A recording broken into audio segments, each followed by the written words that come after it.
Good morning, everybody.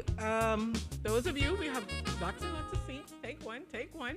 The minister is just finishing up with a few of the interviews, like some of you did. Looking forward to seeing them. Hope some of them goes viral, and that's what y'all want, viral, right? We can pay you a dollar a minute, the royalties from that. All right, so one of the things we note that we did not provide you in your registration packet, if all of you should have one, is a copy of the program, which we will rectify within a few hours, okay? So please make sure to get that. We have a very serious lineup for this morning. We'll be starting off with the prayer, got to bring God in the picture. Then we will have our songbird who will be leading us in our national anthem. I heard her bellowing out some Mariah Carey notes earlier in her practice. And then we will also be having some dancers to give us a little taste of a cultural performance. After which we'll then invite Minister Clay Sweeting, the Minister for Agriculture, Marine Resources, and Family Island Affairs. And I hear him out there saying how he's still young and vibrant, so we know he can keep that dance and, get us all in the mood. He can keep us right on that same level as we move forward.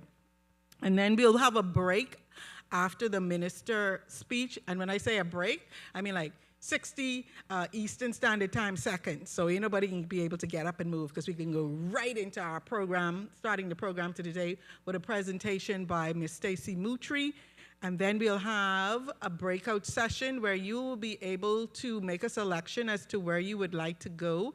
We'll have 3 offerings. 2 will be at the Frankie Wilson building, and 1 will be here in this main auditorium. The one that will be here in the main auditorium will be by Miss Melissa Ingram, the newly crowned Miss Bahamas Universe. And the ones that will be, I'm looking at the schedule and then I'm still saying everything incorrectly. But notwithstanding, Minister Sweeting is now heading to be in position. Minister, if you would sit right up here at front. We have a special seat for you. Yeah, we don't want nobody copying your answers from your speech, so we're going to keep you, no sir, actually right up front, so even further afar.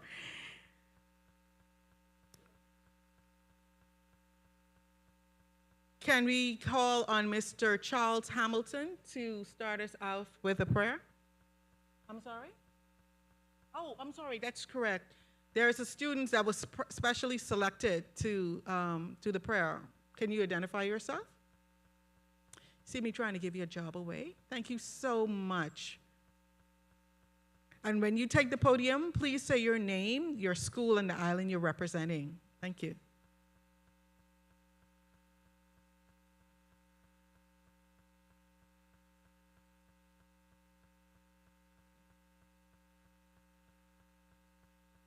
Good morning. My name is Patton Colley, and I representing Megwana. Could we stand for the prayer, please?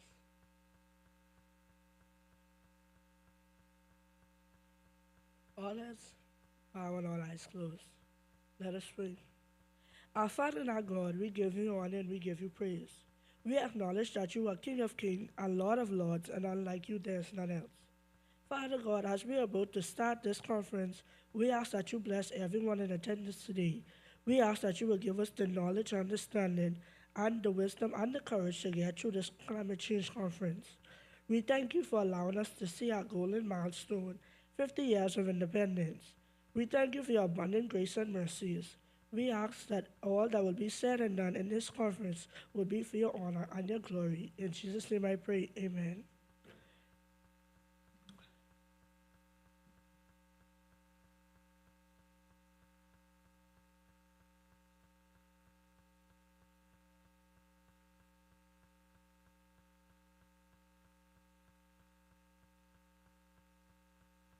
Good morning. My name is Elena Munnings. I'm from Nassau, the Bahamas, and I go to Middle Tennessee State University.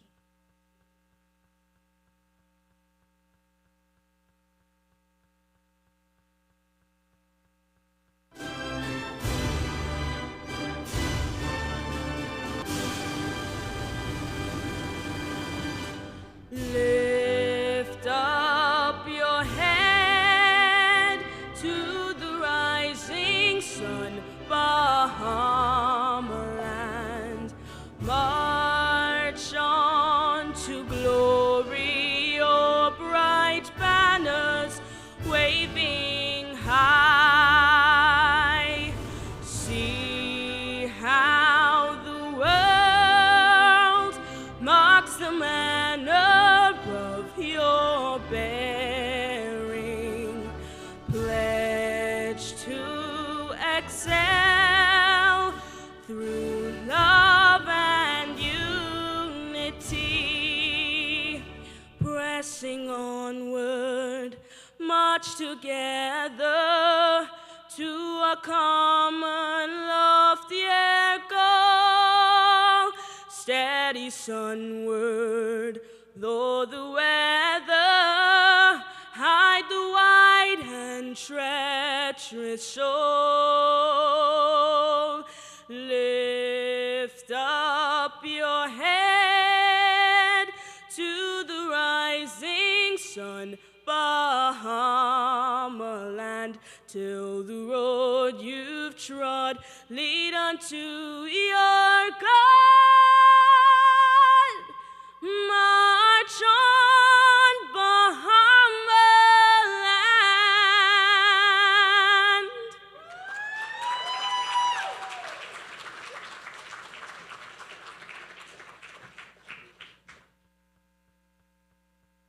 What I say, Mariah Carey belting out notes, right?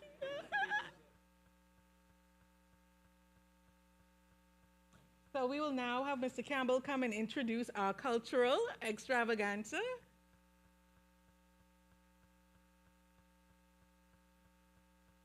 A very pleasant good morning. Good morning. The pledge, come on.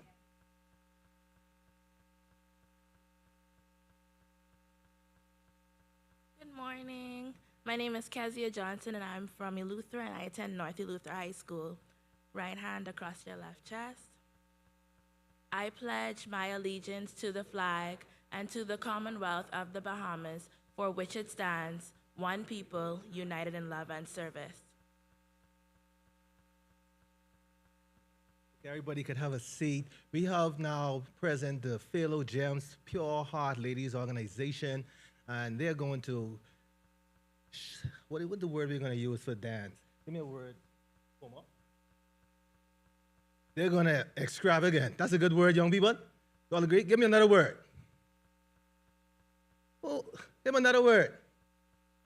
Okay, they're going to showcase Bahamian pride. Ladies and gentlemen, let's give the Philo Gems a rousing round of applause.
Good morning.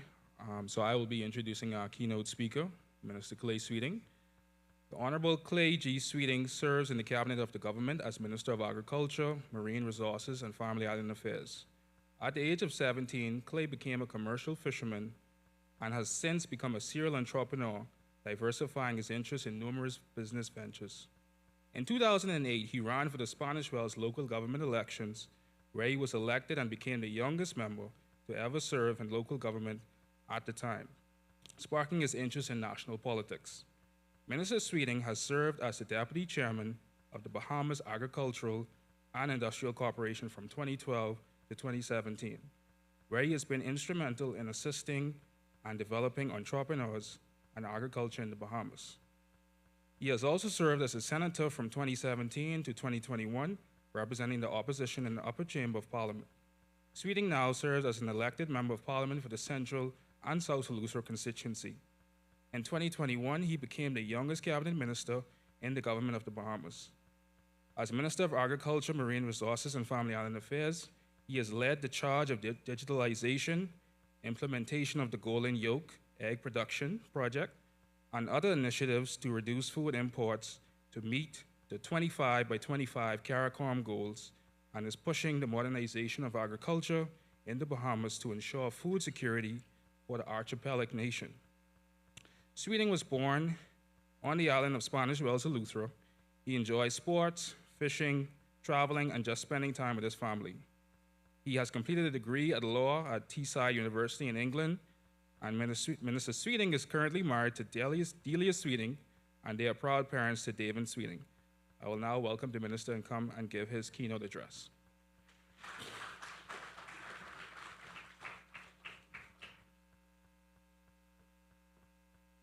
Good morning. Good morning. What happened? It's too early? I'm so excited to be here among some young people, so I can fit right in, I think. Is Ashante Russell there? No?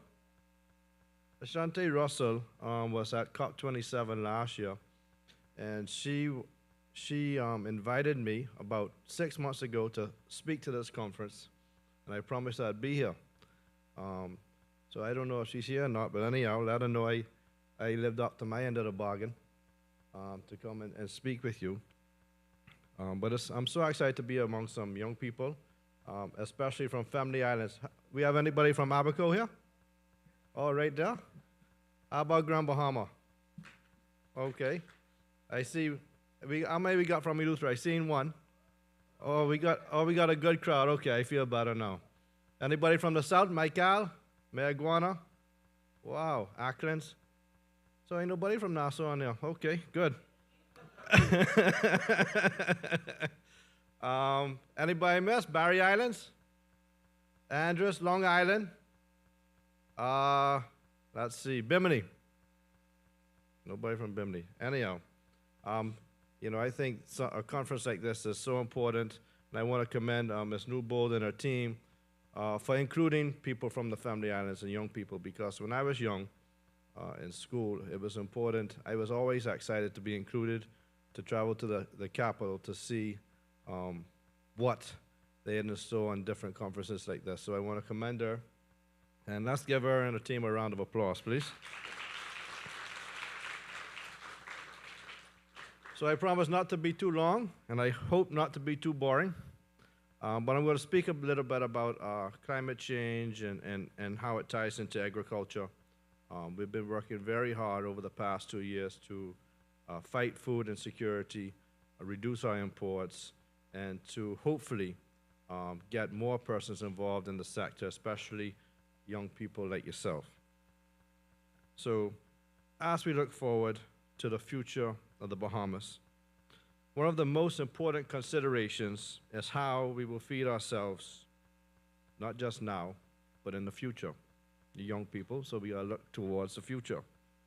With the growing population and changing climatic conditions, food security is more important than ever. As many of us know, agriculture is one of the oldest practices that propelled civilization. A lot of us, especially in the family islands, probably our grandfather or grandmother farmed, and it's not something that we really are looking at doing, but there are new ways in where we could get involved in the sector, and I'll speak to that a little bit as I continue. But over the time, agriculture has evolved, and this will continue to do so over the next 50 years. I may not have a crystal ball, but I see agriculture playing a larger role in this country's prosperity. However, it would be unwise to deny that our farmers face immense challenges, the most urgent one being climate change. Climate change is increasing the scarcity of resources and food production and continues to be vulnerable. We have seen that natural calamities have done to our landscapes, and I want to thank the Prime Minister publicly for spreading the message that the world knows that the Bahamas is not contributing to climate change, but it is a victim of it. It is a major issue. There's no denying that. But fortunately, there are specific strategies that we are employing to ensure that our people still have access to technology and to nutritious and ways to get affordable food. This government has made food security a priority. We have sought to embrace new strategies like vertical and horizontal farming. That is something that young people can get involved in. And I suspect that there will be more innovative agri-technologies to come over the next 50 years.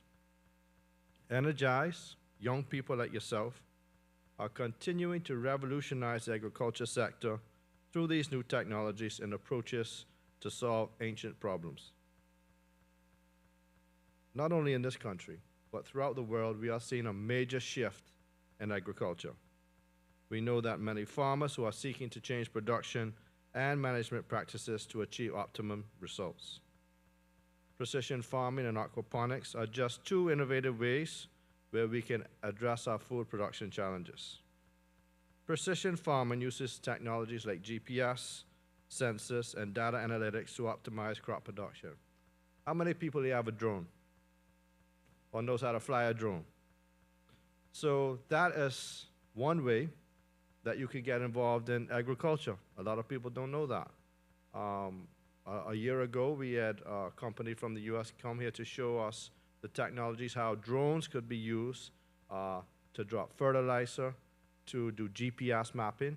So what's interesting about agriculture now is that if you want to be a drone pilot, you could get the training, you could be involved in the agriculture sector in that way. And the reality is the Bahamas needs it. We have little data on the actual agricultural land that we have. So these are ways that once you leave school, you can get involved in the sector through drone and GPS mapping. We also focus in on promoting the evolution of a natural seed bank. Who knows what a seed bank is? Anybody? So a seed bank in other countries would be a way to fight climate change. When Hurricane Dorian came and ravaged Abaco and ravaged all the farms there, if we had a seed bank, and say in New Providence, which had different types of crops, we could have sent these crops direct to Abaco immediately after the storm to boost the agricultural sector there. So that's what a seed bank is, and we're looking at developing that. And these are, I'm touching on these innovative ways of farming to get young people involved in the sector. And some people might not think farming is exciting. Agriculture wasn't on the forefront until recently. But once you get involved and you see ways that you can use your training, your education to get involved through technology, it's something that can help build the industry. We are hoping, as we speak more about vertical farms, that vertical farms, we have one going in Abaco. How many people here from Abaco? 4 or 5? So we have a vertical farm going to Abaco to show you how we can use agricultural technology to build the industry. We have one going to Eleuthera. And these vertical farms will help to show you how you can use these closed loop systems. You can farm in a container with light technology, LED, and you are guaranteed what product you'll pick every day or every week. So this is the type of stuff we want to get involved in, because the reality is, I don't want to go out on the farm in this heat. I don't think none of y'all want to go out on the farm in this heat. Who want to go on the farm and pick in this heat? Nobody? Right, that's what I thought. So we could bring these technologies and innovation, and Ms. Newbold, once we get these units up and running, I think it's important that we get some field trips to get the young people to see what type of technology is out there. I think that's what these conferences are about, so that you are able to see what you have access to when otherwise you wouldn't realize. So we'll continue to expand on that. We're building a cultivation center here in New Providence. We're building one in Eleuthera. And these cultivation centers are for the leaders of tomorrow, for young people. And we'll continue to shape our agriculture sector over the next 50 years, where we'll have training and innovation and technology sites there, so young people could go there. You can learn what's involved in the sector and how you can bring innovation to agriculture. This government has continued to heavily invest in our youth. We have invested heavily in the Sustainable Food Growth Grant offered through Access Accelerator, which is invested in innovation and young persons throughout fast-track agricultural and food production projects. We expect that this summer we will be able to give more food grants. Last year alone, through my ministry and SBDC, we provided $1.7 million in grants, not loans, grants. And these grants were tied to agriculture in different ways. But $500,000 was tied to climate-smart agriculture. And we had farms throughout this country that were solarized. We had the mushroom farm here. We had the poultry farm in Abaco. So these ways are where the government can provide support for people who want to get involved in the sector. We are continuing to invest in BAMSI to adequately prepare our youth to take the helm of food production, and we are continuing to build capacity with our regional and international partners to provide shared finances and solutions to our issues. Knowledge itself is a catalyst for change, and this is where BAMSI plays a critical role. The Institute exists to prioritize research and development of new technologies and techniques that can help us increase our crop yields. Through BAMSI, we are seeking to create a more resilient and productive agricultural sector that supports local farmers and business people. BAMSI is already working hard towards the goal with the establishment of the Egg Academy, which will be able to demonstrate methods on how you can train and find new ways, whether it's through cage egg laying or free-range laying, to see which is the best method to increase egg production in this country. Soon we will introduce a new piggery, and it will also introduce its greenhouse project that will be duplicated through several islands in the Bahamas, including Long Island, Abaco, Grand Bahama, Andros.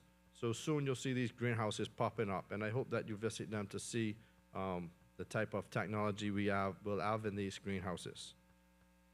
BAMSI continues to attract and empower young people with brilliant ideas. As many young people continue to graduate from BAMSI with new skill sets, we are sure to see the next generation of promising agricultural men and women. Meanwhile, BAIC is installing a brand new feed mill, and this has not been done for over 40 years. This feed mill will complement the Golden Yoke program aimed at making the Bahamas self-sufficient in eggs. The government has invested over $15 million in this project that will provide jobs to farmers who are interested in poultry farming. So the Golden Yoke project, currently we produce 700,000 eggs in country. By the time this project is finished, we'll be producing 28 million eggs in country. So our goal is every egg that you eat off the shelf will be grown in country, produced by a Bahamian, and supplied by a Bahamian. And we hope that, hopefully, that you'll continue to get involved in agriculture and help to build this sector one step at a time. The program for the Golden Yoke provides immense potential to help grow our economy and place a dent in our expensive food bill that continues to hover over $1 billion. So currently, we import $1 billion worth of food, and that continues to escalate as we continue to have a growing population and more tourists. So we have to look at ways to reduce and to be more self-sufficient in food production. The time is not the future, young people. The time is now. We have the power to create a thriving agriculture sector. We just have to work together relentlessly to grow what we eat, but not to only grow what we eat, but to eat what we grow. We have yielded some impressive progress, but we still have a long way to go. There are still some hurdles to overcome, but as your theme dictates, a fight for the future. But I believe that we, as we currently craft solutions that are sustainable, that we will be able to feed the Bahamas in the next 50 years. Thank you.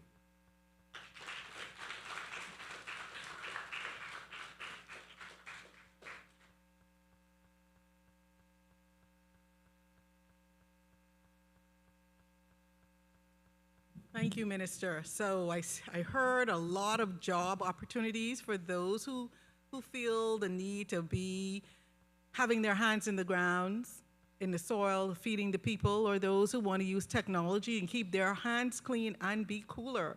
Because yes, climate change is going to affect and impact every facet of your lives and everything that you do, whether you want to be in agriculture, if you want to be in the healthcare system. You see right now the news is reporting about malaria in the United States, and these sort of heat producing vectors are going to be a regular occurrence for us throughout the globe. Fires, droughts, floodings, everything. Sea level rise, everything you do, it's going to affect you. And so one of the key things for us is making sure that we have a clear plan for food security. And the minister just indicated a whole slew of opportunities of initiatives throughout various islands. And we do definitely encourage you to seek out that information and to seek those who are involved in that to see how you can be a part of it.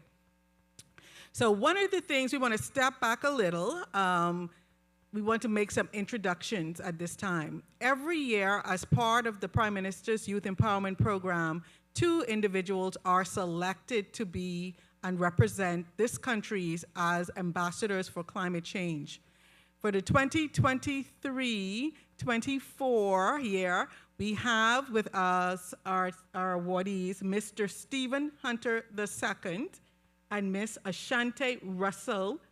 Could you both come to the stage, please? And so when we talk about youth empowerment, it is really about identifying those who are able to carry the mantle. Now, these individuals, come over some more so the people can see you.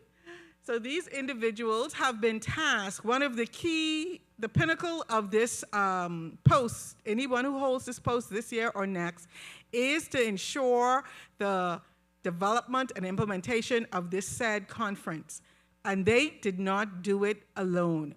I will now yield the mic to both Ambassador Hunter and Ambassador Russell for them to explain to you how they did it and who gave them the support that they needed. Thank you. Good morning, everyone. It's a pleasure to have you guys here with us this morning. So thank you again, Director Newbold. So as was mentioned, we are the appointed ambassadors for this term, and this ambassadorship is a unique role that has allowed us to not only put together a unique collection of young people to help us in the formatting of this conference, but in the additional capacity building programs that we hope to achieve before the end of our administrative term. So with us this morning, we have 3 of our committee members. These individuals reign and are holding representation for different islands. So we have our New Providence representative, our Grand Bahama representative, and our Long Island representative. Can you guys come to the stage?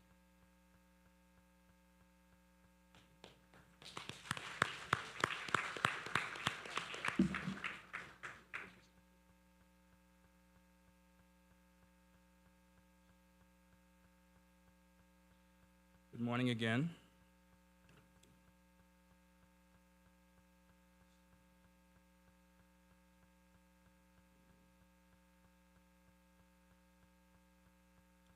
Okay, well, I'll just introduce our New Providence representative.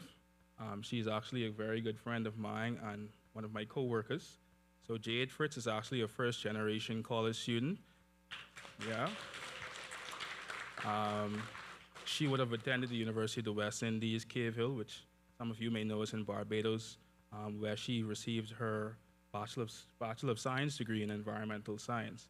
And she's currently employed at the Bahamas Department of Meteorology, along with myself, as a meteorological officer. And Jade hopes to inspire youth. She's very active in the climate space. And outside of being a part of the Youth Climate and Environmental Committee, she is also a climate youth delegate with COP28. So, Jade. I'll now let Ms. Russell introduce Amber Turner, aka Miss Sustainability. Thank you. So I have the pleasure of introducing Amber Turner. She is a 22-year-old graduate student of the University of the West Indies. Of the University of Bahamas. Soon. So she's a current student at the University of the West Indies and is currently pursuing a Master's of Science degree in Natural Resource and Environmental Management with a specialization in climate change. So her journey in the climate change realm began during her final year in her undergraduate studies, and she's discovered various research opportunities through this capacity. Being engaged in research projects within the Bahamas, her primary focus lies in exploring the connections between climate change and water resource management, while recognizing the power of social media as a tool of activism. Amber utilizes her platform as Miss Sustainability to effectively communicate, educate, and inspire young individuals concerning climate change matters in the Bahamas. In addition to this, she's actively contributing to the climate change movement as a member of the Youth Climate and Environmental Committee, while supporting the current climate change ambassadors as a member of a groundwater youth network. Amber's deep affection for the Bahamas and planet as a whole fuels her unwavering dedication in promoting climate change, fostering inclusivity within the field of climate change studies. Thank you so very much.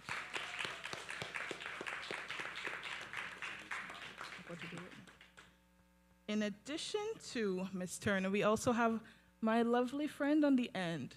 So Miles Johnson is our youth climate representative for the island of Long Island.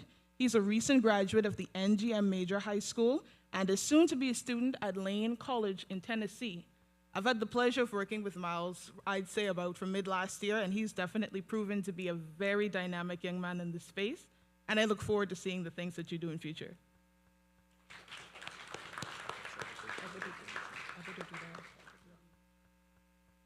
So in addition to the 3 committee members that are with us, we actually have a team that consists of a few other individuals. So we actually have complete representation of the Southern Islands, which is something that was a complete necessity for us. So representing Inagua, we actually have Garanique Taylor. Representing Mayaguana, we have Kaja Knowles and Miles Johnson for Long Island. In addition to Miles, Garanique, and Kaja, we actually have Makeda Serju, that is representing Exuma, as well as Leandra Mackey, who's representing Andres.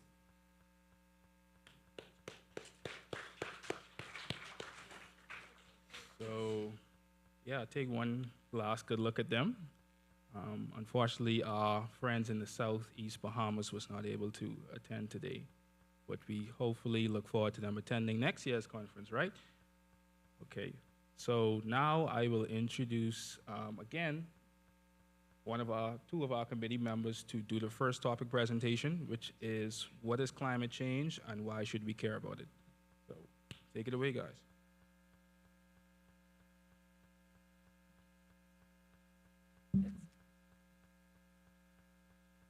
Good morning, everyone. As mentioned, my name is Amber Turner, and this is Jade Fritz.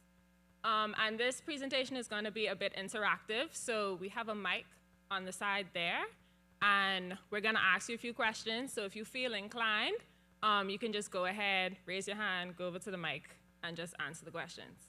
All right? Great.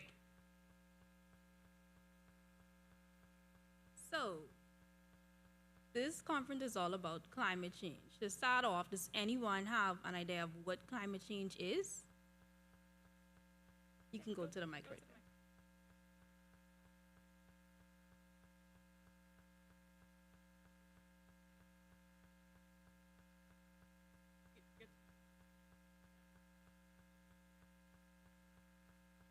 Make sure to introduce yourself and your island, please. My name is Tanisha Knowles, and I'm from Long Island, NGA Major High School.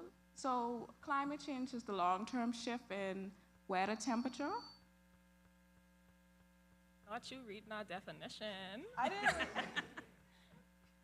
Good job, though. So right now we have a video for you guys to watch. So I think it's about 4 minutes, so you could just pay attention.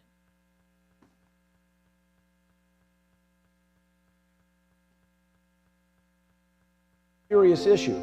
But isn't the climate always changing? What exactly is climate changing? Why should we care? Well, the Earth's climate has changed throughout history. Most of these slight changes are caused by small variations in the Earth's orbit. But climate change as we know it today is characterized by an abrupt increase in the Earth's temperature. It is estimated to have gotten 1.2 to 1.4 degrees Fahrenheit warmer in just the last century.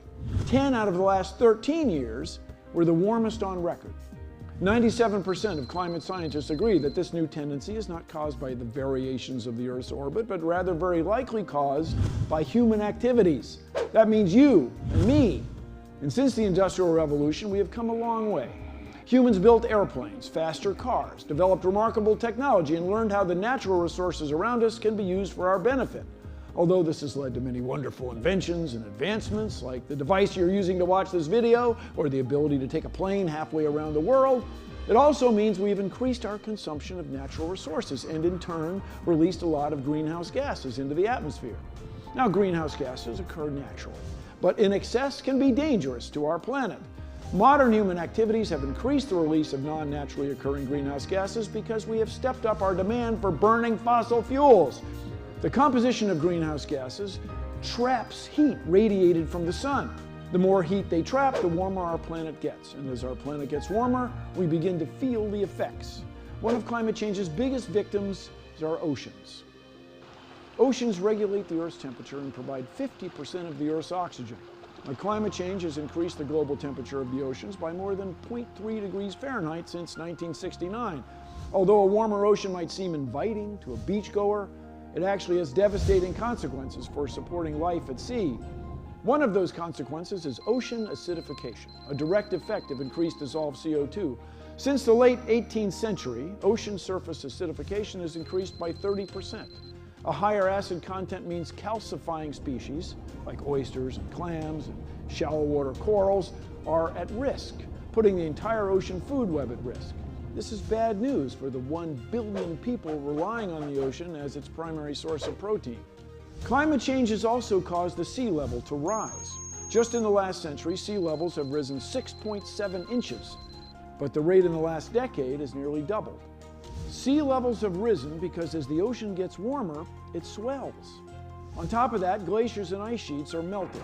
Antarctica lost 36 cubic miles of ice between 2002 and 2005, and since 1994, each year on average, the Earth has lost 400 billion tons from its glaciers. That's like an ice cube 7.5 kilometers on a side, 4 miles on a side, melting and flowing into the sea.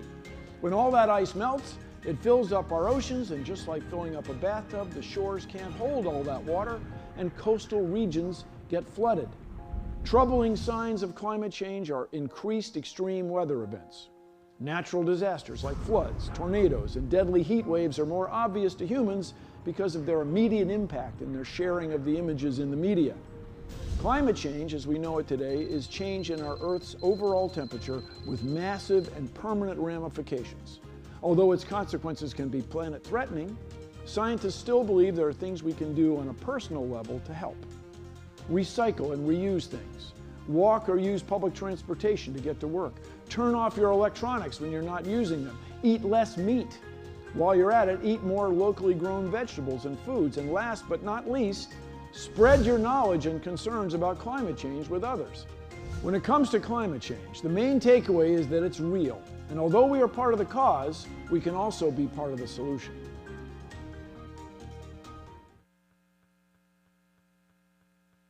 Okay, so that video gave a pretty good insight on what the rest of the conference will be about. I am biased to weather and climate since I work at the Department of Meteorology. So my next question for you all is, what is the difference between weather and climate? You can go to the mic over there.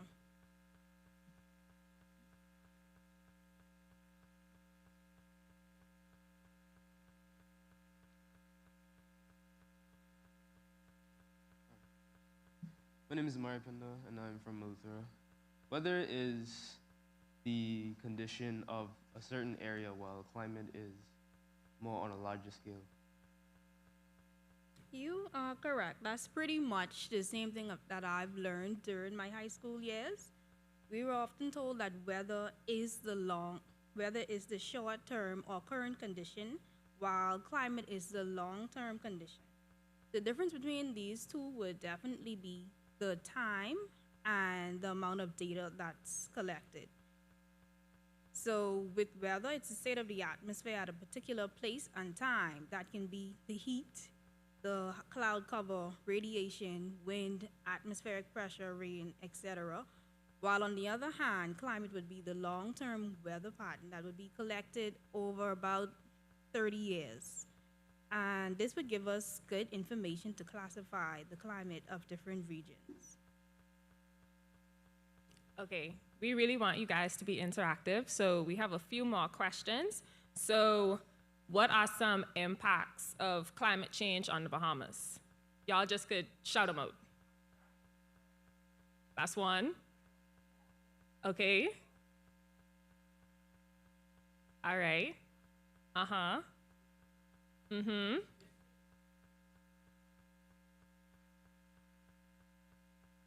Oh. Mm-hmm. Mm-hmm. There you go. Any more? Oh, that's a good one. Mm-hmm. That's a good one too. Any more? Okay, so as we all know, the Bahamas is located in the Atlantic hurricane belt, making it prone to tropical storms and hurricanes. So between 1990 and 2022, the Bahamas has experienced approximately 24 tropical cyclones, 15 of which were hurricanes, and it is clear that the frequency and severity of these weather events could increase due to climate change posing serious threats to our island. So thus far, the most destructive hurricane to hit the Bahamas, and actually tied for the most destructive storm in the Atlantic hurricane season, was Hurricane Dorian in 2019, a Category 5 hurricane with a maximum wind speeds of 185 miles per hour. And powerful hurricanes like this cause harm to coastal areas, infrastructure, buildings, amongst other things. And it could affect tourism, agriculture, and other industries that could be detrimental to Bahamians and their quality of life.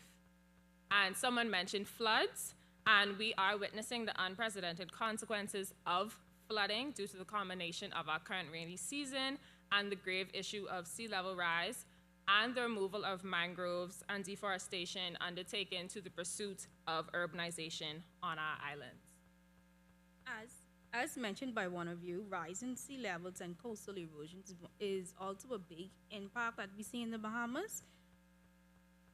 And the Bahamas consist of numerous low-lying islands, making them particularly vulnerable to rising sea levels. As sea levels increase, we see coastal erosion becoming a significant concern. Our beautiful sandy beaches and coastal areas that attract tourism and support local economies are at risk of erosion and eventual loss. This can lead to the loss of land, infrastructure, and even entire communities in extreme cases. Coral reef bleaching and loss of marine biodiversity is also a huge problem for us. The Bahamas is home to extensive coral reefs and diverse marine ecosystems, which are crucial for the tourism industry and local economies. However, climate change-related factors such as sea level rising, temperatures, and ocean acidification can lead to coral reef bleaching, where corals lose their vibrant colors and become more prone to disease and death.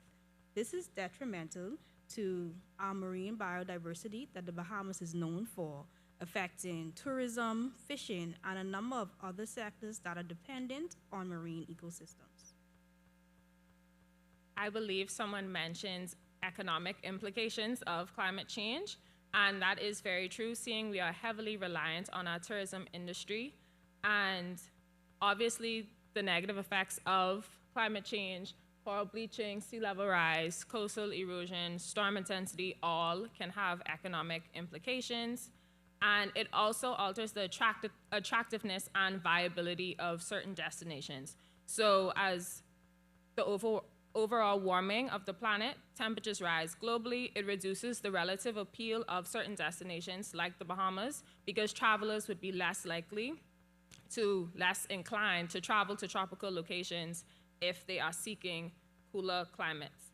And I don't think anyone mentioned human displacement, and this is a very big one when it comes to climate change and climate refugees. So our unique geographic characteristics make us very vulnerable to the impacts, and these have profound social consequences such as human displacement and becoming climate refugees. And this is where people have to abandon their homes because of climate impacts.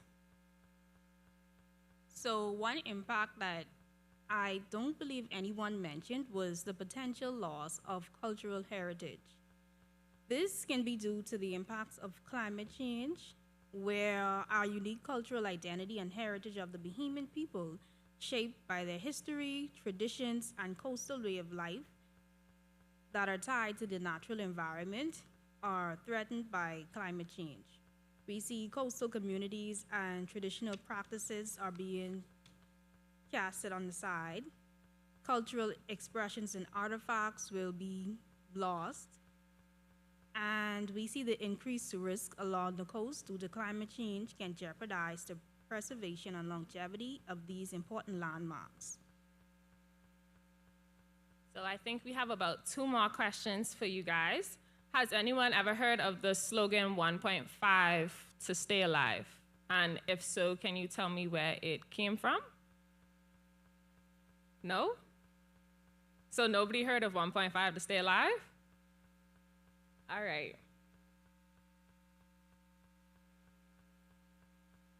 So in 2018, a report by the International Panel on Climate Change published an overwhelming amount of evidence that the increase in 1.5 degrees Celsius in global temperatures will result in irreparable damage to the Caribbean specifically.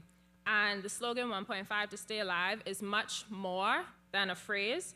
It's a representation of the intensity of the situation, especially for people within the Caribbean. And it's a very real matter of life or death.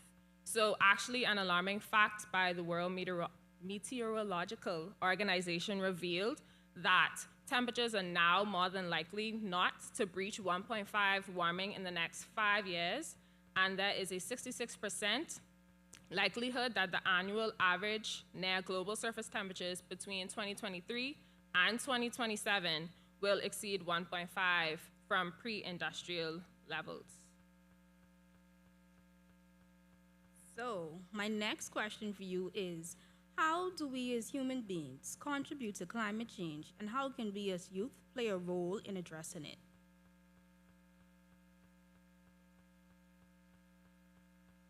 Contribute to climate change. You can speak in the mic for me, please.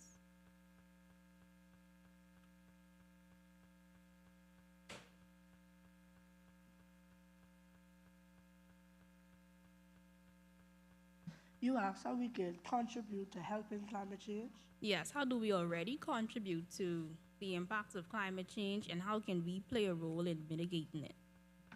Okay, I think we as young people use a lot of electronics, and some of the electronics we don't use, but we just keep them on. And what the video said that one thing we can do to reduce that is turn off all electronics what we're using.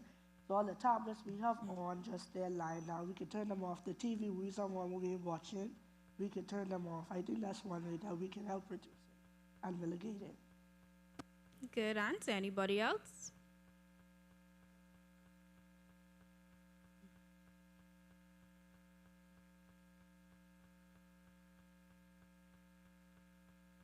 When it comes to like decreasing, like, okay, so what I'm saying is that that for carbon emission, like most people is drive cars, and some cars is just be in their yard, just there.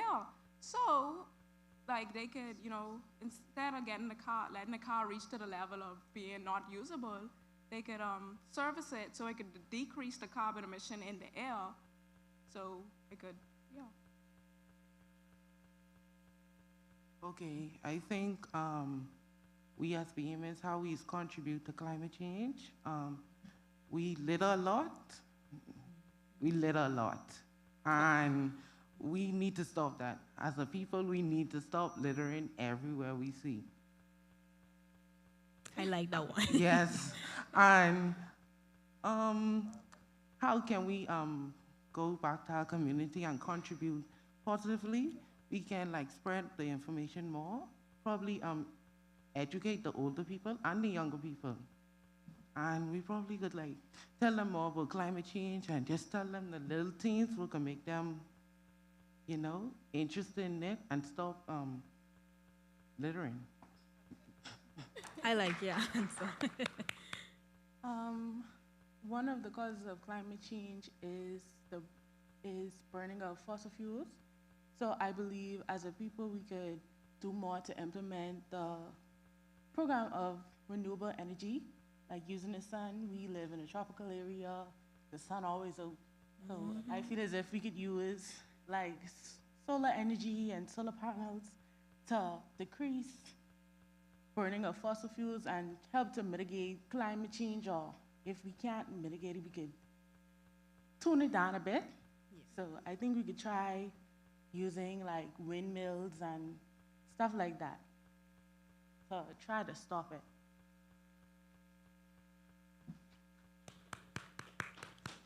Good morning. Good morning. I think some ways that we. Oh, sorry. Hi, my name is Kezia. I'm from North Luther High School. I think some ways that we participate in climate change, in affecting it, is by improper disposal of garbage. We sometimes, like somebody said, we litter. Sometimes we do not dispose of the garbage properly, and that can cause emissions of methane, which is really destructive to our ozone layer and everything like that. So I think some ways as young people that we can mitigate climate change is like renewable energy, and also by using our electronics to probably spread the word and to encourage other young people to get into the fields to mitigate it as well. Good morning. My name is Tanisha Ferguson. I am from Exuma, and I attend Ellen Coakley. And I feel like a way Bahamians affect climate change. Like, we like to drive around a lot, and we don't need to be on the road. We just be like polluting the air. I feel like we should stay off the road if we don't need to be there. Okay, after the young man approaching, that will be our last question. Okay, my name is Marco Shroka. I'm from Old Bali Kid Island, and I feel like a way we cause climate change is cutting down trees with the forest because that's our oxygen. Thank you. Hello, my name is Tayshawn Pritchard. I'm from North Abaco. I here to represent SC Woodall High School. And one way we contribute to climate change is fashion demand, Fast fashion. Yes.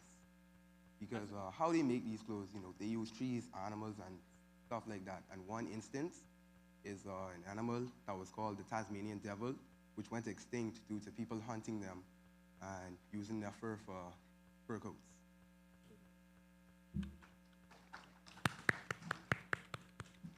Good day, my name is Miles Green from St. Andrews High School. My way of helping with climate change, you could protect endangered species so that they would like live longer and wouldn't really be endangered no more, and stop polluting the water, kill the coral reefs, so fish and stuff could reproduce and have a habitat. Thank you. They were all good answers. I'm looking forward to you working with our younger generations and older generations in our fight against climate change. This year is the 50th anniversary of Bahamian independence under the theme, One Nation, One Legacy, One Future. This theme highlights the significance of taking responsibility for the well-being of our country and preserving it for our future generations. We should remember we are one nation with a shared legacy, and the actions we take today shape the future of our country. And as youth, we have a unique opportunity to make a difference by advocating for sustainable practices, engaging in environmental initiatives, raising awareness about the importance of preserving our natural resources. We can all contribute to positive change. Collective action is equally important. By coming together as a community, we can amplify our impact. We can support and participate in local environmental organizations, advocate for policy changes, and encourage businesses and institutions alike to adopt eco-friendly practices.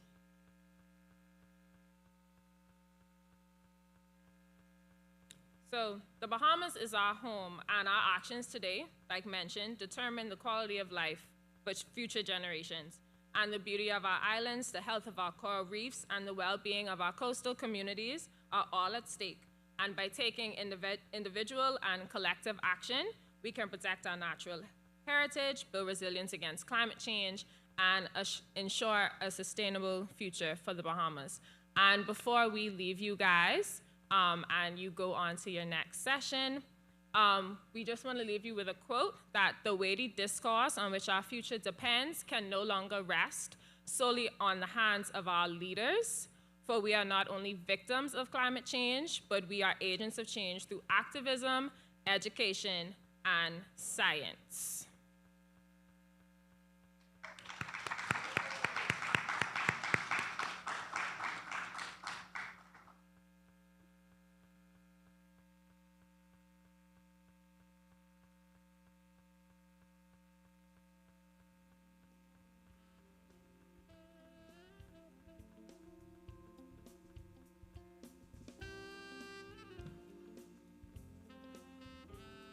Well, we just came out of class. I think we are in the first break of the regular school session around that time. But I want to thank you, ladies, for such an excellent job, and for you, the participants, for participating so actively. It is clear that you have a level of knowledge as it relates to climate change. So while there is this issue of having an understanding of what climate change is about, how can you participate, how can you make a change or an impact within your own community or on your island, we're gonna expand it a bit more with our next presentation or our next presenter, because she is going to bring to you information on how you can take your desire for that change into the international scene. And that is done by virtue of what they are called negotiations. There are 193 countries in the world, and those 193 countries are all contributing to the issue of climate change, because everybody in those 193 countries, by some way, is putting out CO2 into the atmosphere, and that CO2 along with other gases, but we have all agreed to let's focus on one gas right now, and that's CO2, and see how we can change the amount of CO2 that we're putting into the atmosphere. The introduction of the 1.5, I thought that was a really good point that sometimes is often overlooked. We in the international negotiating space, when we go to these international meetings on climate change, where the United Nations Framework for Climate Change Convention is the key body where all the countries get together and talk about how are we going to address this issue, we all agreed that 1.5 will be the threshold. We will do all that we can to limit the change in the planet's temperature, not more than 1.5, because we knew that if we did it, 39 countries, which are the 39 island states, small island states of this world, were going to be significantly impacted. And as was referenced, we now understand from the recent IPCC report that 1.5 may be going into the night, which means that we, the 39 countries, are going to have to deal with some significant situations that will be emerging as you guys graduate high school, as you go through college. That beachfront property may be ocean property by the time you get ready to build your house. Or that house that you intend to build, you want to get insurance for hurricane, and there will be no company that's willing to insure you. You know why? Because they know you can get hit by a hurricane and they don't going to want to pay you out. So in order to be in that space to help protect and bring the issues of individuals like ourselves to the forefront of the global issue is to ensure that we have representation at those negotiations. So to that end, we're going to introduce next our next speaker, Ms. Stacy Mutri, the president of Smart and Strong Sisterhood. She will focus on climate change negotiation training opportunity, and that's an opportunity that's available for you, and might I say will be useful for anybody who wishes to be identified to participate for the Bahamas in any negotiating youth opportunities or programs that are coming forward in the future, because those list of individuals who we know would have gone through that training will be the first set of people that we look to as potential candidates. So without further ado, Ms. Mutri.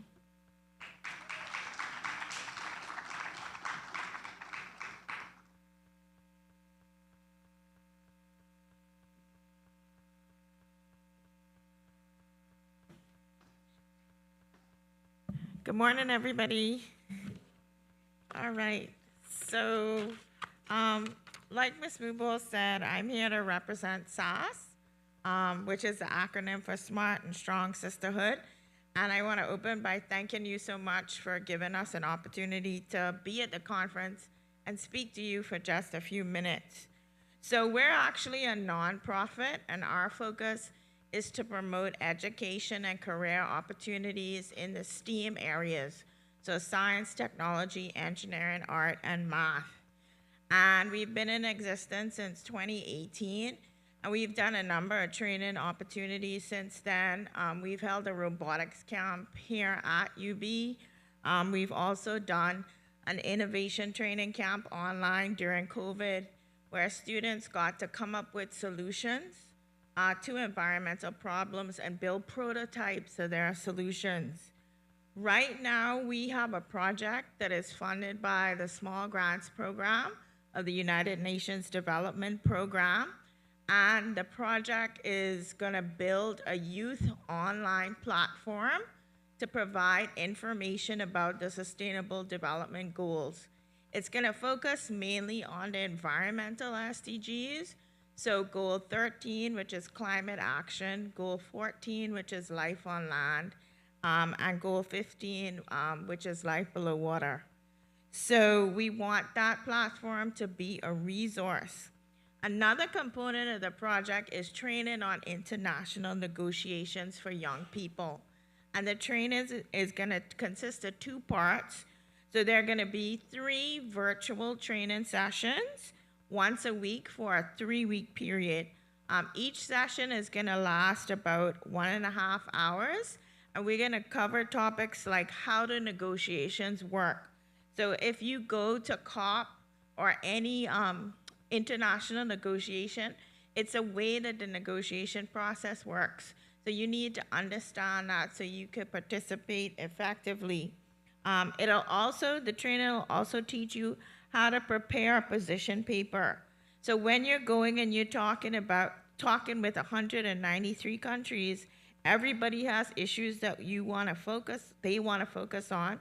So you need to be prepared to represent your country as well. And you do that through preparing a position paper. So you have your talking points. So when you have an opportunity to be on the microphone, you speak in a well-informed and educated way. So the training will show you how to do that. At the end of the training session, we're going to have a mock negotiation on climate change. And that is going to be in person for students who are in New Providence and via Zoom for Family Island students. And our goal is to have at least one student from every island participate. The negotiation is going to be filmed, and it'll actually be shared on the Youth SDG platform when it's launched in October of this year. For those of you who wish to participate and you haven't signed up yet, there's a sign-up sheet at the conference registration table out front. So please make sure you put your contact information there so that we can know how to reach you when the training sessions start. And we also want an indication from you on what dates would work for you. We know you're students, we know you're on summer break. We don't want to interfere with that too much. But we know the beginning of September could also be hectic for the new school year.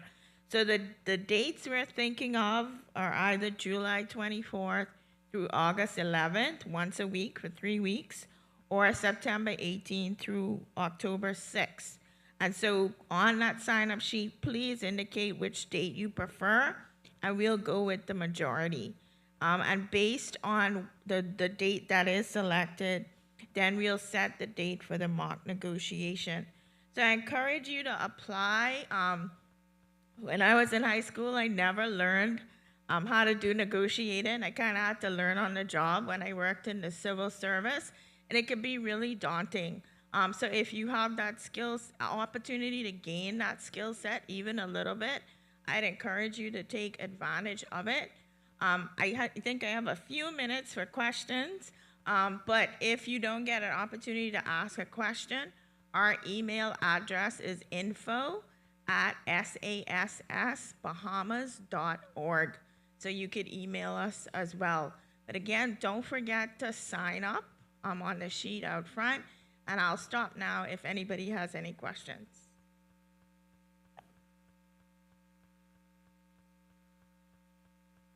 No. It's called, I always get that question. It's called Smart and Strong Sisterhood because it's started by a group of women, but it's open to boys and girls. So you don't have to be a girl to participate, okay? Any other questions? No. All right. Oh, go ahead. Okay, it's info@sassbahamas.org. So how many people are going to sign up? Oh, that's it? Oh, come on, guys. We need a lot of negotiators. All the blue and yellow T-shirts that just came in. Y'all are going to sign up, right? All right.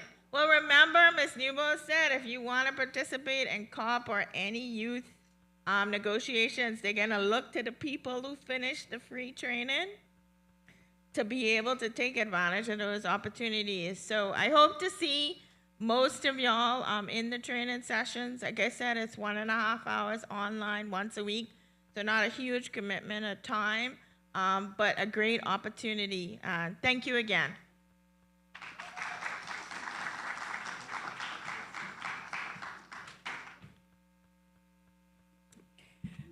Who wants to be a traveler and see the world? Who wants to go to India, China, the Arab Emirates? You know how you get there? As a negotiator. They pay your airfare ticket and they give you money for food. Okay? So when I say, I'm not even joking about that. Right now, everybody is following the Bahamas' lead with respect to youth empowerment, and they're providing financial support for individuals to come to these meetings. So every country wants to have a meeting, like last year when we did the RCOI and we had people come here to the Bahamas. Every country is trying to host conferences for their youths, and they're having various programs and initiatives being driven by their youths. And so they come to countries and they said, who will you nominate to attend? So, my daughter, she didn't grow up, so I can't nominate her. So that means that I have to really find people that have gone through a level of training, because we do get these requests and we will be looking at that list. So if you want to have that opportunity, I would say it's a free opportunity. You don't have to pay, but you will get a lot of benefits. Now, I have a treat for some of you. I guess you all could see in the room what's going on here. Just recently, we had somebody crowned, right? Miss Bahamas Universe, Miss Melissa Ingram, is here with us today.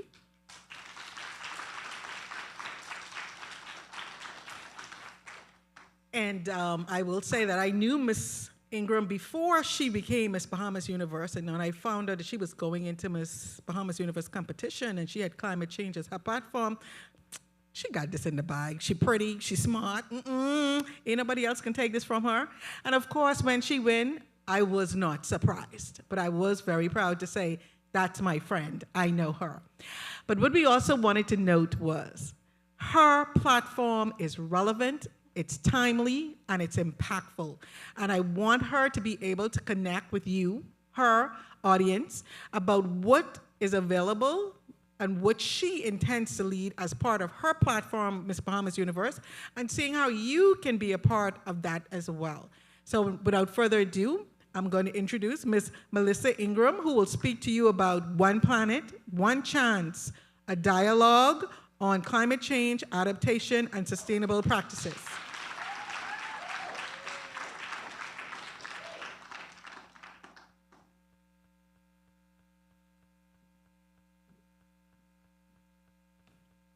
Good morning, everybody. How are we doing today? Just give me 1 second to get set up here.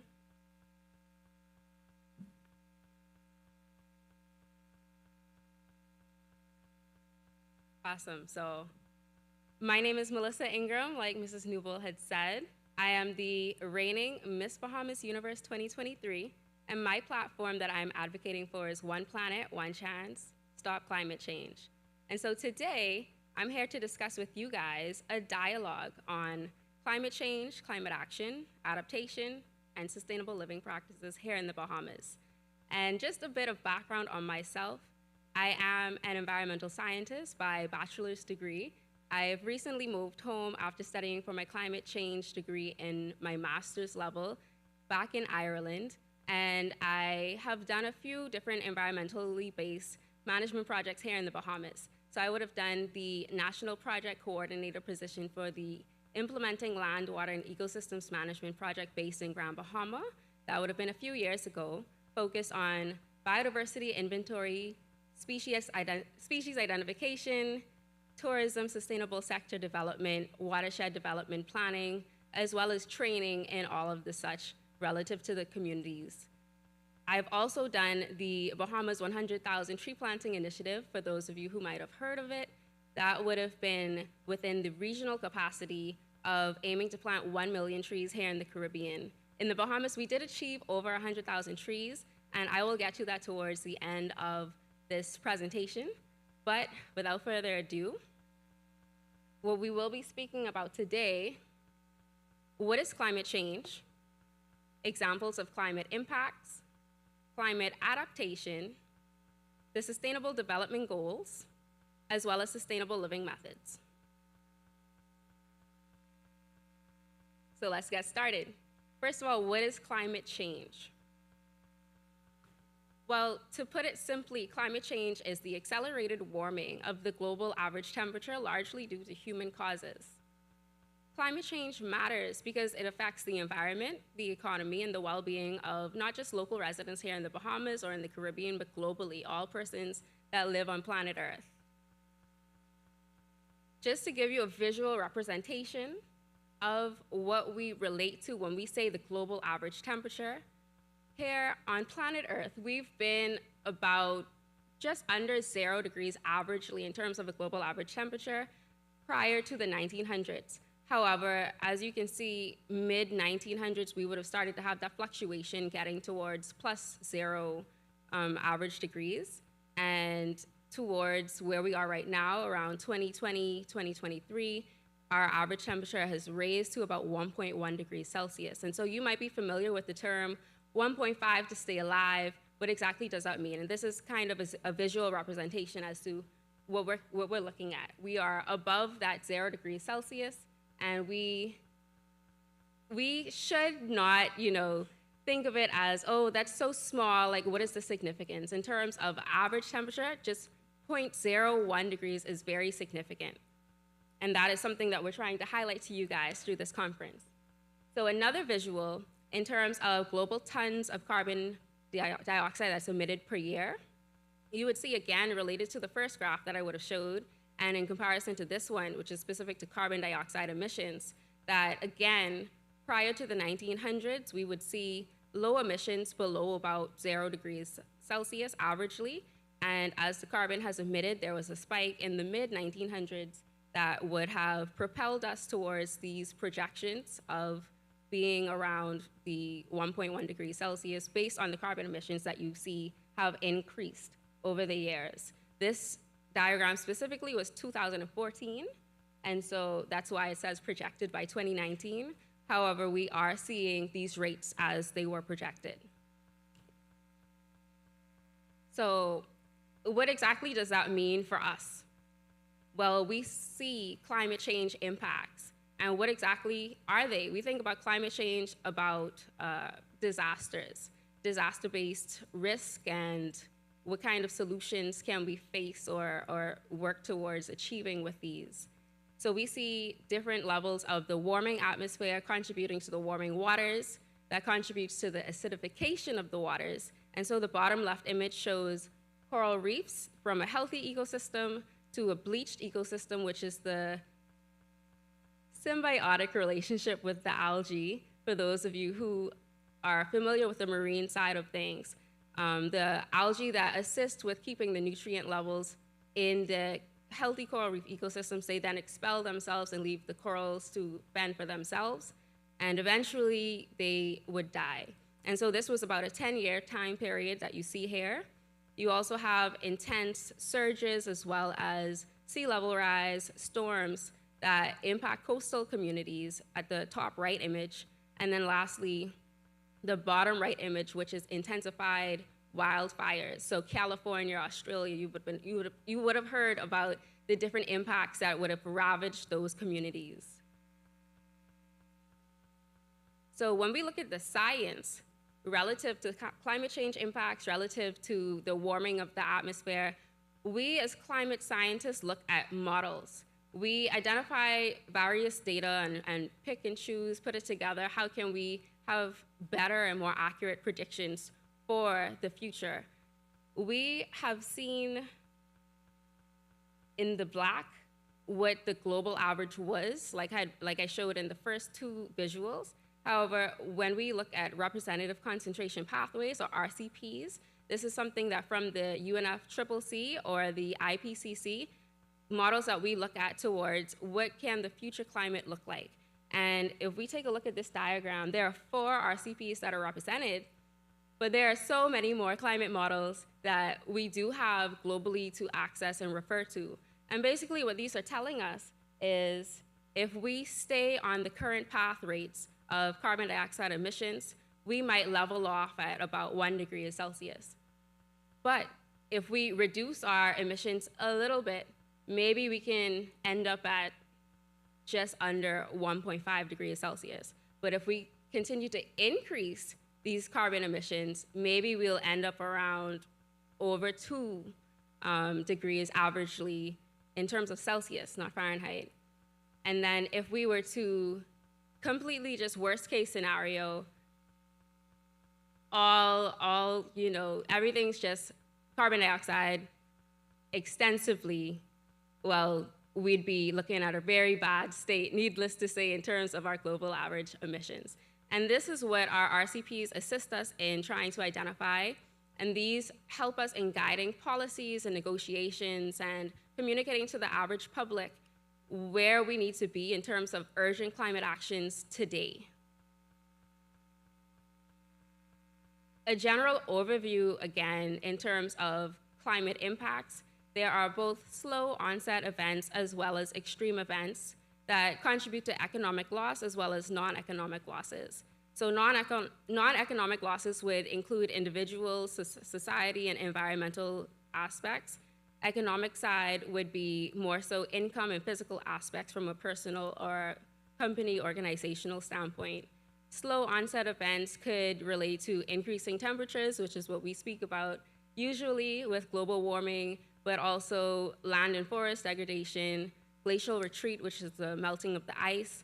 Extreme events refer to, say, intensifying hurricanes and drought and heat waves, etc.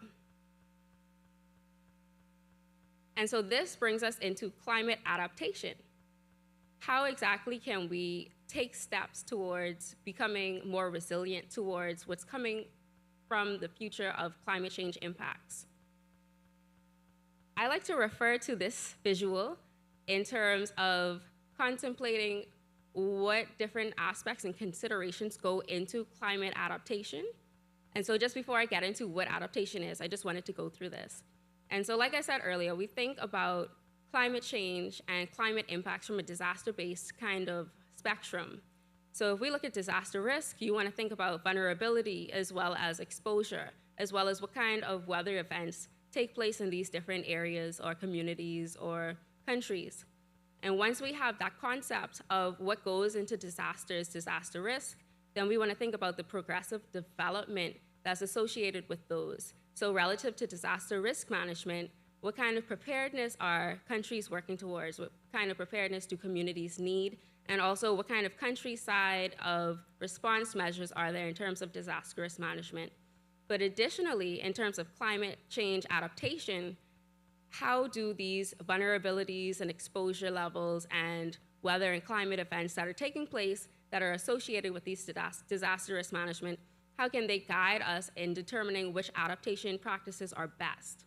And then lastly, in terms of consideration, you want to think about the current greenhouse emissions that are in the atmosphere, the reduction that we're trying to aim for, as well as the predicted levels that we're going to see in the future, and how that will impact the natural variability of the current climate as well as the future climate, but also from the human-caused level of climate change impacts. And so that brings us into adaptation versus mitigation. And so at the United Nations level, the negotiations, COP, et cetera, mitigation has always been at the forefront in terms of what we need to do to combat climate change. Mitigation specifically is related to efforts that decrease emissions that release into the atmosphere, as well as the reduction of current concentrations of carbon dioxide. So for instance, in terms of decreasing emissions, when you think about car exhaust or the boats and big cruise ships and the big clouds of plumes of smoke that they release versus enhancing sinks like increasing the amount of forest cover that we have. Mitigation has always been the pressing standpoint, but there's been a gap in terms of our negotiations because adaptation is also a secondary aspect that needs to happen. And adaptation is more so on the forefront of taking actions that help communities and ecosystems to cope with the changing climate conditions. So when we think about sea level rise as an actual impact of climate change, well, adding mangrove forest ecosystems or dune stabilizing for coastal restoration, as well as seawalls. So utilizing both gray and green infrastructure. And this brings us to the Sustainable Development Goals. So the United Nations, once again, in 2015 had launched these 17 goals, which are global targets that aim to basically propel the world into a sense of world peace and prosperity, combating climate change, and zero hunger, et cetera, no poverty.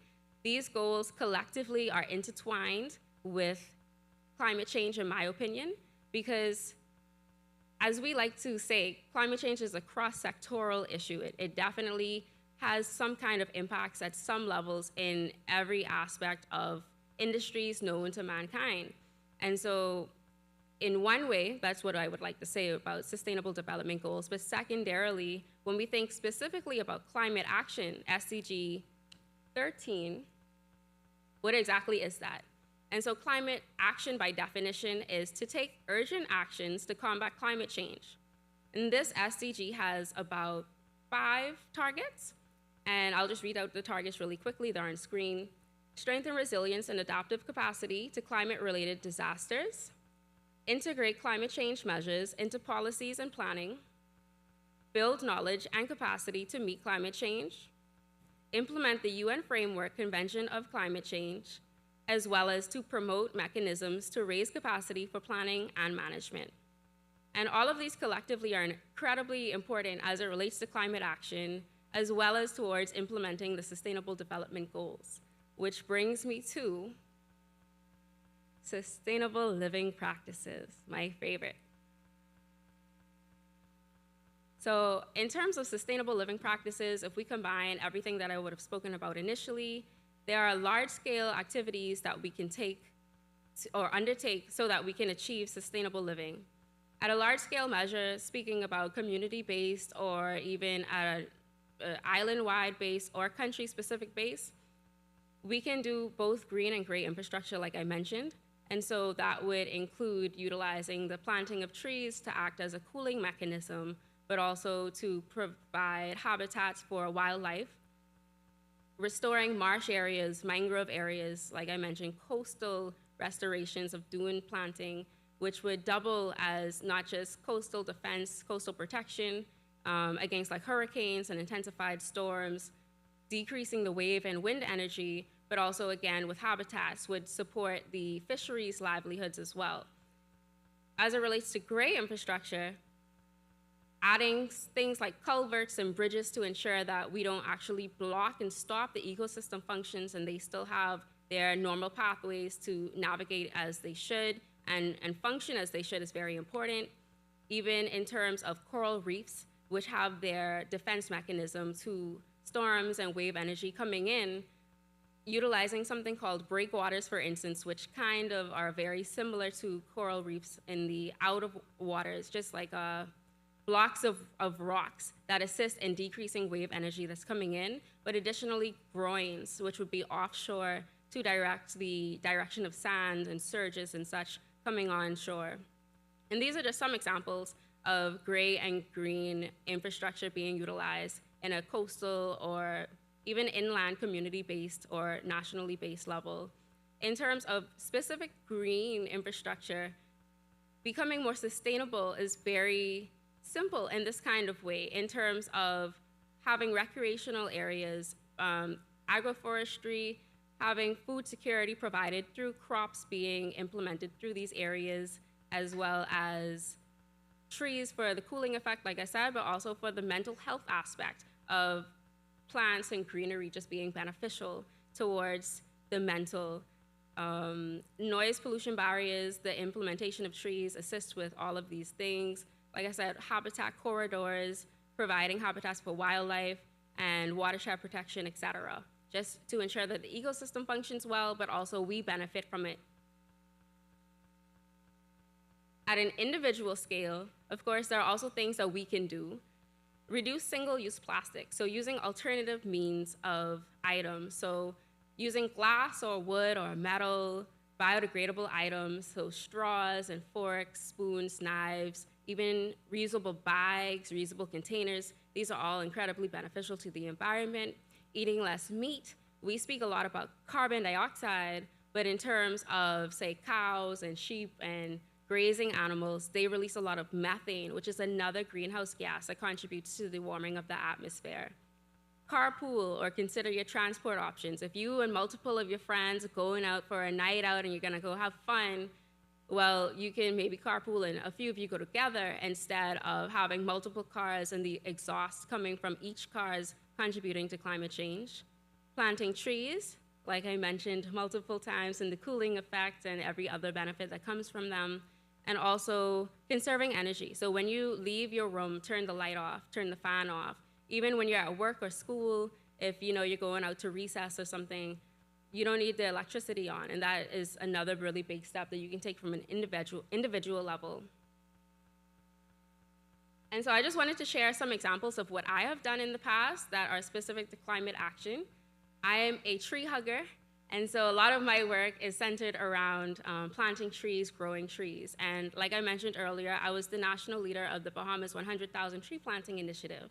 And so one thing that we aimed to do was to raise awareness for the SDG number 2, Zero Hunger. We supported fruit trees towards food security in the Bahamas. All of the trees that we would have raised and grown and got sponsors for were provided to 8 islands collectively free of charge so that we could really encourage what climate action is, educate and make people aware about this, but also to encourage persons that after the initiative was done, that you should still invest in your fruit trees and additional trees that I will mention. And so the photos here show that we utilized the resources that we could. We identified certain locations that already had seeds on the trees or on the floor that we could collect, seedlings that we can just uproot and plant so that we can distribute in other places. We worked with the Trees That Feed Foundation. The bottom right picture, they provide fruit trees to the Bahamas and have been doing so for about 16 years now. They've provided over 6,000 trees in this way, and we worked with them to bring in about 2,000 trees that we distributed, as well as the main distribution method that we did was a pallet system to the bottom left, where we shipped these trees to the 7 other islands that we would have worked with outside of Nassau, just so that we can ensure that we're not saying that the Bahamas is just New Providence. It's not just the capital. We want to include all of our family islands. So secondarily, we would have worked towards not just life on land, but life below water. So SCG 15 and 16.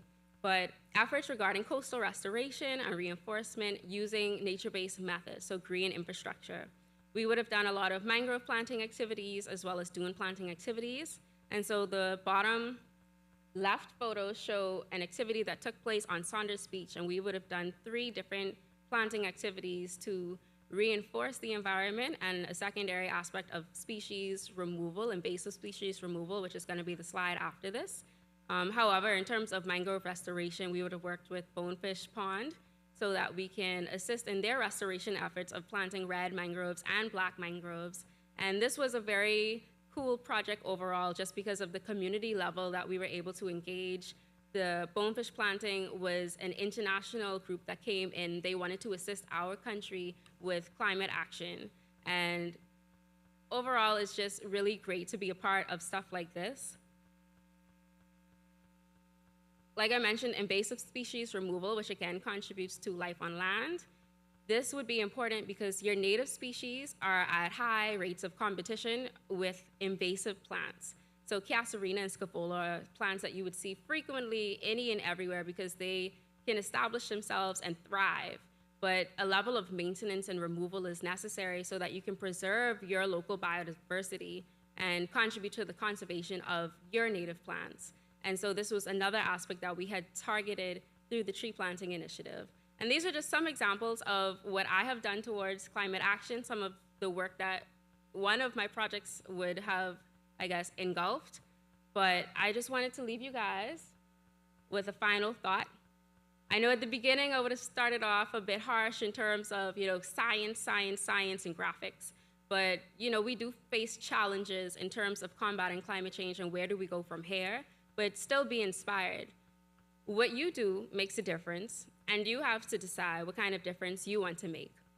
A quote by Dr. Jane Goodall that I absolutely love, and if I have time for questions, if anybody has any questions, please let me know. Thank you.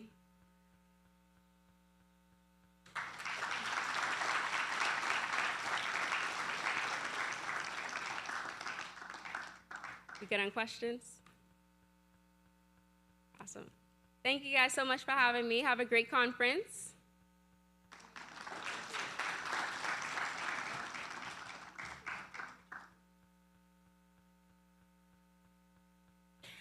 What did I tell you? Brains and beauty. And what? A Bahamian. So we look for great and more adventurous things from you, Miss Ingram, when you go to Miss Universe competition. That being said, ladies and gentlemen, For those of you who would like to have a photo opportunity with Ms. Ingram, that would be allowed downstairs at the big SDG sign up board. You can take your photos there. So this would conclude our opening ceremony activities, and we will now be moving into the meat of our agenda. With that being said, Ms. Sasha Pinder will be taking over as our MC for the rest of today's activities. So I call Ms. Pinder to the stage.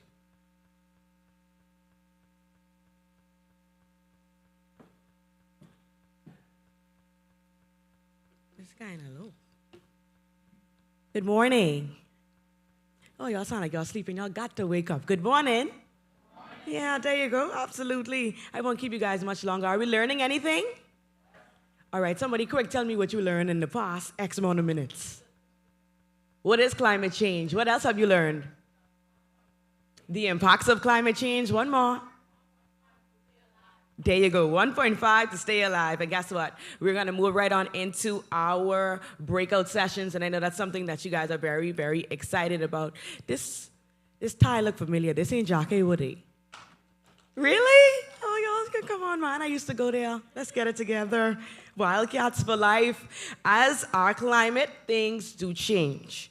Okay, so I need you guys to listen up and pay real good attention. The waste management and sustainable agriculture are both being held in the Franklin Watson building. So I have some volunteers. My volunteers, give us a wave. There's a volunteer here to my left, which would be your right, down at this door. Give them a wave so they know where they're coming. And then in the back. So just look at the back door. I think that's where you guys came in, all right? So if you are interested in the waste management breakout session, you will exit at the back of the room. So again, give them a wave so that they can see. So that's where you're going if you're interested in the waste management breakout session. Now, if you're interested in the sustainable agriculture breakout session, that's down here. Volunteer, give them a good wave again. That's down here at my left of the stage. And you're gonna follow both volunteers. They're gonna escort you to that building and into those breakout sessions, all right? If you are after the breakout sessions, okay, COP28 Youth Policy Drafting Session. If you are interested in that, you want to connect with the climate change ambassadors for the location of this session. In the meantime, between time, we are on a tight schedule. We want to encourage you guys to keep the sessions to 30 minutes. Okay, we want to keep the sessions to 30 minutes. So at this time, I'm going to invite you all to choose your volunteer, choose your breakout session, and let's get this show on the road. Again, the waste management breakout session, you'll exit at the back. And if you're interested in the sustainable agriculture, that will be to my left. Thank you.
sampler, man. Run the tune. Spin that one, DJ Sampler. Sample what happened, man. Let that one go. Here we go. Hold your ears, folks. It's showtime. Nassau is the capital, Bahamas. Bimini is the gateway, Bahamas. 1492, Columbus landed. 1973, we were free. From Nassau to Inagua, Bahamas. From Freeport to Mequona, Bahamas. Tourists love our country, Bahamas, Bahamas. 700 islands, Bahamas. Happy independence, Bahamas. Happy anniversary, Bahamas. Happy independence, Bahamas. Golden anniversary, Bahamas. Regarding in Exuma, Bahamas. Fishing in Long Island, Bahamas. Sailing on the Melbourne, Bahamas. Diamond Conquer West End, Bahamas.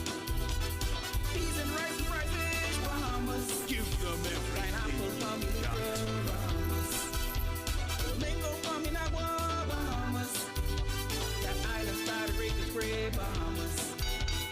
Happy independence, Bahamas. Happy anniversary, Bahamas. Happy independence, Bahamas. Golden anniversary, Bahamas. DJ Future, are you mad? Hear me music or nothing.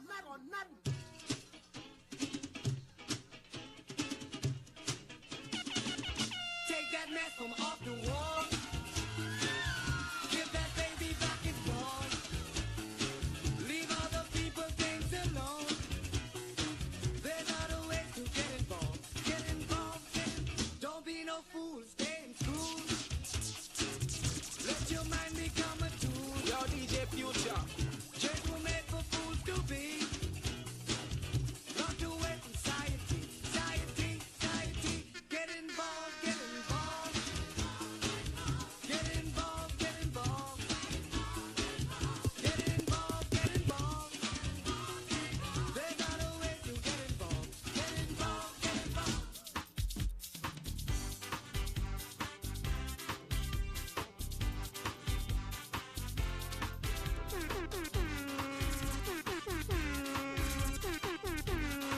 Yo, DJ Future. Woke up early one morning to the rising sun. It's bonefish season and they on the run. I gotta find bonefish fully to catch me some. See, when it comes to bonefishing, he's number one. He's bonefish fully. He's so meek and lowly. Bonefish fully. He's the one and only.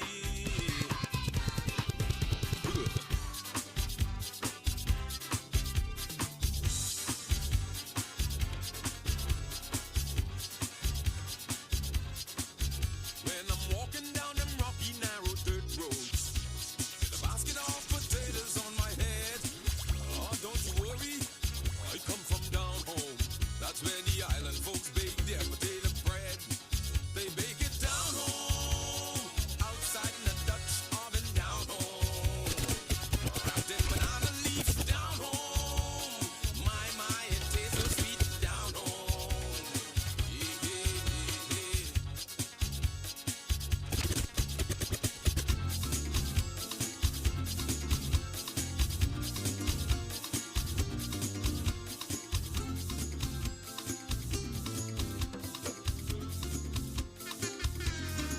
A pretty lady down the street one day.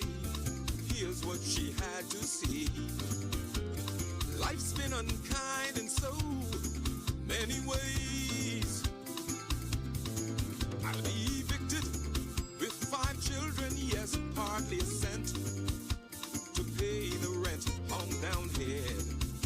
Here's what she said. Oh, how I wish I could fly. I'd fly away so high, up with the birdies, way up in the sky. Yo, DJ Future. Things kinda getting to me.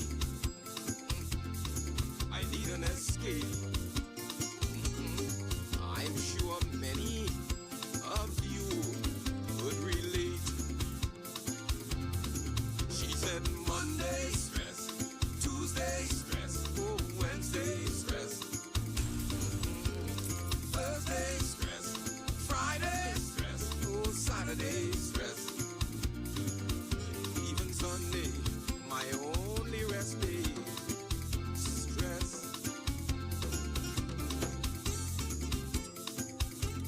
I good. Checking. Beautiful. Lovely. Good afternoon, everyone. Okay, I know. So we can get right to it, all right? If you are on the outside and you can hear me, please make your way in as quickly as possible because we're going to move right on into our next presenter, Dr. William Hamilton, who will be presenting on the nexus between the health and climate crisis, okay? So Dr. William M. Hamilton is a general practice physician currently working in the Department of Public Health in the Bahamas. He aspires to practice emergency medicine with special interest in disaster and flight medicine, while also running a community-based organization that focuses on rapid response care in disaster situations. He has published in notable journals, including Health Affairs and The Lancet. His keen interest in emergency medicine was kindled while working shifts in the Accident and Emergency Department, and this passion was reinforced after having been stationed in Marsh Harbor, Abaco during the passage of Hurricane Dorian, where he performed disaster relief duties and provided total care for numerous patients under austere conditions for a protracted period of time. A well-rounded physician, Dr. Hamilton completed a Master's of Science in Health Science with a concentration in integrative health and wellness from the University of Medicine and Dentistry of New Jersey in 2010. Prior to moving on to the University of the West Indies in Jamaica, where he obtained his medical degree in 2015. Let's welcome Dr. William Hamilton.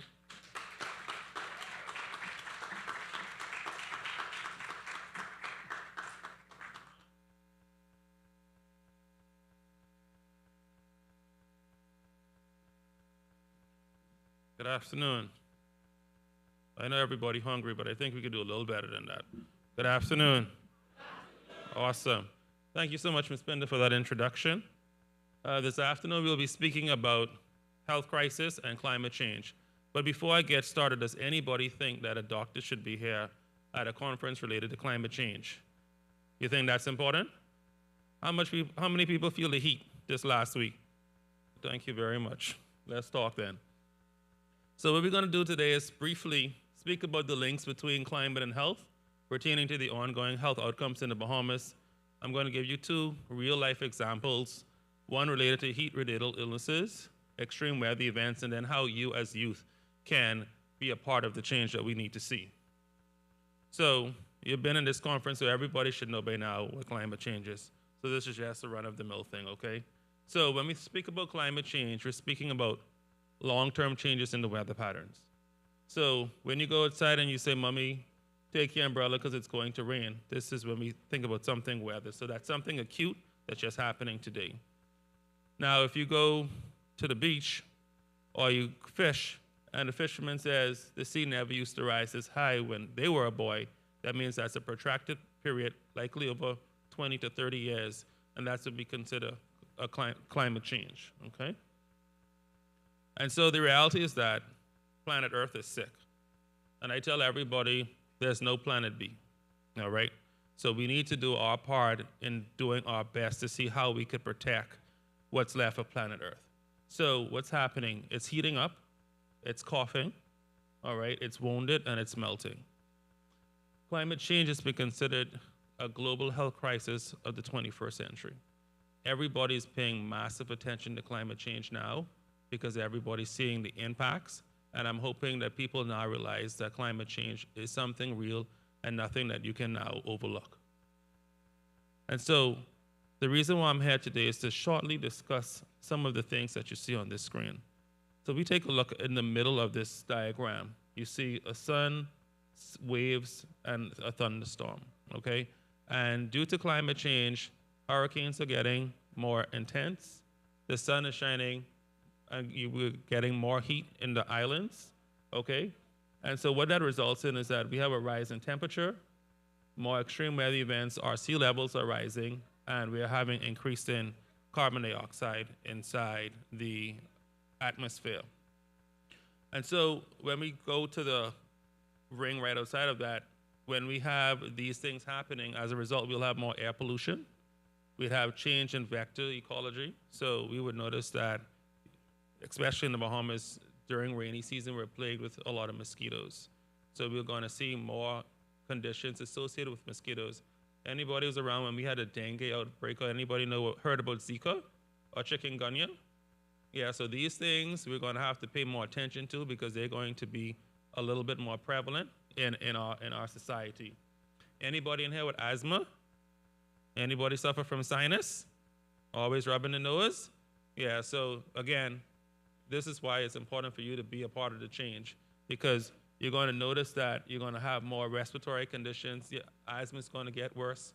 We're going to try to keep you out of the hospital, all right? But we're seeing more patients coming in due to issues directly related and indirectly related to climate change.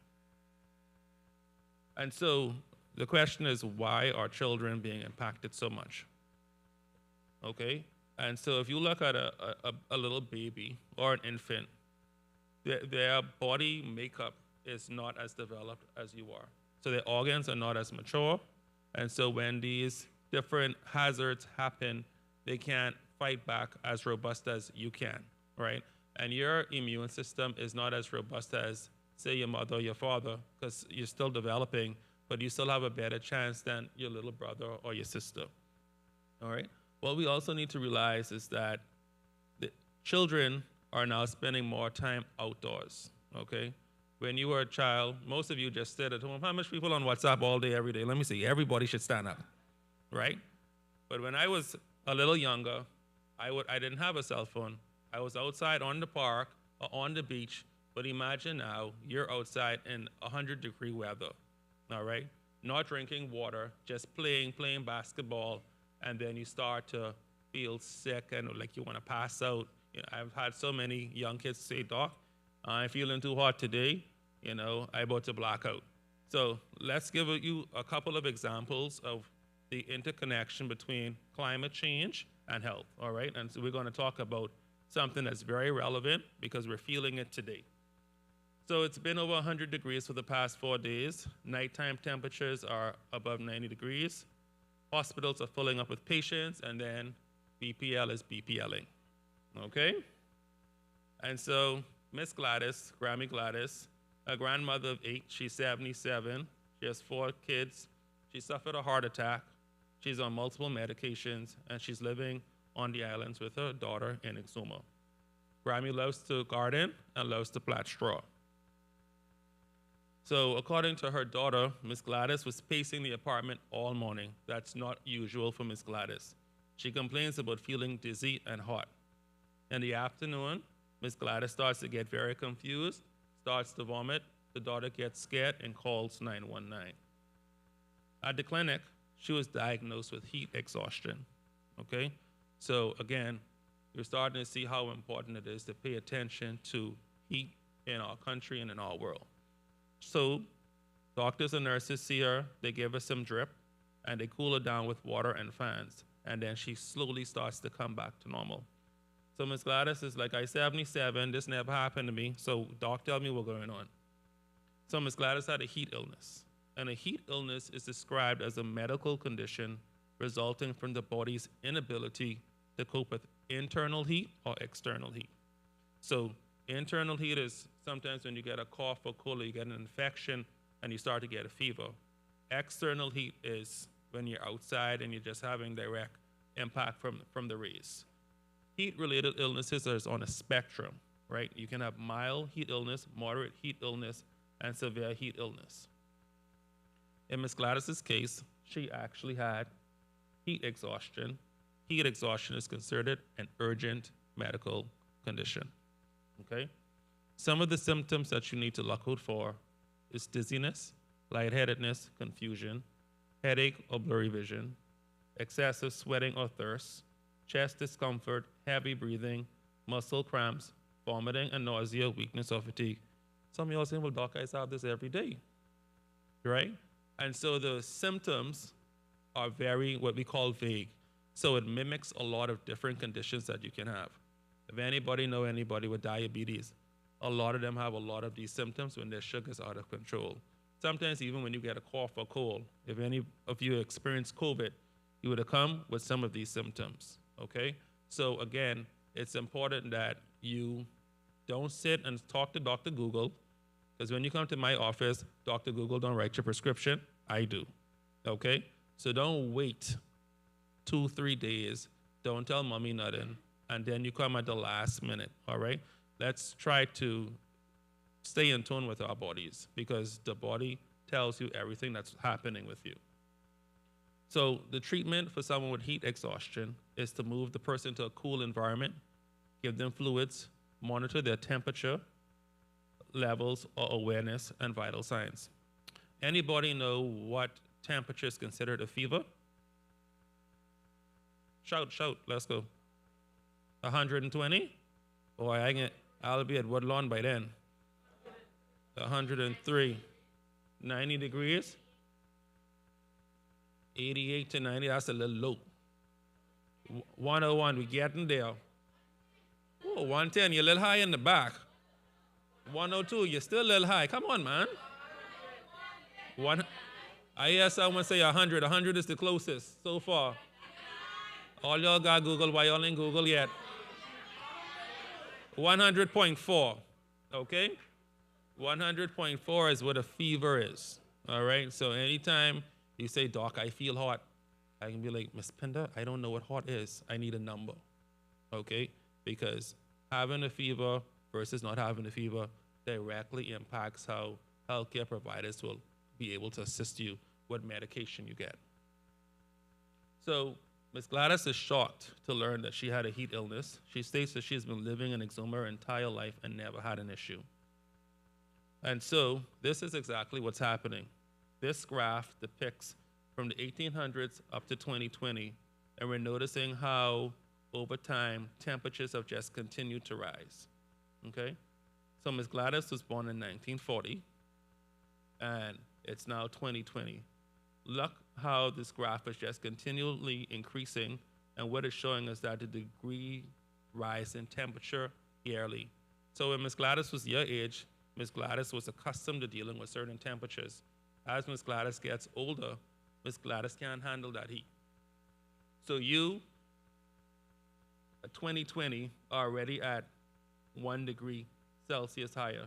If this graph was to go to about 2060, I can't imagine how much higher it would be. But again, we're here today to try to learn how we can curve this. And this graph also shows us how temperatures are changing. So the blue line, the dotted line, shows the old climate pattern, and the new line shows how we are shifting the curve more to the right, okay? And it's not as steep or a peak, but the dome shape is now leveling out, all right? So occurrences are happening more, and we're getting temperatures that are increasingly getting warmer. So I know y'all, it's police when it comes to y'all Grammy and y'all mommy, so y'all come in doctor office, doc, what happened to Grammy, right? I want to know, will this happen to me? And so youth is on your side, but youth is something that you should not take for granted. So the key factors that could either be for or against you when it comes to developing heat-related illnesses and your vulnerability to get a heat-related illness. So for Grammy was how old? 77. So age wasn't on Grammy's side, all right? Grammy had a coexisting condition. Grammy had a heart attack, right? Grammy's also on medication.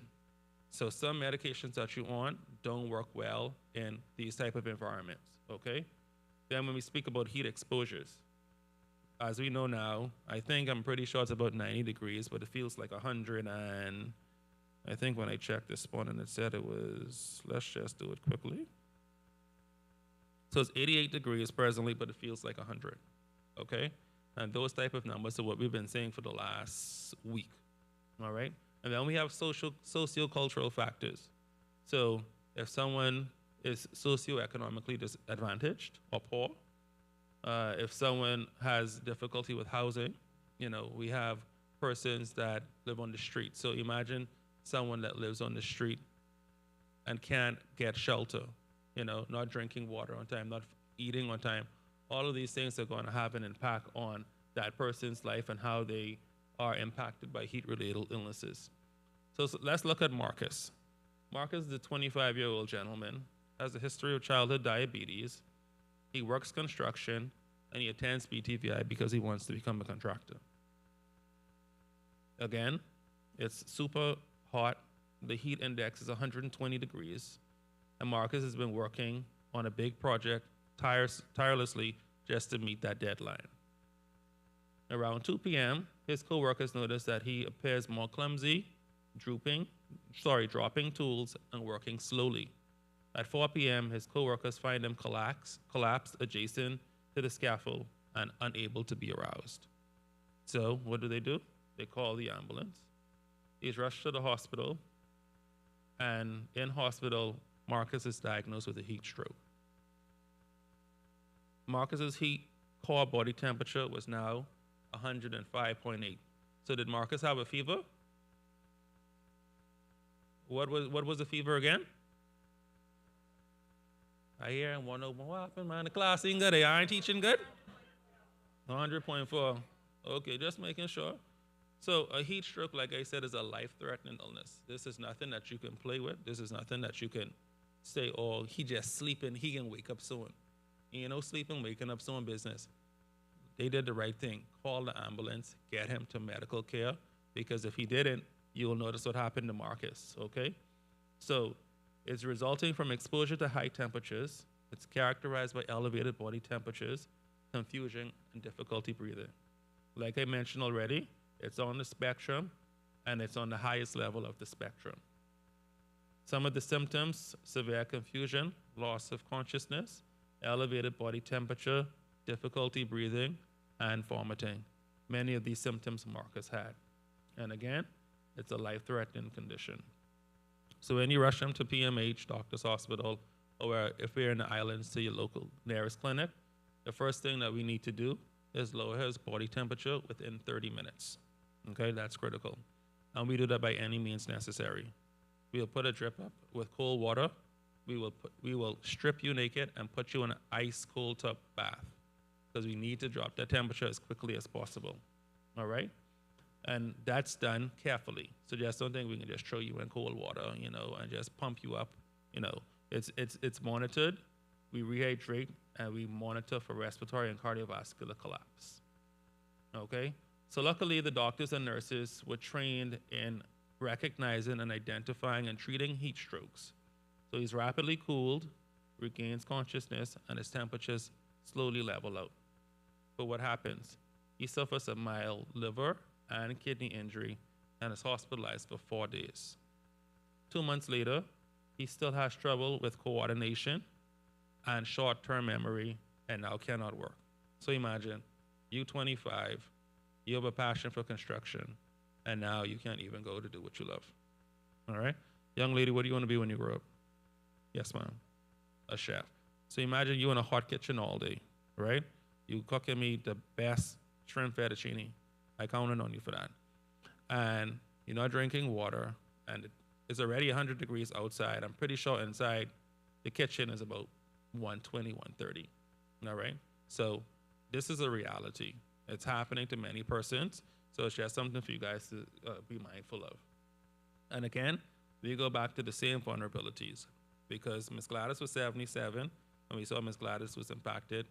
Marcus was 25, and Marcus was impacted. We have, again, some of the vulnerabilities are persons that become pregnant. Pregnant women are at high risk for having heat strokes. Well, being on the heat spectrum, okay? So again, these are things that we need to look out for, things that we need to pay attention to.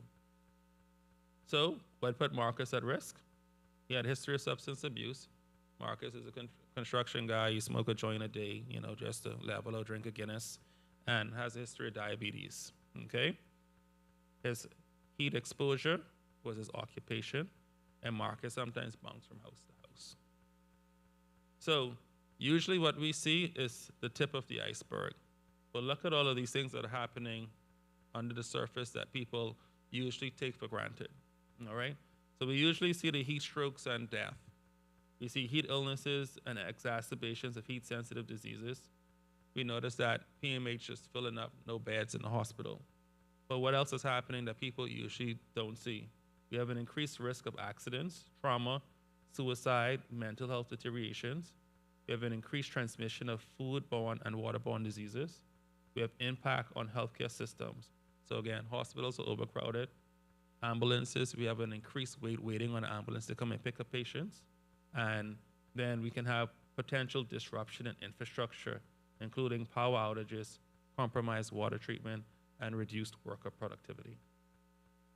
So what can you do to prevent getting a heat illness?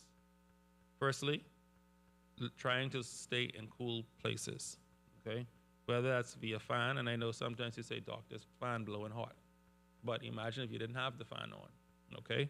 So being in a cool place, air conditioned, keeping the curtains closed during the day to stop the rays from actually shining into the home, all right?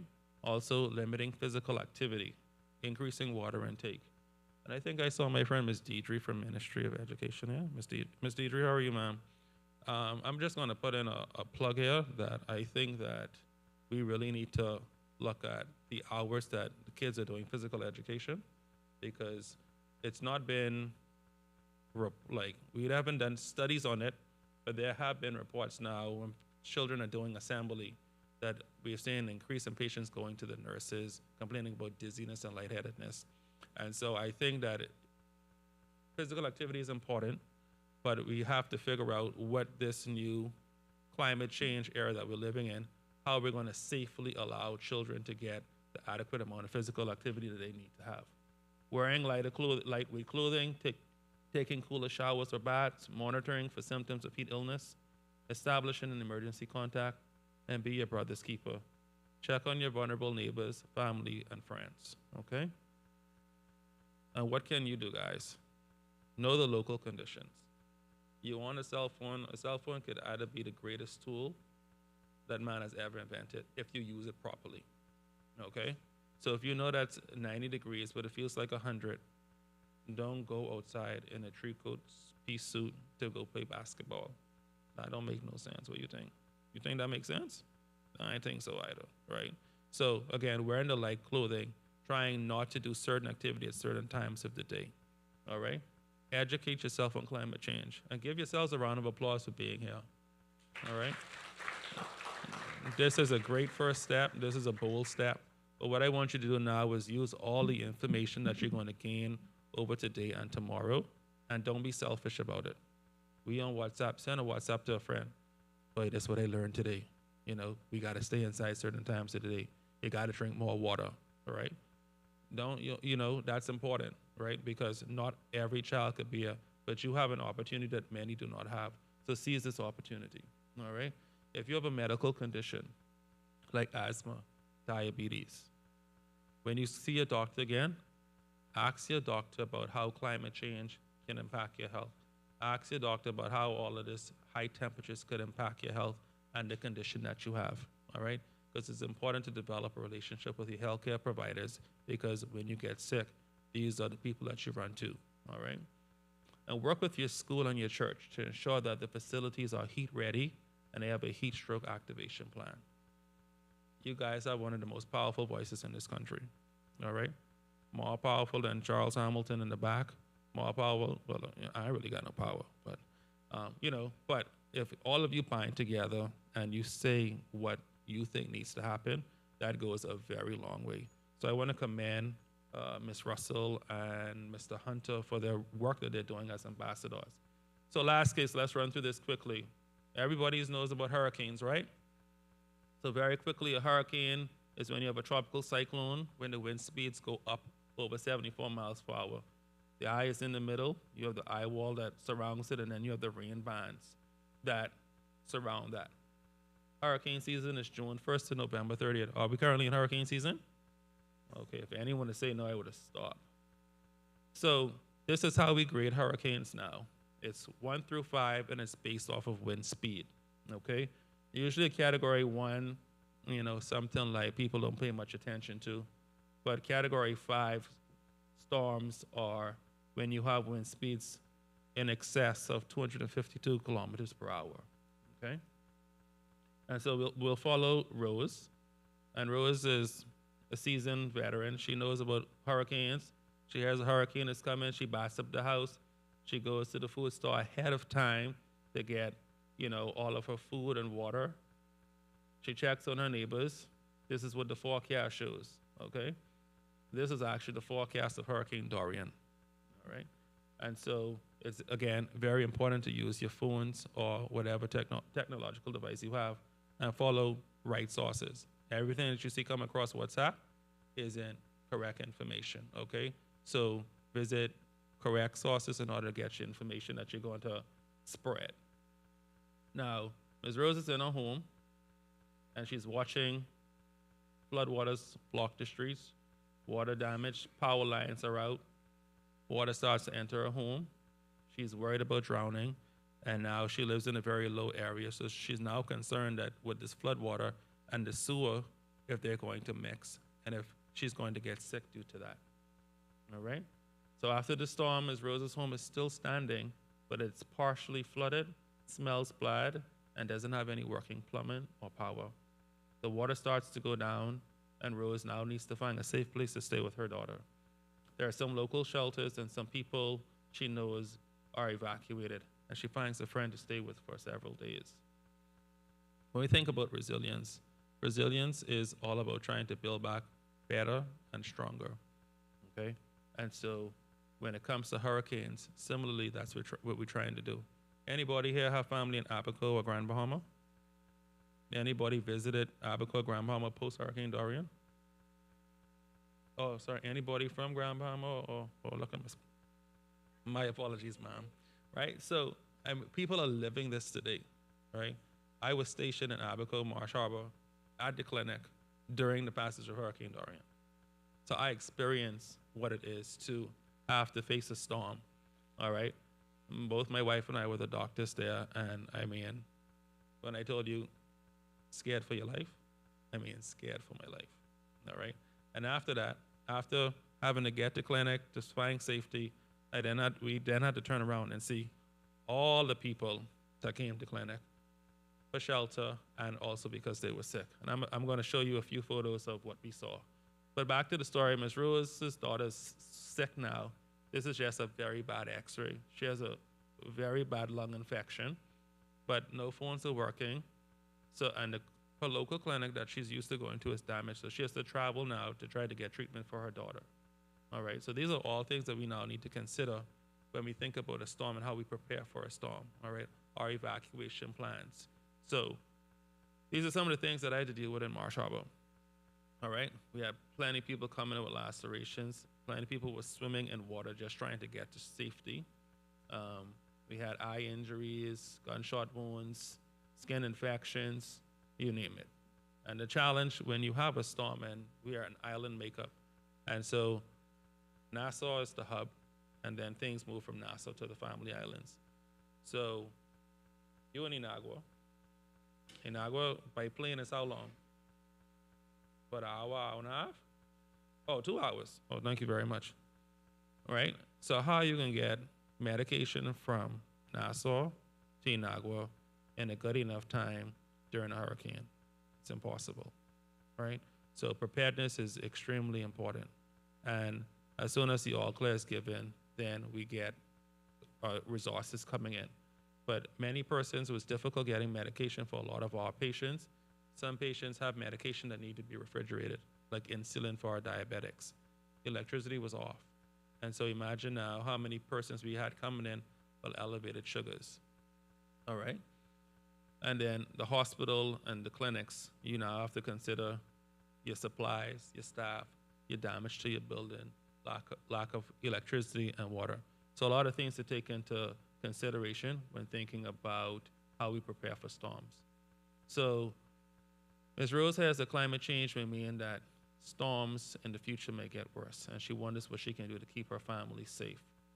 And so again, I started to speak about having a plan, an individual plan, a business plan, and for us in healthcare, a plan for the hospital, paying attention to the weather forecast, checking to see if you're in an area that's low-lying that will have storm surges, okay? And then also checking on family and friends. So this is actually a picture of Hurricane Dorian passing over Abaco. Do you see how massive that storm is? Okay? And the storm is going to continue moving, and it literally comes to a standstill right over the eastern end. of Grand Bahama. And hurricanes are becoming stronger, intensifying faster. That means that it's going from a category 1 to a category 5 in a very short space of time. It's dumping a lot of water. We had over 2-story storm surges in Abaco and Grand Bahama, and then it's starting to slow down, all right? And that's what we witnessed, all 4 of these characteristics in Hurricane Dorian. And so the impacts of climate change on health, we have our physical, mental, and community. We call it the trifecta. And briefly, I'm going to talk about the psychological, because so often we forget about mental health. Mental health is a real thing, guys, all right? Depression, anxiety, post-traumatic stress disorder, these are real things that people take for granted, and we scared to talk about it, all right?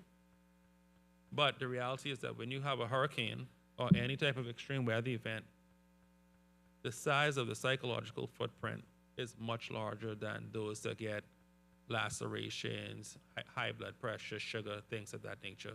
So we need to pay more attention to persons that are coming in with psychological issues. In my time at Abaco, 1 in 5 patients that came to see me had something psychological. Either they said, "Doc, my son is dead on the roof. I want to go back for them." "Doc, my mommy is not well." So they're not really concerned about themselves, but they're concerned about the grieving that's going to happen due to losing everything that they had. And so usually the hazard is something that's very short-lived. Dorian passed through the Bahamas in 48 hours. Resources and human losses is a little further out. And then life changes. People haven't returned back home yet, all right? So they now need to have a new normal. So go into Marsh Harbor in the summers. That's what many people used to do. When I visit Marsh Harbor now, post-traumatic stress disorder is a real thing, all right? Because it's not the old Abaco that I remember it being. But at least we're trying to do something to build it back better and stronger, all right? Over 9,000 people were displaced. We had a lot of evacuation flights afterwards, and people just were trying to find places to live post-Hurricane Dorian. This is very important, especially as a youth. The climate crisis in the Caribbean islands, we're going to see a 6-fold increase in children being displaced by storms. If a storm was to hit Nassau today, I always ask the question, where would we all go? Where would we all go? Okay? And so as youth, you have a role to play. And you have a role to play in this climate and health nexus that we're speaking about today. Everybody likes something in here, all right? We're all good at something, and we know what needs to be done. You find that sweet spot in the middle with the help of teachers, family members, the ambassadors here, and we all can galvanize together to try to make some of the change that we want to see. So 10 quick things that you can do in this fight is to spread the word and put pressure on the politicians, right? Lobby. Anybody know who Greta Thunberg is? Yeah? Who? Well, that's my friend from Brawley. Awesome, right? So yeah, Greta Thunberg, go ahead. Yes, ma'am, right? So, I mean, she's very radical in her approach, but she's making a difference. Her voice is being heard, and she's getting change done in her country. All of us have a Greta Thunberg somewhere in us. All of us are passionate about something, okay? And so let's band together and try to do some things to make a difference. Transform the way we get to and from school, to and from church. Everybody jump in the car. I drove here by myself, which is pretty bad, okay? We need to start the carpool more, all right? Try to improve our busing system to get a safe busing system so more people will be willing to take public transportation. Everybody heard about greenhouse gases, right? And everybody knows how greenhouse gases is impacting climate change. Every time I go and turn on my car, I am letting off greenhouse gases. So if I could fit 5 people in my car, I should try to do that instead of me one driving to work by myself every day. True? And also, let's change the type of power that we use, all right? Solar energy is important. Wind energy is important. All right? Look all this heat we got. Everybody should be trying to get a solar panel on their house some way, shape, or form. All right? Tweak our diets. All right, we eat a lot of processed foods, but eating a plant-based diet goes a very long way, because when we have to process animals and meat, the amount of carbon emissions that it takes in order to get that production done is far greater than when we deal with plants. Don't waste food. Dress climate smart, plant trees. All right?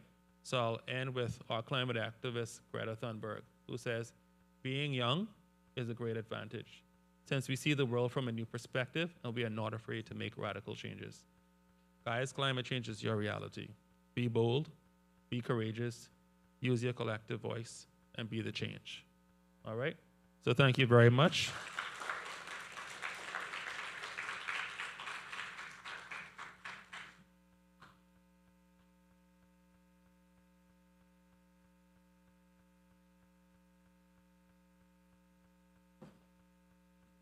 All right, did we enjoy that presentation by Dr. Hamilton?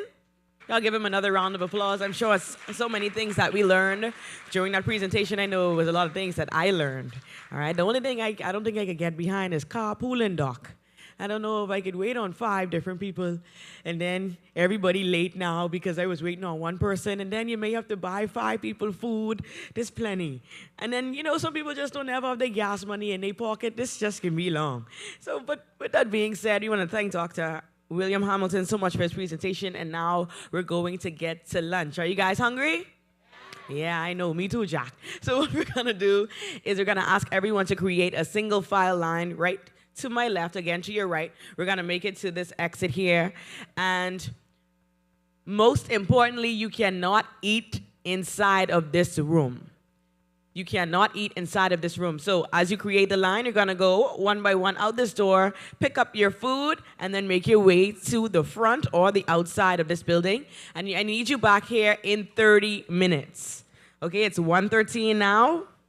I need you back here in 30 minutes. So again, you can join this line to my left, grab your lunch, and make your way to the front of the building. You cannot eat inside of this room.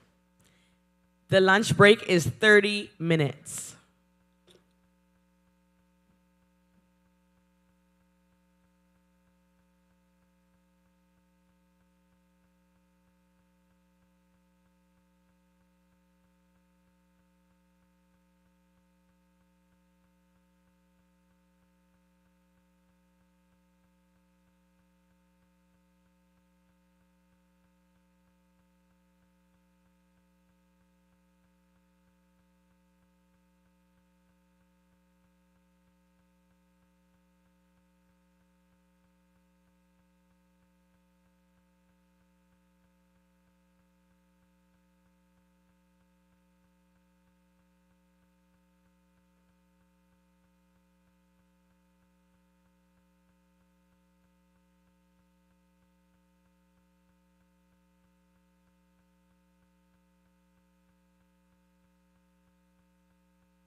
Ting-a-ling-a-ling.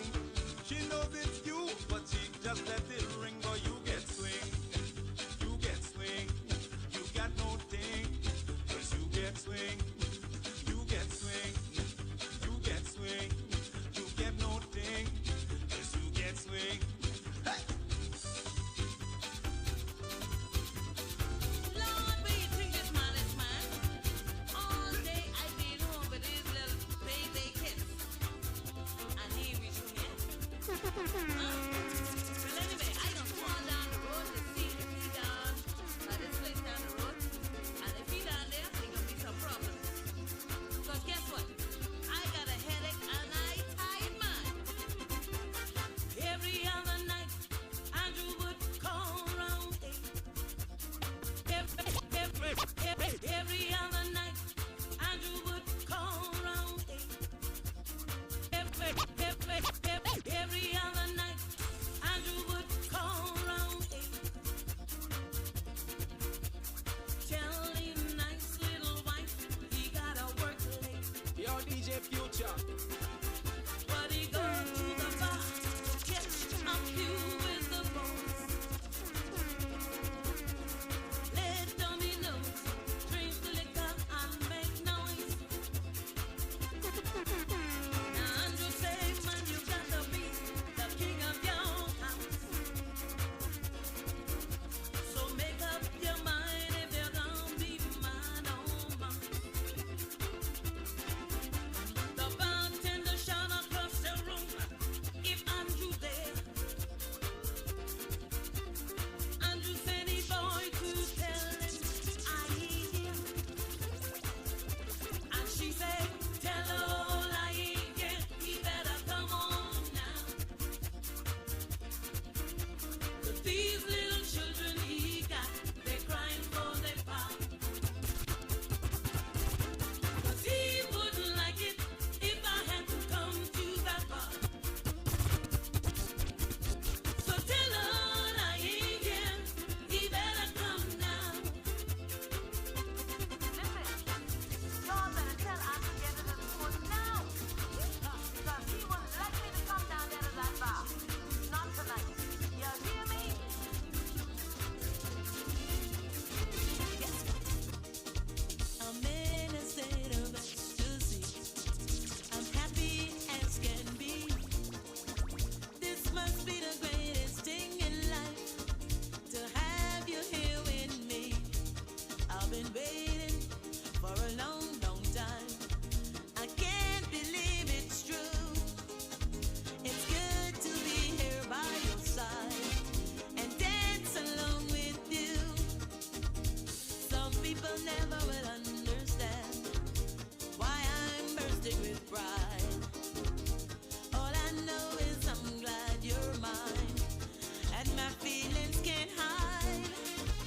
I can't sit down and I'm spinning round, honey. Oh, look what you do to me. I'm in the mood and I'm feeling good. Oh, look what you do. It's on my face, grab me round the waist, running. Oh, look what you do to me. Yo, DJ Future. I'm getting seen when I hear your name. Oh, look what you do. Give it to me now. One more time. Oh, yeah. Sing, Ronnie. I thought the time had come and gone for me to feel this way. It's hard for me to understand. I'm happy every day. I've been waiting for a long, long time. You must believe it's true. It's good to be here by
future. Kinda hard to reach, so fast and over.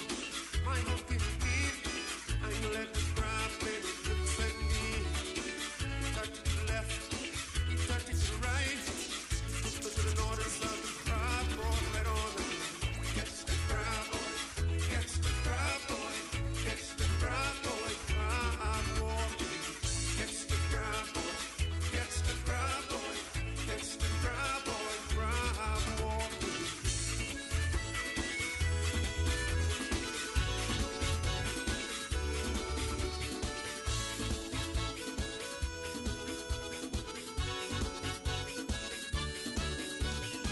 You know I was legal when I come to you. You gave me food, clothes, and protection too. You said don't worry about a thing. Just show your loyalty. It's the comfort that you'll bring.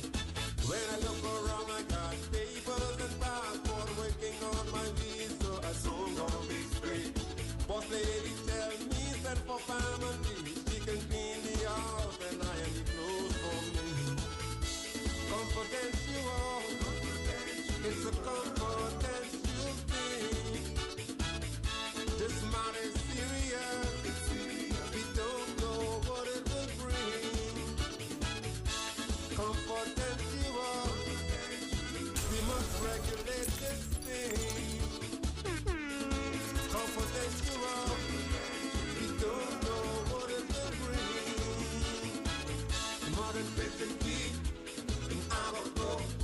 Makes woman run for help and Ryland.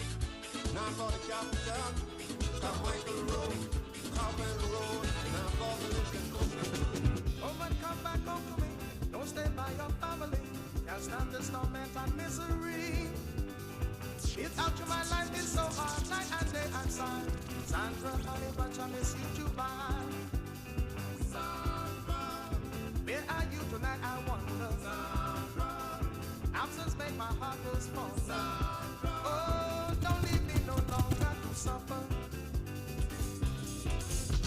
I went to the dance the other night. Everybody looks sad. I said over and over and over again, this dance is gonna be a drag. I said over and over and over again, this dance is gonna be a drag.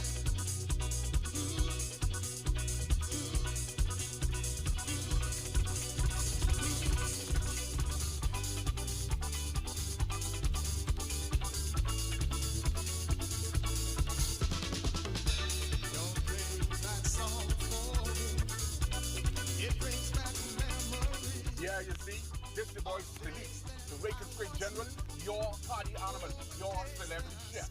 And I am here representing for my boy, the one and only DJ Future. Yeah, you see, Rake and Scrape or nothing, keeping Bohemian music alive, taking Rake and Scrape to the world. DJ Future, use the party animal. Yeah, you see, Rake and Scrape to the world. Keep pushing Future. You got Rake and Scrape in the future. You know that you lie. Darling, I love you. You know that you lie. You lie, you lie, lie, lie.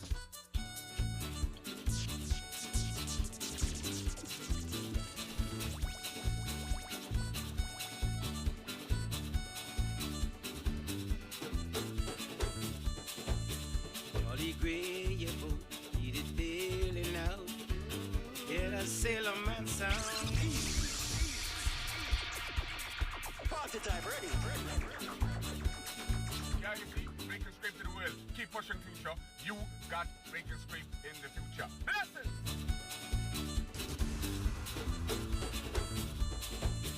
Jolly gray, your boat, need it bailing out. Get a sailor man sound. Jolly gray, your boat, need it bailing out. Get a sailor man sound. You wanna go to heaven, put the radar on your head, boy. That's a sailor man sound. If you wanna go to heaven, put the radar on your head, boy. That's a sailor man sound. Hear it boom, hear it boom, hear it boom, boom, boom, boom, boom, boom, boom, boom, boom.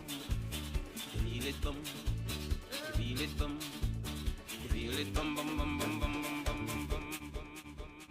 Yeah, you see, rake and scrape to the world. Keep pushing future. You got rake and scrape in the future. Listen! Give me my red shirt, baby. Give me my shoes over there. Give me my shoes over there. Give me my red shirt, baby. Give me my shoes over there. Give me my shoes over there. Girl, if I don't ever see you no more, I swear to God it'll be too soon. I swear to God it'll be too soon. Oh, I came home early one morning, about 10:30. I knew that something was wrong, Lord, I couldn't get in. I walked to the back door just to pick my lock. Great God, when I peep inside, this man was pushing. Oh, give me my shirt, woman, give me my shoes, oh, dear. Girl, if I don't ever see your black woman face no more, I swear to God it'll be too soon. Give me my shoes, every time I behind. Oh, give me my shirt, woman, give me my things, oh, dear. Give me my shoes, every time I behind. Lord, give it out, give me my shirt, woman, give me my Jordan, to the dear. Give me my shoes, every time I behind. Girl, if I don't ever, never, girl, if I don't ever see you no more, I swear to God it'll be too soon. Give me my shoes, let me carry my behind. Great God, too soon. Give me my shoes, give me all my things to do. I gone to City Meat Market just to buy one bread. I knew that Sandman was spooky, this woman keep tucking her head. I sneak round the car, Lord, just to peep inside. Great God, when I opened my eye, this man was in your pie. Oh, give me my shirt. Oh, give me all my clothes in the room. Girl, if I don't ever see your black woman face no more, I swear to God it'll be too soon. Give me my shoes, every time I behind. Oh, give me my shirt, mama, give me my shoes over there. Give me my shoes, every time I behind. Lord, give me my shirt, every time I behind. All my clothes in there. Give me my shoes, every time I behind. Girl, if I don't ever, never, girl, if I don't ever see you no more, Lord, I swear to God it'll be too soon. Give me my shoes, let's tie my behind. Great God, too soon. Give me my shoes, give me all my things to do. You said you're going to prayer meeting just to praise the Lord. I knew he wasn't no deacon, so I tell you to follow y'all. Y'all drive down the road, then y'all park the car. Great God, when George walk up, all he heard he sticking to. La la la la la la la la la la la.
Sam.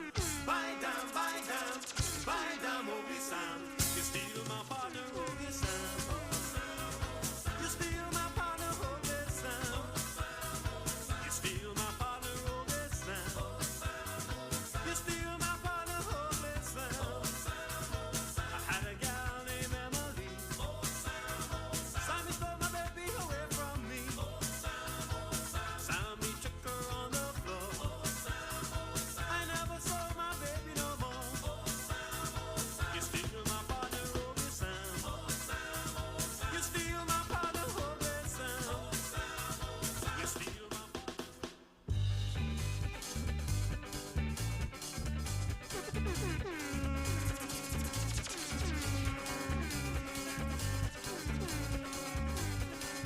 Yo, DJ Future. Livingston, don't mind Livingston. I and I hear la la la. I and I hear la la la. Don't mind Livingston. Don't mind Livingston. I and I hear la la la. I and I hear la la la. Going down Bremen Road, going down Bremen Road, going down Bremen Road. I can't lick nobody. Don't lick nobody. Don't lick nobody. Don't lick nobody. Don't lick nobody. Going down Harrow Road, going down Robinson Road, going down to Michael Road. I can't lick nobody. Don't lick nobody. Don't lick nobody. Don't lick nobody. Don't lick nobody. Bullfrog dressed up in soldier clothes went to the river to shoot some crows. Crows smell fire and they all fly away, Lord. Bullfrog get vexed and he cry all day. Bullfrog dressed up in soldier clothes went to the river to shoot some crows. Crows smell fire and they all fly away, Lord. Bullfrog get vexed and he cry all day. Do a nanny, do a nanny, do a nanny, how you do? Yeah, do a nanny, do. Do a nanny, do a nanny, do a nanny, how you do? Yeah. Hey, hey, hey, Bahama rock. Hey, hey, hey, Bahama rock. Everybody's out there on the dock. They're doing what we call Bahama rock. Hey, hey, hey, hey. Oh yeah, Bahama rock.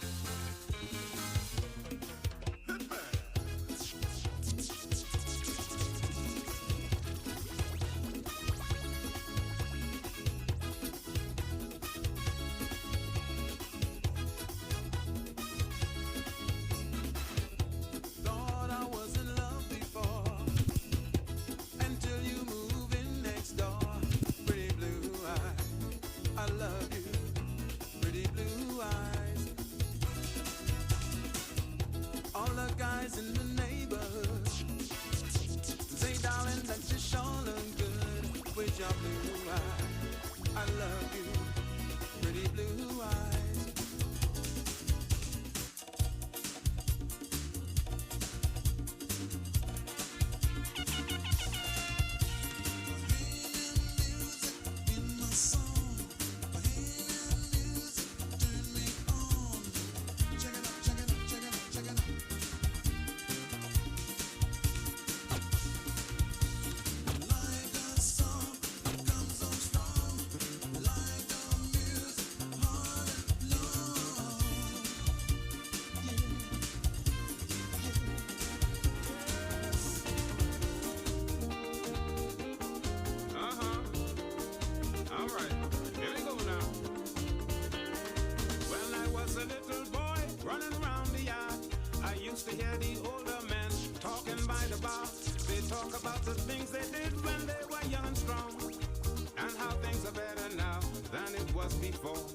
I didn't understand what they meant back then. I'm a little older now. I think I comprehend when they say age ain't nothing but a number.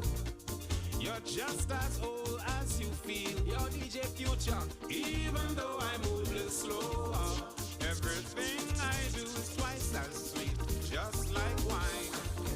All the summertime, champagne, my name, caviar from afar, candy, brandy.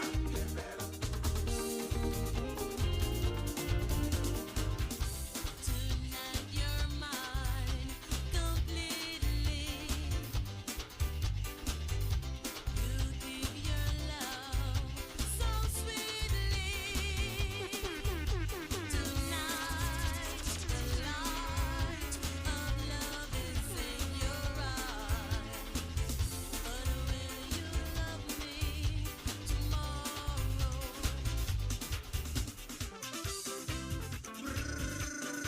Mamale, mamale. Oh, yeah. Oh, yeah. I saw you with your boyfriend just the other night. He had you snatched up, y'all really, really tight. I'm not the kind of fella who like OPP, but I must admit, y'all, I feel a little jealousy. Every time I see ya, I break the golden rule. I had a crush on you, girl, from we was in high school. But homeboy beat me to the deal because I never told ya. Now he plan to take you down the aisle to have and hold ya. But oh, girl, if I had you, the things that we could do. Girl, if I had you, all the things that we could do. If loving you is wrong, I don't wanna be right. I'll be doing wrong the rest of my life. I'll be doing wrong the rest of my life. Oh, yeah. Oh, yeah. Record scratch! Hey, Miami! Woo! Come on, bring it! Woo! Oh, go! Woman pull up to Miami airport door with the biggest box I ever saw. She said, take this down to Bahamas there. You get a big, big tip once you get it there. Nah, you know, I just wait for tips. But it's this weight me broken up my hip. I ain't buttered, I got a thing to prove. But this the biggest box that I ever tried to move. She had the biggest box in the world I ever saw. Where all she got, who could ask for more? That means she buying Miami must be spoiled. She got the biggest box in all the world. Come on, hey! Hey! Come on! Oh, it's big, I see. Man, you need to see it. Hey! Oh! Check it. Look. Woo!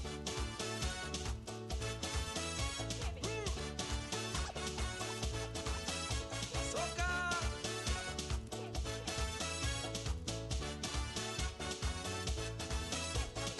One day I met this young lady, as fine as can be. She invited me for Sunday dinner with the family. She said, "Baby, you're the guest. What you want to eat?" I said, "You better cook a cow, 'cause I like to eat all the meat, all the meat, all the meat, all the meat. No rice for me."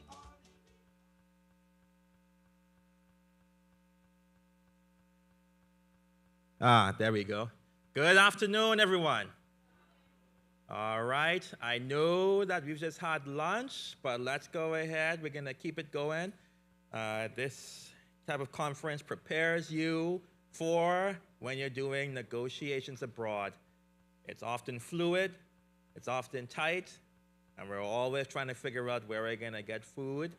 But guess what? We're glad that you're having this opportunity here back at home and among friends. So we're gonna delve right into our next session and presenter, who will be from the Bahamas National Trust, Mr. Garth Jackson Jr. He got an entourage back there. Let's go, BNT, right? Garth has over 10 years of professional experience in education, training, and communication. He obtained a Bachelor's of Science degree from the College of the Bahamas, now University of the Bahamas. He is also a certified project manager professional. Currently, he's pursuing a master's degree at a university abroad. And in his current role at the BNT, Mr. Jackson organizes partner communications and training workshops fulfills stages of grants and projects managed by the organization, communicates with other non-governmental organizations, government officials, international partners, oh man, landowners, fishers, teachers, and students. He's a multi-talented young man who is going to teach us and explain to us the importance of conservation through protection and marine protected areas, something that we do well here in the Bahamas. So for you who are online, for you who are in the room, let's welcome Mr. Garth Jackson.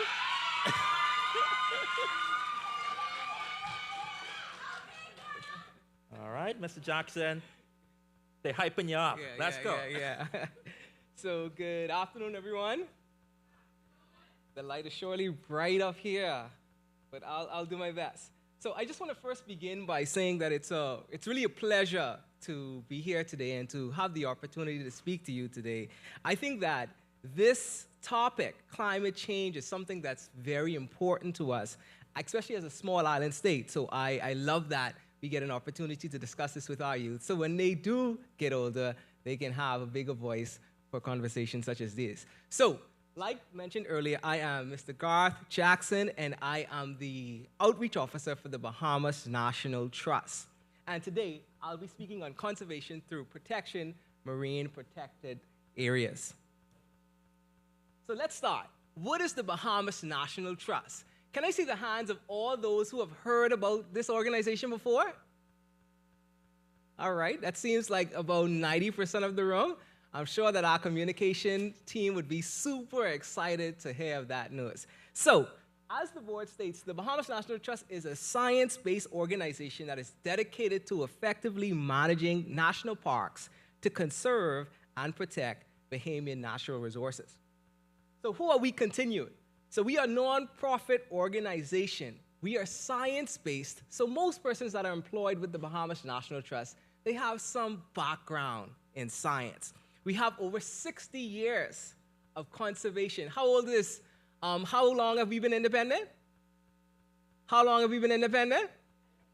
50 years. Now keep in mind that I said 60 years.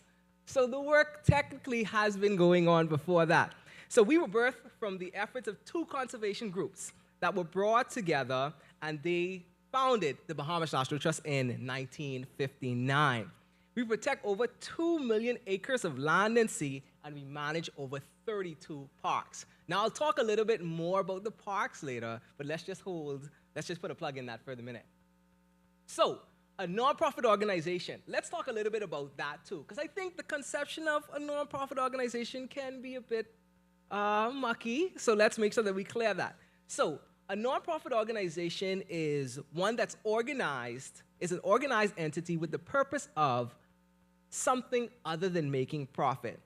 It is often dedicated to furthering a particular social cause or advocating for a particular viewpoint. So in economics terms, it is different from a nonprofit organization because additional revenue that we get through our organization, it doesn't go to a specific person, but it goes towards continuing the work of the Bahamas National Trust. So, we work through strategic plans to meet specific goals and objectives and deliverables. We work through projects and programs. We measure our goals through impact and deliverables. And then we are owned by whom? Who owns the Bahamas National Trust? Take a guess. You don't own the Bahamas National Trust? So the Bahamas National Trust is owned by the community. So we all play a role in ensuring that we meet our objectives. So the Bahamas National Trust just isn't us. The Bahamas National Trust is all of us. So here you see some photos. Now, these are the 4 pillars that we mainly stand on at the Bahamas National Trust, like I said earlier. So we have programs. We have the Discovery Club that's up there on the far left. Has anyone heard about the Discovery Club before? Yeah? All right, then. That sounds like a lot of people. So we have one of our colleagues, Aaron John. He's with some of our students in the Discovery Club. So most of them should probably be in they look to appear to be about grades 1 to 3. That's where the students there, but we do cater to 1 to 6. And then you would see over here the handsome gentleman in the back that's sitting in the second row on the boat, right? Handsome gentleman, right? Yeah, yeah. All right. So that's myself. That's when we were in Exuma Keys. So we were doing some research there, and I had an opportunity to speak some locals in Exuma. And then you can see on the far left, that's actually in Inagua. So we had a few persons down there too, because what they're doing is they're working on some drones. They're trying to include some drones in management, and they were testing those out. And then I heard someone earlier said they were a tree hugger. So I guess we have our tree hugger on the team. We have Janisha. She's there doing some research. All right?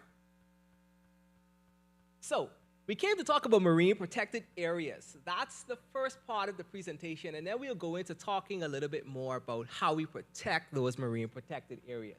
So throughout our 32 parks, you can find many marine ecosystems and a diverse number of organisms living in these wetlands. So can anyone take a guess as to what park is this?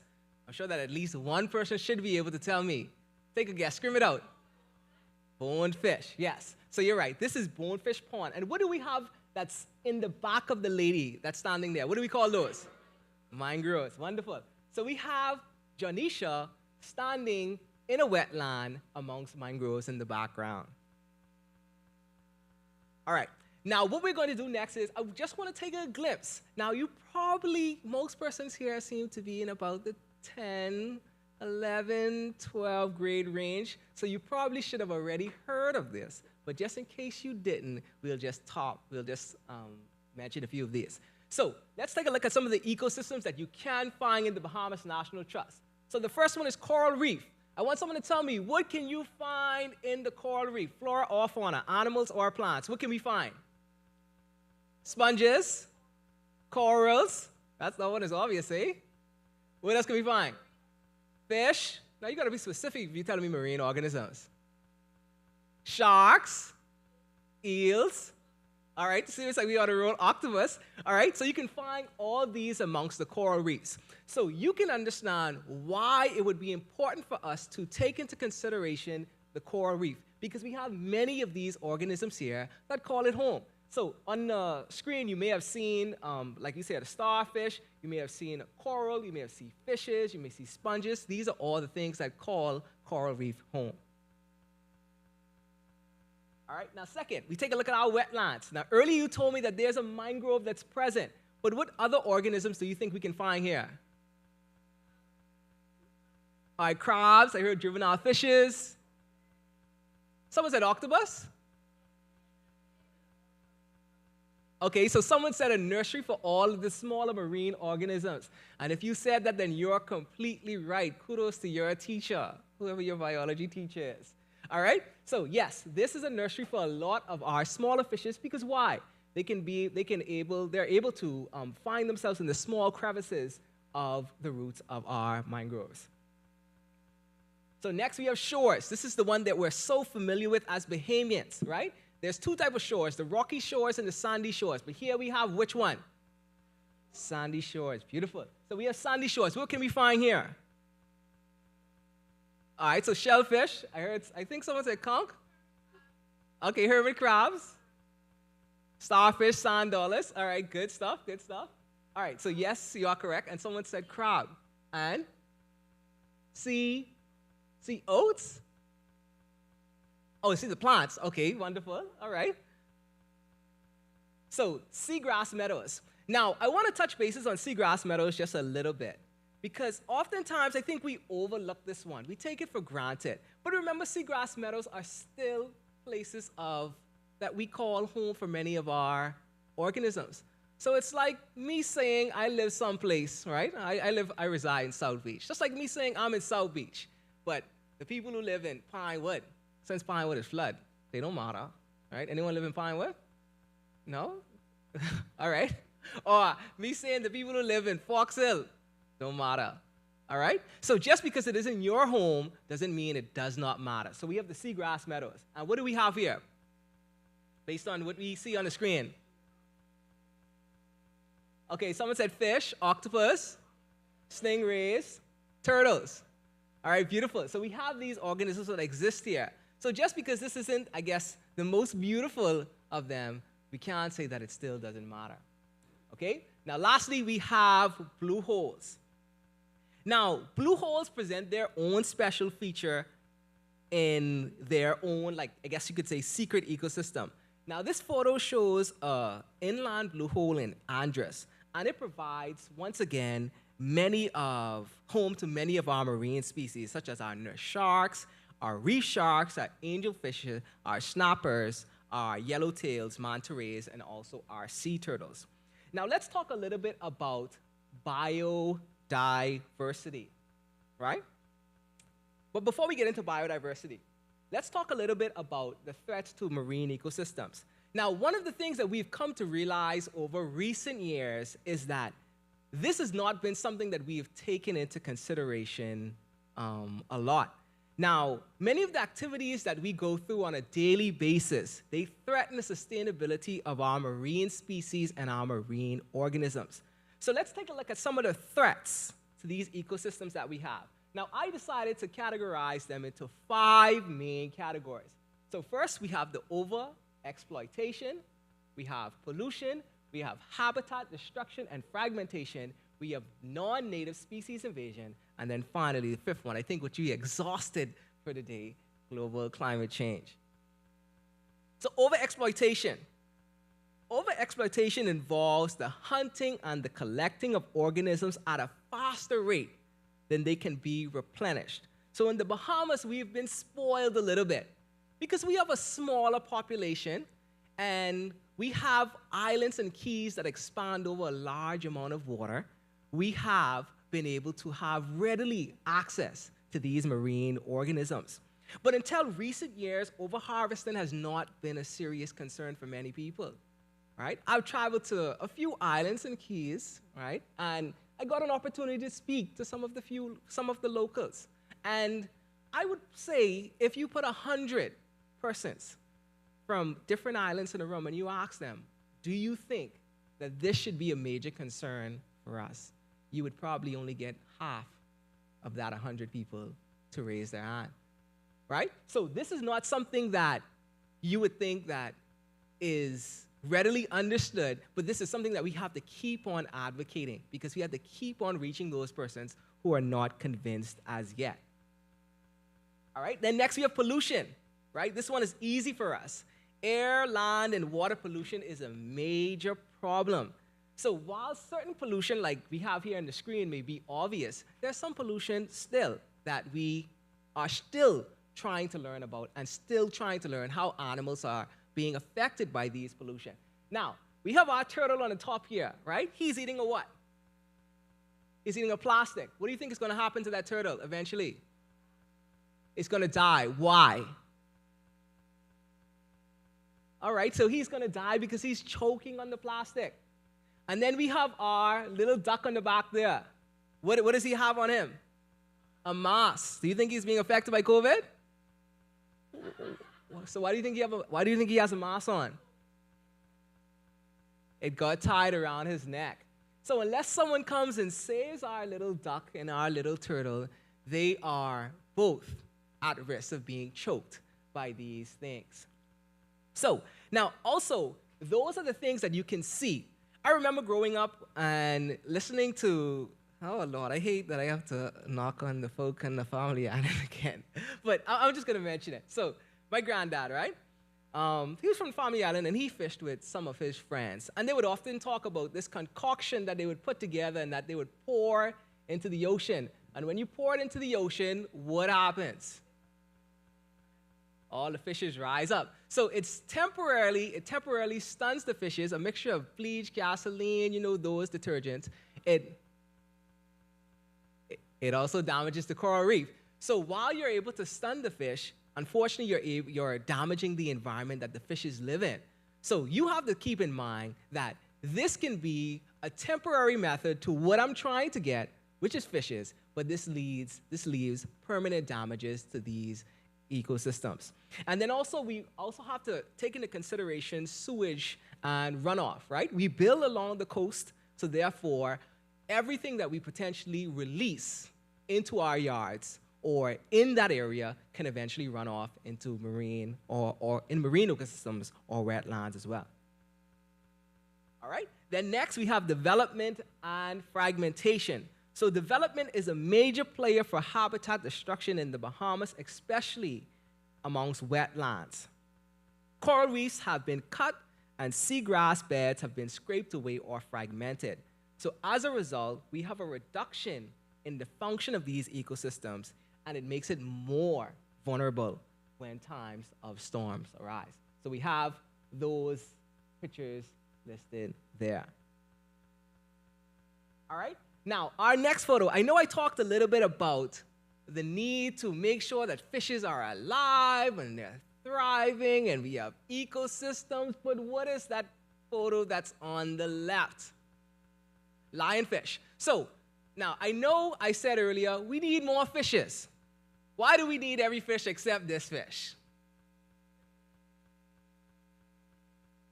Okay, so someone said it. It has a limited amount of predators. So, if you take yourself back to, I'm sure you probably would have learned this in about grade 8 or grade 9. You would have talked about something called the food web, right? Food web sounds familiar? Right, you would have talked about the food web. So we have this organism that's being introduced into a new environment. So therefore, this organism now is finding all the things that it possibly can eat. But what's going to happen? It's now competing with the groupers and the other fishes for that same meal. So now them two are fighting. But what also is happening is the grouper already has its existing predator. So the grouper, let's say for example, let's say the shark. Let's say for example, the shark eats the grouper. So the shark is eating the grouper, but what's eating the lionfish? Nothing. So the lionfish is only dying because of natural causes. Therefore, they're able to populate the ecosystem. All right? And then we talked about trees, the same example. Why do we need more trees? Except this tree right here. It is, okay, you got to talk louder than that now. It blocks off the growth of the other trees. What is this tree? Casuarina tree. Wonderful. So casuarina tree. So this casuarina tree sheds and it limits the growth of other trees within that same specific place. All right? And then also, we would hope that the presence of this tree would stop or limit soil erosion, but in moments where there's high wind, this tree can be easily toppled over, and then all of that sand from underneath that tree can be swept away, and then we have beaches with less and less sand. All right, now global climate change. I won't spend too long on this because we would have talked about it earlier.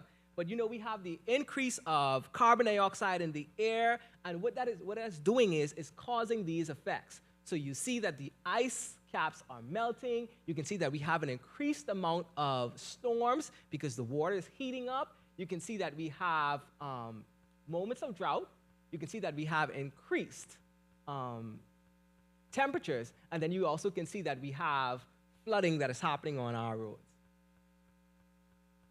So, in the Bahamas, we have too much to lose. We have so much to lose. Now, a lot of what makes us Bahamian really is our delicacies. So we've become very fond of the conch, right? We use our conch to make conch salad, conch fritters, right? We have our spiny lobster, right? We use those to make our meals. And then we have our fish at the bottom. So a lot of what it is to be Bahamian really is the meals. Now, without that, would you say we're less of Bahamians? Yeah?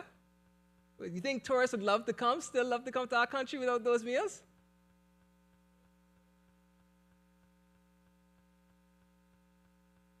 Okay, so it doesn't make, someone said it doesn't make that us who we are. All right, so that may be something that tourists do consider when they come and visit the Bahamas. So that's something that we probably should consider a lot. So let's go into the marine protected areas. Now this is where we'll talk a little bit more what the BNT is doing. So what are marine protected areas? A marine protected area is a zone that's restricted, that has restricted activity to preserve the natural environment, the cultural or historical values that that specific environment may have. This is done by focusing resources to monitoring and enforcing regulations to address these specific threats.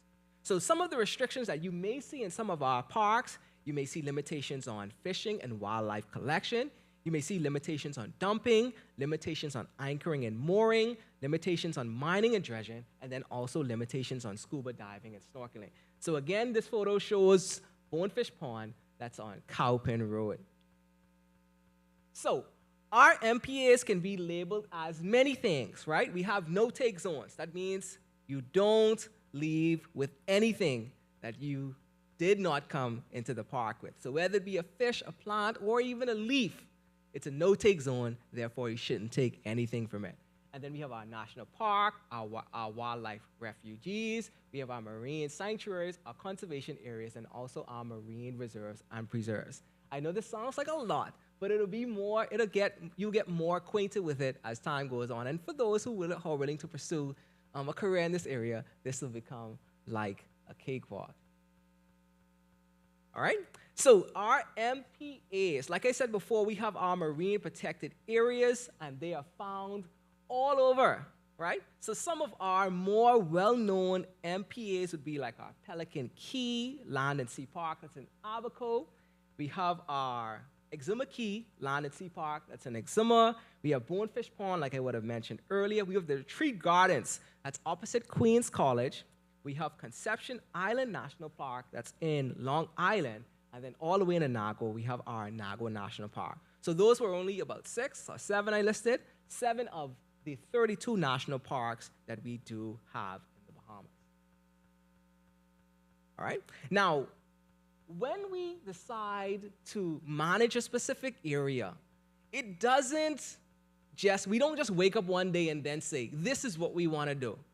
Or we roll it up out of bed and then say, you know what? This is a nice specific place for us to call a park. Let's do these specific things because I feel this way. So we normally use these 5 pillars in order to be able to determine, right, why we are managing this specific place and the reason for that. So I'll quickly go over them. And I want timekeeper, I want you to make sure that you keep me aware of the time. So representation. So the MPA should represent the natural composition of the marine environment and should cover the full range of the species and habitats represented there. So replication. Instead of investing all of our money into one particular area, we invest into multiple areas. That way, if something were to happen to one area, we can also have other areas that support that same sort of life, whether it be flora or fauna. Connectivity. MPA's network should incorporate ecological connections among the sites to facilitate the movement of organisms between these habitats and encourage larval dispersal. And then adequacy, an MPA network should cover enough area to provide sufficient protection for habitat species and those that benefit. And then finally, efficiency. Having a network of MPAs balance costs and benefits. The network design or plan should consider current and future threats to biodiversity and ecosystems.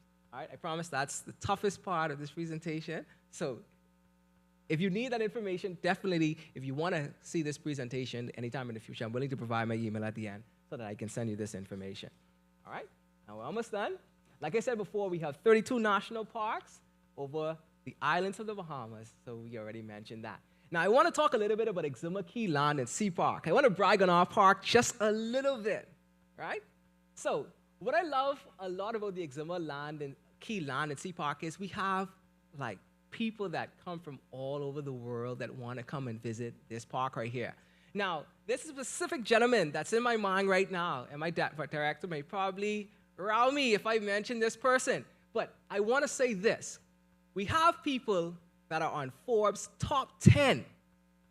You know what that means? Forbes' top 10 that travel all the way to the Bahamas to be in our Exuma Land and Sea National Park. Now, you could probably be anywhere in the world, really. With the billions of dollars that they have, they can probably be anywhere in the world, but they choose to be here. So I think this is something that we should not take lightly, and we should continue to preserve these specific areas. All right, so what can you do? Let's bring it all home. What can we do together to ensure that we continue to protect these marine protected areas? So we can adhere to fishing regulations. Remember, fishing regulations are only as strong as we make them. So if we don't follow them, then essentially they're just rule on the books. But we should play a part in ensuring that we also promote them and also follow them as well. So we should try our best to limit and stop pollutions. Wherever necessary, we should build with nature.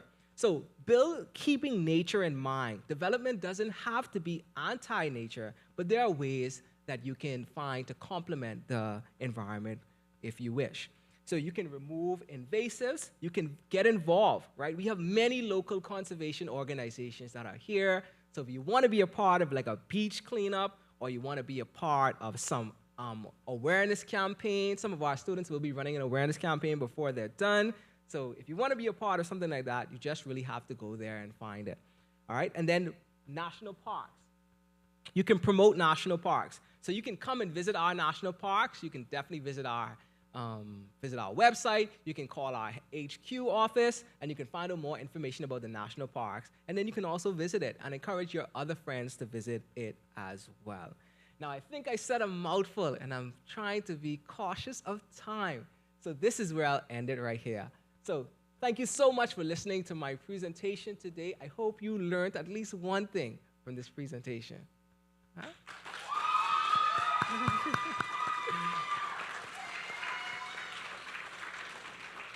Okay, I saw some people earlier ask the questions. I hope there's no questions. Yeah.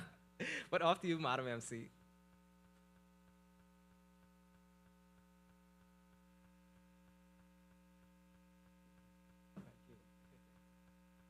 Did we enjoy that presentation?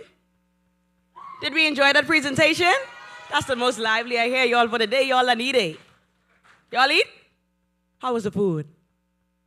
Boy, y'all gotta get it. Y'all gotta get it together. But let's move. We want to move in quickly into our interactive breakout rooms. All right, y'all excited about that? Anybody likes 3D printing?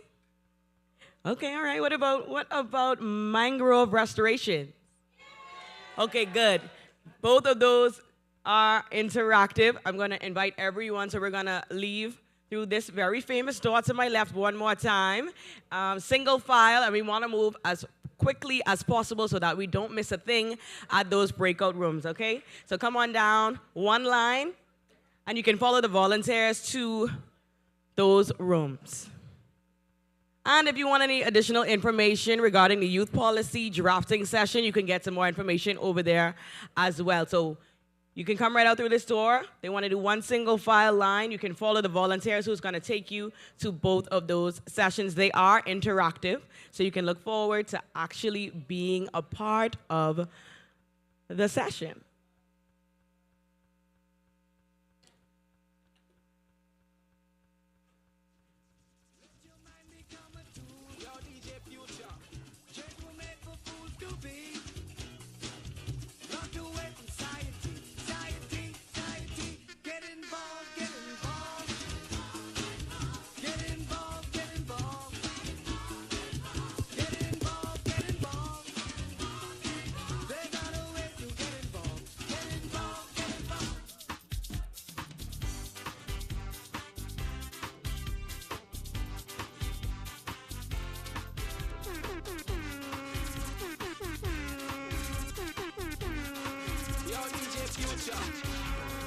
Woke up early one morning to the rising sun. It's bonefish season and they on the run. I gotta find bonefish foley to catch me some. See, when it comes to bonefishing, he's number one. He's bonefish foley. He's so meek and lowly. Bonefish foley. He's the one and only.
One day, here's what she had to say. Life's been unkind in so many ways. I'll be evicted with 5 children, yes, hardly a cent to pay the rent, hung down head. Here's what she said. Oh, how I wish I could fly. I'd fly away so high, up with the birdies, way up in the sky. Yo, DJ Future, things kinda getting to me. I need an escape. I'm sure many of you would relate. She said Monday stress, Tuesday stress, oh Wednesday stress, Thursday stress, Friday stress, oh Saturday stress, even Sunday, my only rest day. Stress.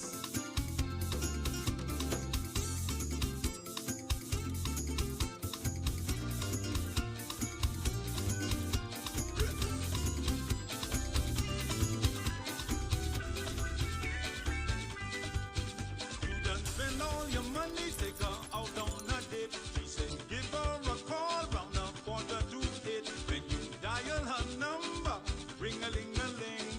She knows it's you, but she just let it ring, or you get swing.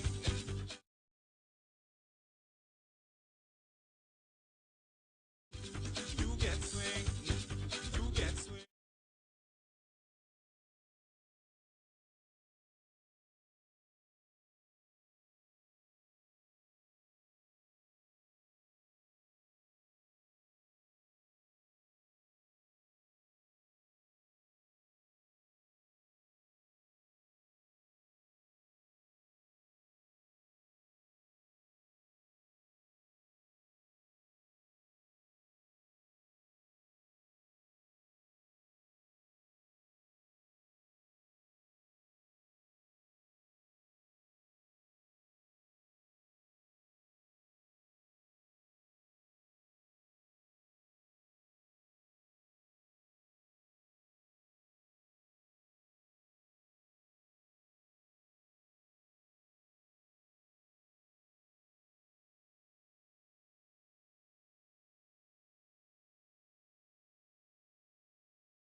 checking. Okay.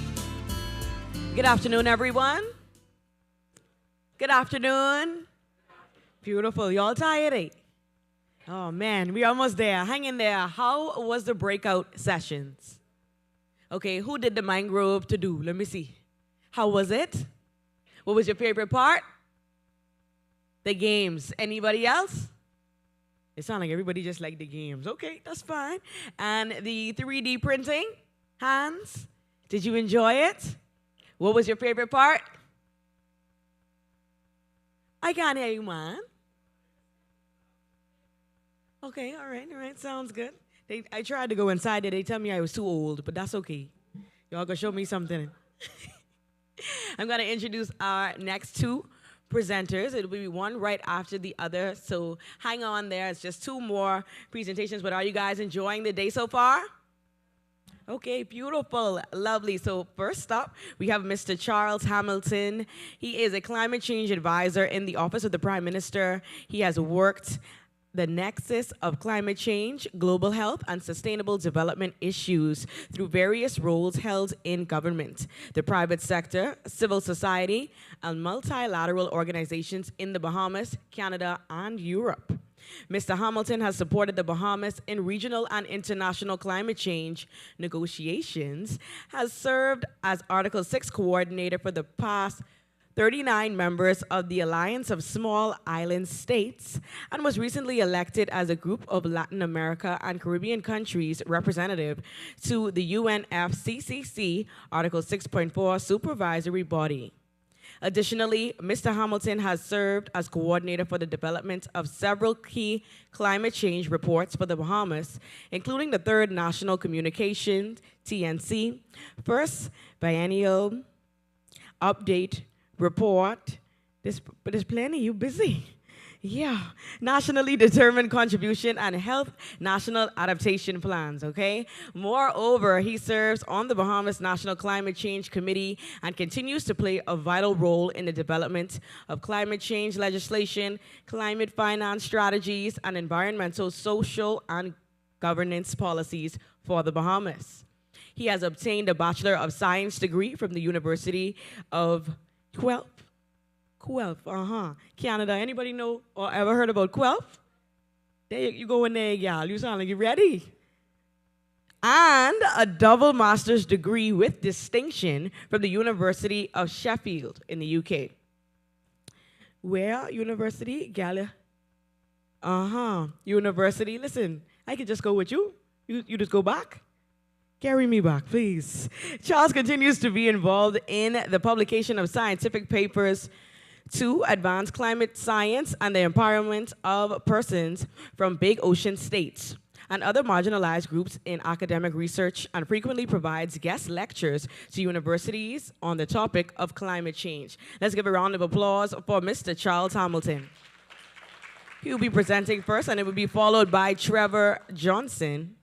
Dr. Trevor Johnson, that is. Please forgive me. I can't imagine going to school all them years and they don't put the doctor in the front of my name. I shall pass this way but once. Any good that I can do or kindness I can show to any human being, let me do it now. Let me not defer nor neglect it, for I shall not pass this way again. The quote above is a guiding principle for Dr. Johnson, who believes that the quality of a person is not determined by their successes, but by the content of their character. Dr. Johnson is 27 years old and hails from the quaint settlement of Holmes Rock, Grand Bahama. In 2016, Dr. Johnson broke academic history at the College of the Bahamas when he received every award viable to a candidate. He holds a Master's of Science degree in Environmental Management with an emphasis in climate change, with distinction from the University of the West Indies. In 2020, he was honored by the Office of the Principal of the Cave Hill campus for being the top student in his master's cohort. He has a PhD in disaster management from North Dakota State University with disaster preparedness and recovery specializations. Dr. Johnson has also published work in the Journal of Coastal Research.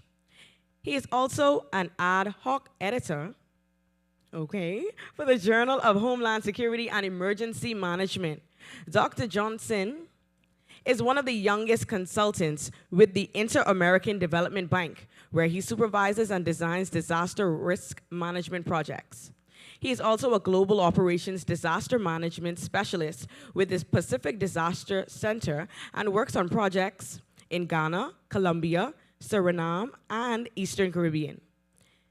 These projects aim to reduce vulnerabilities of developing nations and augment their coping capacities to various hazards, shocks, and pressures. Trevor is also a proud member of the Phi Beta Sigma Fraternity Incorporated. Ladies and gentlemen, Dr. Trevor O'Neill Johnson Jr., a scholar, teacher, and lover of life. So first we're going to welcome Mr. Hamilton, and he will be followed by Dr. Trevor Johnson.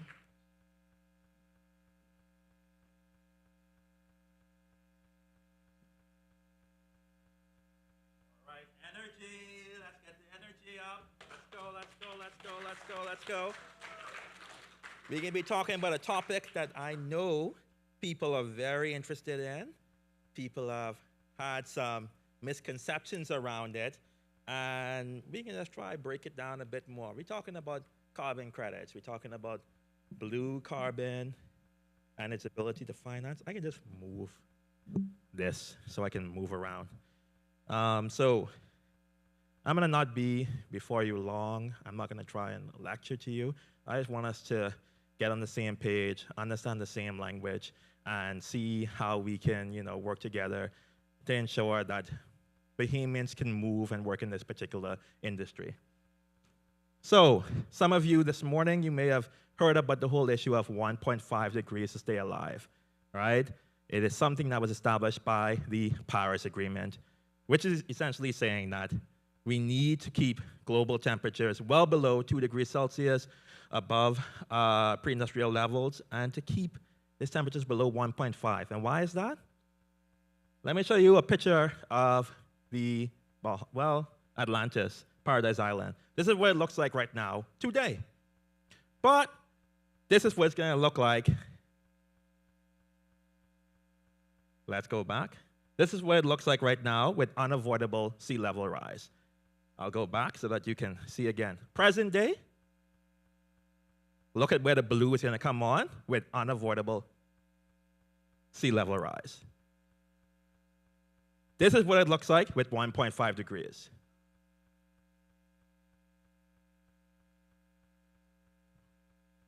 That's a bad punch, right? This is what it looks like at 2 degrees.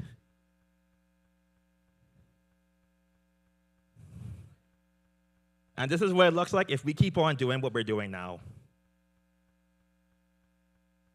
So this whole issue about 1.5 to stay alive, it really is, oh yeah, let me go with this as well. This was just taken last week. Record high temperatures. Y'all probably saw this as well. Maybe y'all got the WhatsApp of heat advisories. It's been hot, right? It's been hot. The other day it felt like 110 degrees Fahrenheit.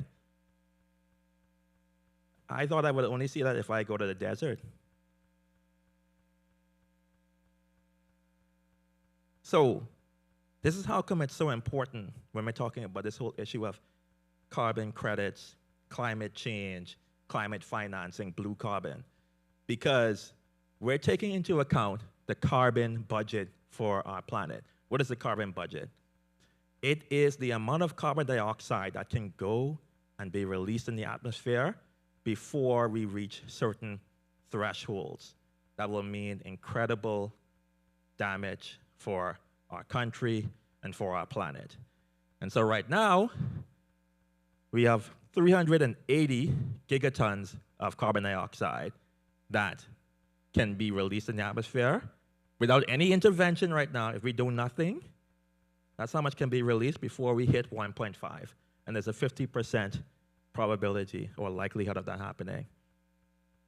You have a little bit more if you reach 1.7, but we see that 1.5 already doesn't look good. We don't want to get to 1.7, and you got 1,230 gigatons if you reach 2 degrees. And so, for you, A carbon credit is simply the price that we put on carbon dioxide, the amount of carbon dioxide that we want to prevent from going up in the air, right? We're saying that carbon dioxide is so valuable, we cannot allow more of it to go in the atmosphere, or else it's going to cause issues for each of us and our livelihoods. And so projects are conducted in order to have carbon dioxide done. You heard a little bit about marine protected areas from the BNT earlier before lunch, and you may hear about other projects that may come up. I'm going to use a little bit more jargon, and hopefully we'll keep it to a minimum. So in the voluntary carbon market space, you may just hear carbon credits. In the UN carbon market space, which I'm involved in as well, you hear two different types of carbon credits: an ITMO, or an internationally transferred mitigation outcome, or a A64ER, or an Article 6.4 emission reduction. All what we're saying is all of them are the same thing.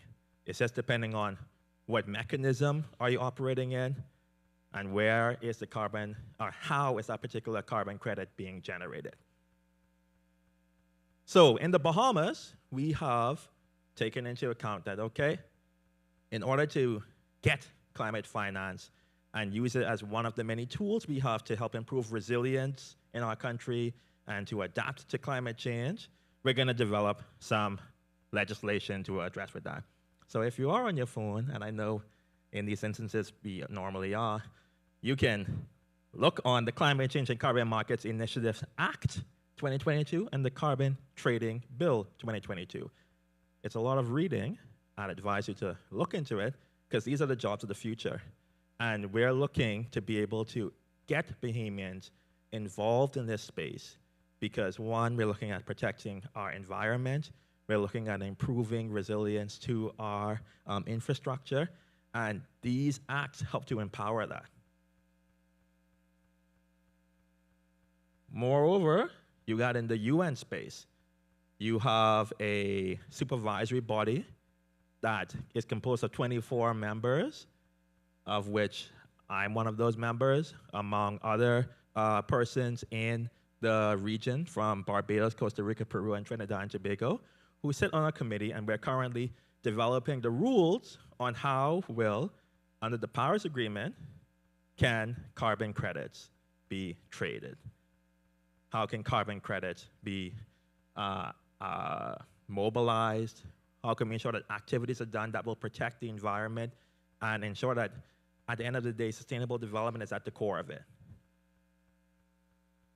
And because I believe in transparency and people finding out, you can find out everything online on this very same website of the work that we're doing. Whether it is the newsletters that send you everything that you want to know about the work that we're doing, or the meetings which are held online. I was just in a meeting this morning before coming here. The meeting started at 3 a.m. Bahamas time. And an email so that you can go. So you can take a picture of this, you can go on that website, and you can find out about the work that we're doing. Because this isn't about trying to keep the information for myself. It's about trying to ensure that Bahamians are able to understand that we're operating in a space much bigger than our country. So I'll keep it there for 5, 4, 3, 2. Additionally, if you want to learn a bit more, because capacity is often limited, there's a lot of big words being thrown around, a lot of jargon being thrown around. I want you to be able to look at this on YouTube. There's a lot of capacity building that's happening across the world to try and help people understand how can this issue of carbon credits be understood by anybody who wants to get into this space. And so this was just done about 3 weeks ago. So again, I'll leave it up there in case you want to take a picture. I'll give you 5 seconds.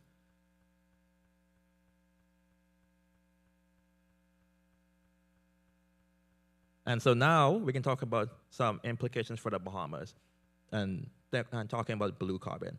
Blue carbon is carbon that is generated from our marine ecosystems. You may have heard about the seagrass that was mentioned. You may have heard about using mangroves. You may hear about using any type of resource that is marine-based in order to capture carbon dioxide, durably store it, and be able to leverage that particular resource in order to sell carbon credits. And in order to actually do that, you need to put in a regime in order to get it done. So you need reporting actually in place. And we have that in establishing a national emissions registry, which staff members are here today, and we're continuing to expand and to ensure that we actually are doing our work to track what our emissions are, because you need to know what you're putting out and what you're capturing. Additionally, we need to do these various reports. You heard Ms. Pinder named off the various reports that I was involved in. We have to continue to report on these reporting. So national communications, biennial update reports, biennial transparency reports, and they sound boring. They're very big documents, but they give transparency and understanding what are we doing as a country to help reduce carbon dioxide and other greenhouse gases, to improve resilience, and our plans for potential financing of those particular mechanisms. And then we have to communicate that what our climate action plan or our NDC is. Moreover, we need to have some rules in place on how will you use carbon credits, right? Where will it go to? How will it be tracked? So your registry, your national emissions registry, your data system to track the carbon credits. What will it be used for? Will it be going to another country? What will they be using it for? Do you have a national inventory report? And how are we going to leverage that, right? So I just want to have a frank and open discussion about these 4 points about carbon credits. How many people here that, you know, every Bahamian could be getting $1 million apparently from our carbon credit sales, because we got billions and billions and billions and billions and billions of dollars sitting out there. It don't work that way. It doesn't work it doesn't work that way. I am glad that we are at a place where we are valuing our ecosystems and where we are valuing being able to conduct work to help reduce carbon dioxide in the air. But it needs to be based in science to begin with. And so what the Bahamas is doing, we're looking at entering into the blue carbon space. This isn't new.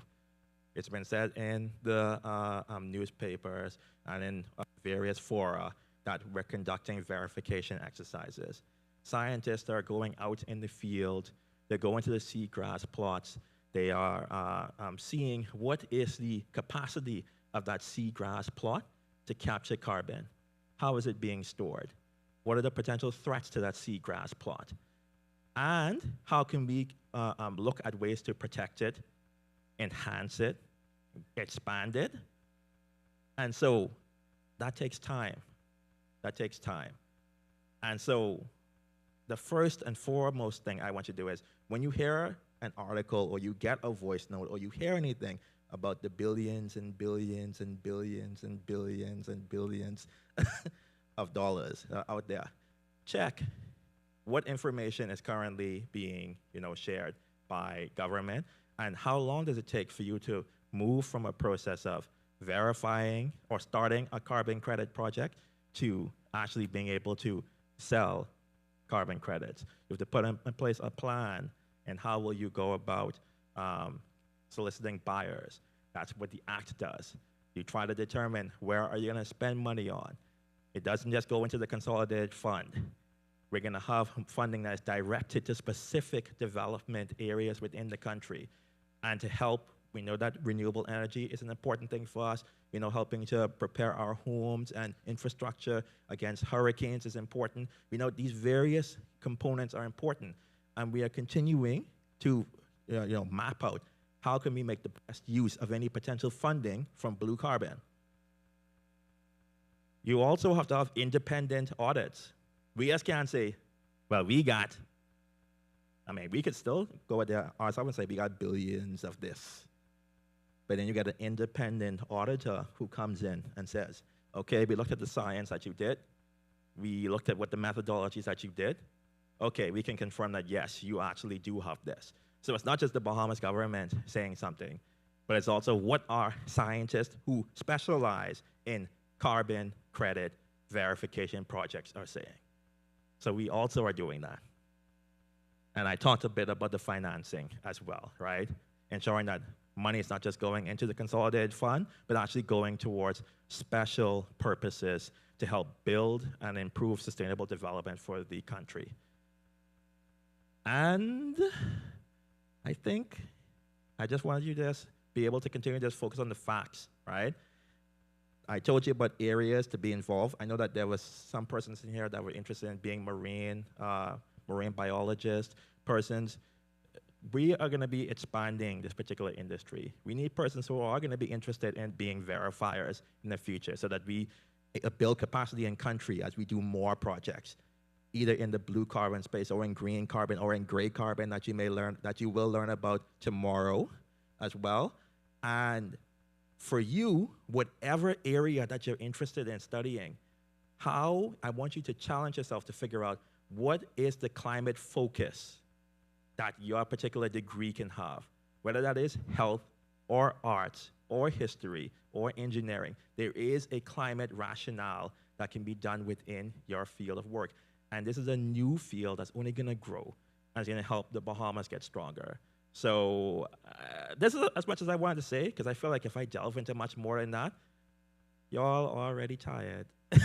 Y'all already had lunch. I know, I've been there, done that, I've been a student. So I don't know how much time we have left, but that's my presentation for right now. Do you have any questions?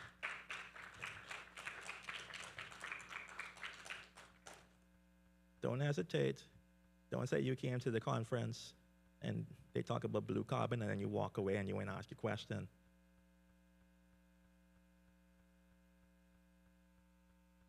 What?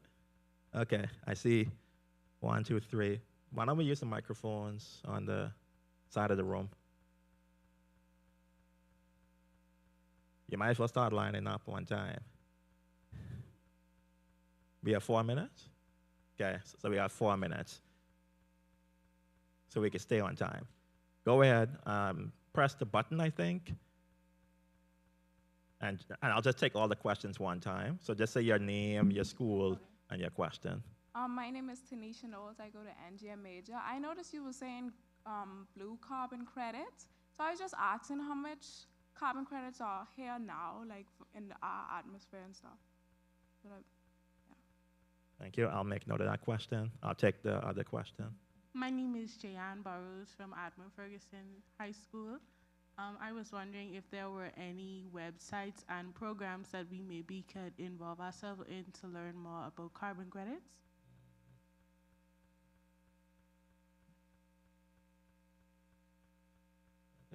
Hey, my name is Patton Colley. I attend Megwana Comprehensive School. And the question I wanted to ask you is if you think that we could start doing carbon harvesting on the island, the family islands. Like how they have blue carbon credit. You think they could start doing that and get the family islands more involved?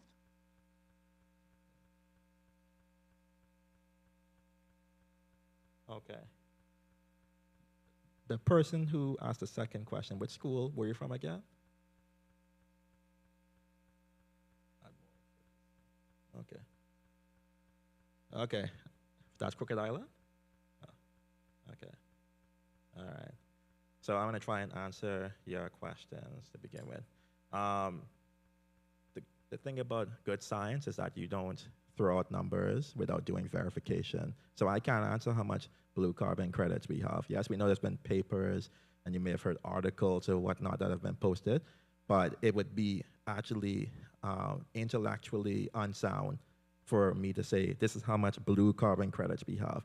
People may have estimated it, but what we're doing is conducting the exercises to actually account for understanding where our baseline is and seeing how we can conduct projects to enhance, protect those areas. So I wish I could give you a more solid number, but we're doing our part to not put out any false narratives. So that's the first question. I'm going to answer the last question next. Indeed, we want to ensure that every single family island and members and persons across the Bahamas can be involved in this issue of blue carbon. And this is how, one, we're hosting this particular conference right now, and two, we're working with the researchers and scientists to say, how can we get more students involved and getting notice of who is interested in this particular type of project so that they can see and participate and understand. So that's actually been built in to the project and what we're doing. And I am taking note. There seems to be some interest. So we can see how we can go from there. In terms of, from Admiral Ferguson, programs to learn more about carbon credits, I did share a few resources online. I would say, yeah, I've shared that you should probably go and look at our bill first, the Climate Change and Carbon Markets Initiative Act and the Carbon Credits Bill, because we have definitions of what we're doing, of what's being done, and beginning to learn from there. There's a lot of YouTube videos done by the UNFCCC on Article 6 and carbon credits that would be beneficial as well. And there's also, what I think I will also try to do before tomorrow is to see if I can pull together a list of resources that can be useful for you all and share it. You all signed up with your emails, and perhaps we can share that so that you can learn a bit more. But yeah, there's a lot. It's a lot to go through, and we'll just try to get them a bit more put together for you to access. So I know time is short, so I'm going to wrap up here. Thank you very much for paying attention and for asking questions. That's so. Dr. Johnson, I know is coming up next.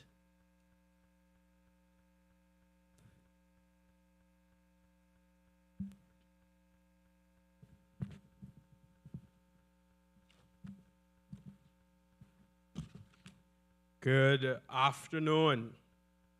Oh no, y'all sound tired. Let's do that again. Good afternoon. Good. So, I think one thing that I forgot or I neglect to say in my introduction is that in my former life, I was a teacher. And I see one of my students here from 8 Mile Rock High. I'm so happy to see that she's here and that she's represented. So, because I'm a teacher, I want to make sure that you guys stay engaged as best as possible. Y'all promise to do that for me? I don't think so. Y'all don't sound too strong with that one. Y'all promise to stay involved? Good. So, let's have a talk. I am what they would call a disaster management consultant. My question to you is, if someone was to ask you what is disaster management, what would you tell them? Anyone? Yes. I think this is C.R. Walker. What would you tell them?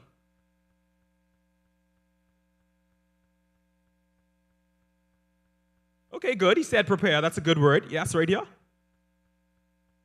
I can't hear you. Good. How to control or prevent. I see someone at the back.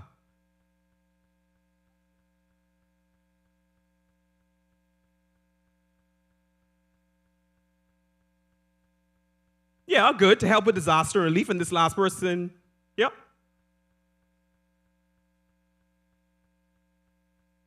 Yes, after disaster as well. Great. All those are good observations about disaster management.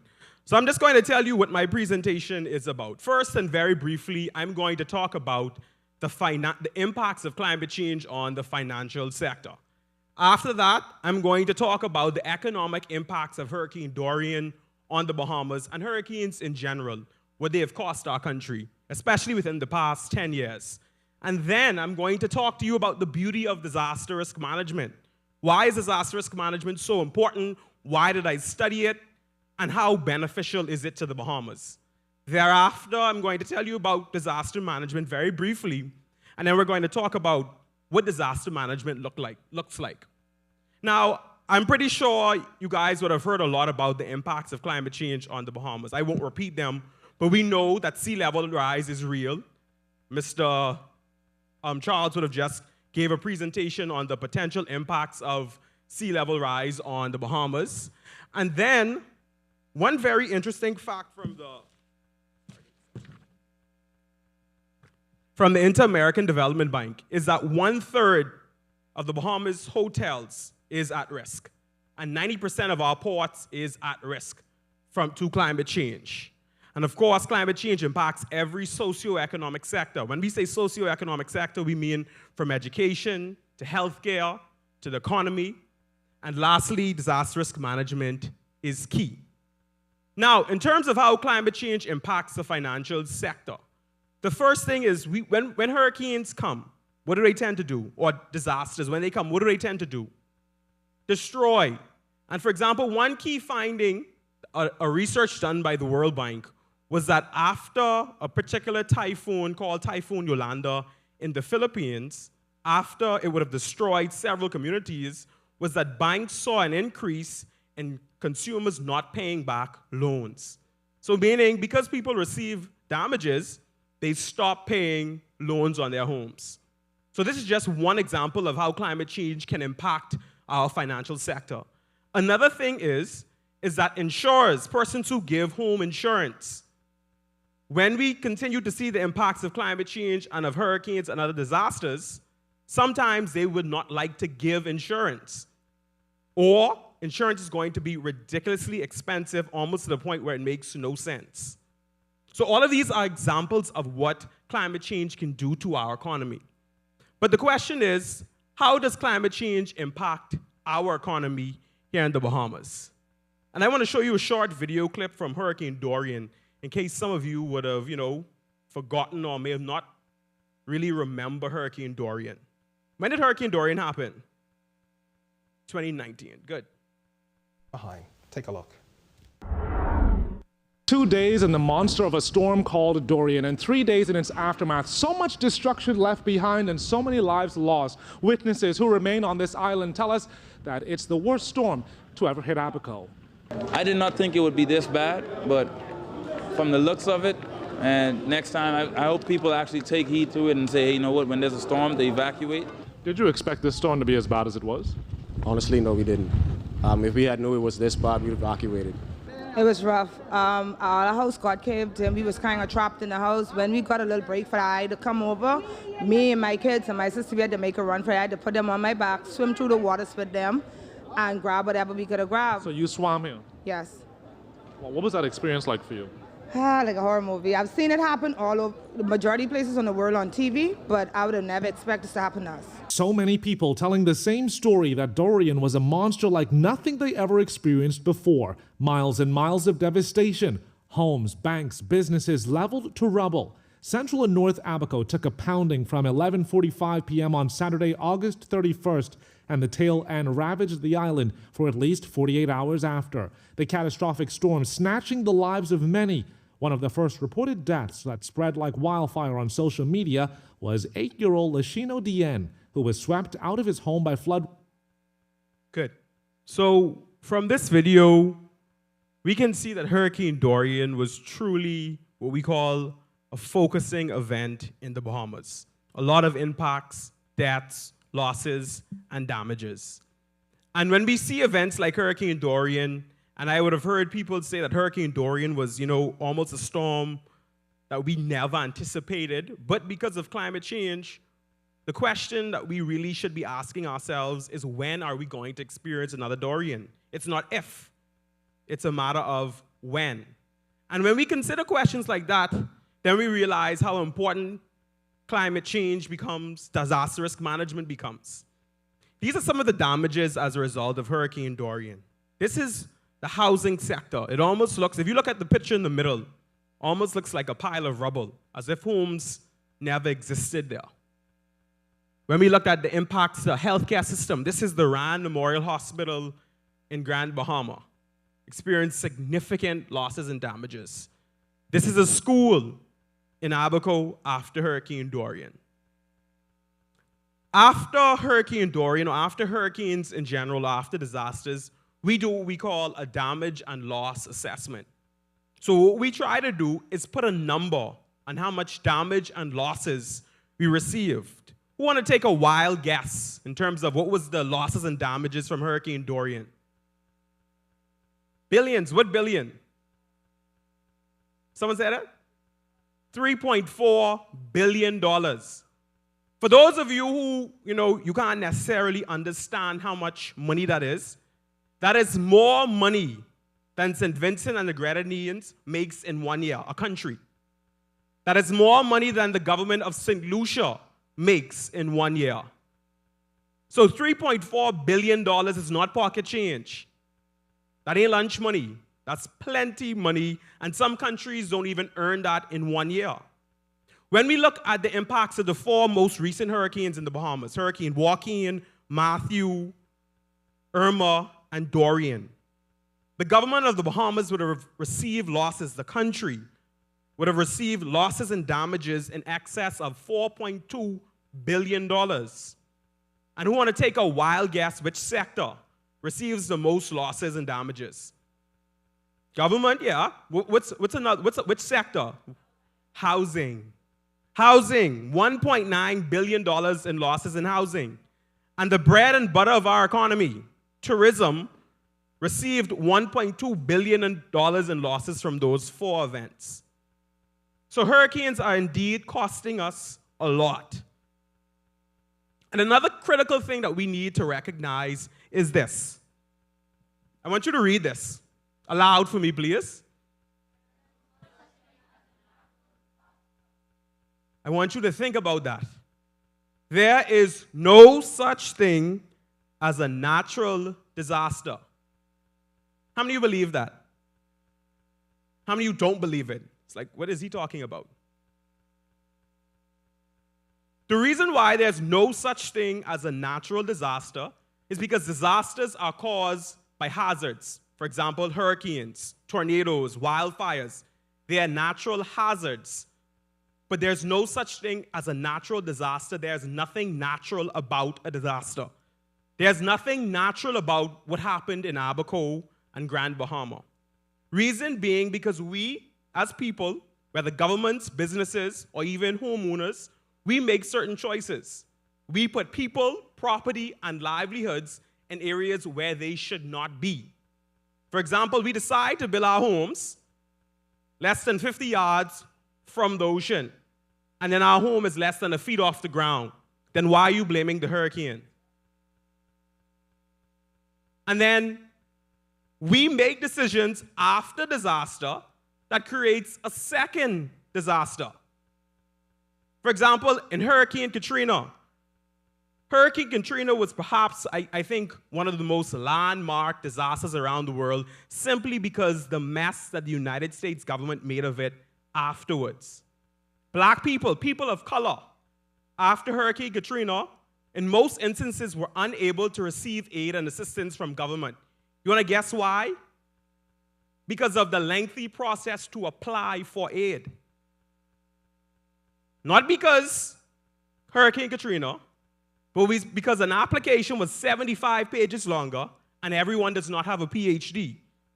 So why are you blaming Hurricane Katrina when we made decisions that made a disaster even more worse in the second place? For example, I'll give you another case study. The 3/11 events. Who knows about the 3/11 events? Yeah. What country did it happen in? No. Where did the 3/11 event, not 9/11, 3/11? It happened in Japan. In Japan, there was a major earthquake, tsunami, and nuclear disaster, and that's why they call it the 3/11 event. And after that event, an author by the name of Daniel Ulrich, he wrote a book. And his book, he wanted to know why certain communities in Japan recovered more quickly than others. For example, some communities, they bounced back very, very quickly. And you know what he found out? He found out that those communities that bounced back very quickly was because their community, or the mayor of their community, was politically aligned with the government at that time. While the persons in the other communities languished and suffered. And once again, I ask the question, why are we blaming the earthquake when we're making decisions that make things worse? That right there is the beauty of disaster management. Ladies and gentlemen, brothers and sisters, boys and girls, turn to your neighbor and say, we're not hopeless. You know, in the Bahamas, we're going to see stronger hurricanes, you know. We're going to see more intensified hazards. We're going to see losses and damages, but we are not hopeless. This is where the beauty of disaster management comes in. Because we know that we can do something about it. In its simplest terms, disaster management, all we're interested in understanding is how do we prepare for these events? How do we mitigate against them? How do we better respond to them? And then how can we recover from them? Those are the 4 key areas of disaster management: preparedness, mitigation, response, and recovery. We want to develop those plans. We want to build those seawalls. We want to make sure that we have laws and policies in place so when y'all become millionaires, y'all don't build at the ocean's mouth. We want to ensure that we recover properly. We rebuild, we reshape, and we restore. You know, we don't want to necessarily bounce back. We want to bounce forward. So this is the things that we're interested in disaster management. We want to understand what does it take to really make communities prepared for disasters. What does it take to really make communities recover well from disasters? And I want to give you a very clear example or a very case study example of the importance of disaster management. A lot of economists would have done research on when we invest in disaster management. So for every $1 we invest in mitigation, so for every $1 we invest in reducing our risk, whether that be through flood walls, sea walls, mangroves, coral restoration, for every $1 we invest, we save $4 later on. So if we invest $1 before a disaster in, for example, rebuilding and replanting mangroves and building our seawalls and building our flood walls, we save $4 on losses and damages. Now, in terms of what disaster management is, because I know there's a lot of misconceptions in terms of what it is and who does it and so on and so forth. One, I'd like to introduce you to how I personally identify disaster management. Disaster management has 3 identities. One, it is an emerging profession, meaning it's a very, very new field. As a matter of fact, most countries did not establish disaster management institutions until the 1990s, after the international response for disaster risk reduction. So it's very new. For example, NEMA would have not been established until, I think, 2004 or 5 was when the first act was passed. Before then, the government had ad hoc hurricane committees. So NEMA is a new agency, and now we have a new disaster management agency. Who knows what it's called? NEMA and the DRA technically no longer exist because the legislation was passed in December of last year. What is the name of the new agency? Not DEP. The Disaster Risk Management Authority. So as of December, NEMA and the Disaster Reconstruction Authority no longer exist, but the new agency is now called the Disaster Risk Management Authority. That's just a fun fact. So disaster management is a new field. Secondly, disaster management is an academic discipline, meaning you have scholars, you have researchers like myself who are interested in understanding very, very critical details about disaster management.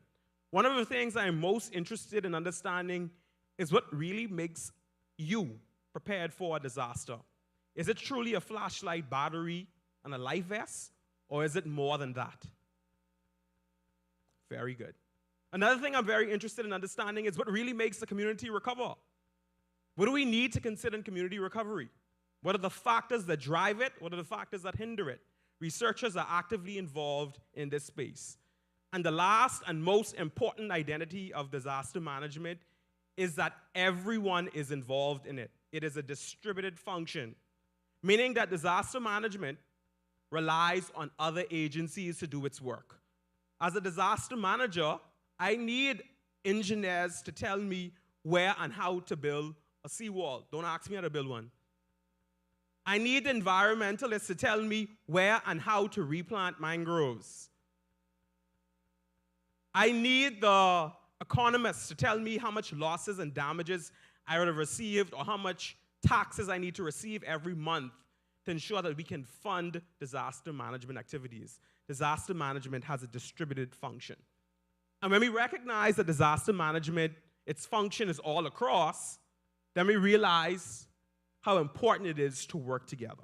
Now, I would have told you about the beauty of disaster management, but then I have to tell you about the reality of disaster management. One of the challenges to disaster management is, of course, planning and legislative gaps, meaning that we may have some gaps in laws and policies. Another thing is limited human capacity. How many of you knew you could study disaster management at college? How many knew that? How many of you are just finding that out today? Exactly. So disaster management, because of that very fact, we don't have much people actually working in the space who are naturally interested in the field. And this is not just in the Bahamas, but this is around the world. This is a reality for the profession around the world, and that's why numerous countries are investing in degree programs in disaster management. Another thing is, after the disaster, we tend to have what we call a convergence of resources, meaning that everybody from all corners of the world wants to come in and help. That's a good thing, but helping also hurts. Who wants to take a wild guess of how many NGOs, non-governmental organizations, went to Haiti in 2011 after the Haitian earthquake? Someone said 200, higher. 1,000, higher. Higher. Higher. Higher. Higher. Oh, we can be here all day. 100,000. An estimated 100,000 NGOs, meaning the Red Cross, Oxfam, the Lutherans with chainsaws, the Baptists with kitchens, everybody and their Grammy wanted to help. But guess what? That creates problems, a lot of problems. And that tends to be a fundamental problem with disaster management. Another thing is we don't plan for recovery.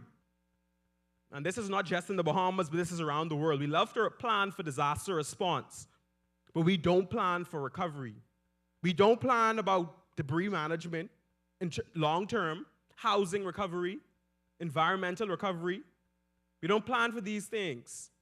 Another thing is, the Bahamas is a chain of islands. We are an archipelagic nation, meaning disaster response is going to be very, very difficult logistically. We're not one island like Barbados or Jamaica.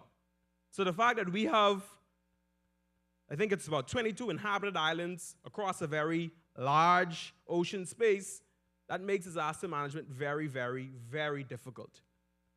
Another thing that we need to consider too in the Bahamas is something called settlement relocation. What does that mean, settlement relocation? Exactly. Probably have to move. Yes, yes, sir. Your hand?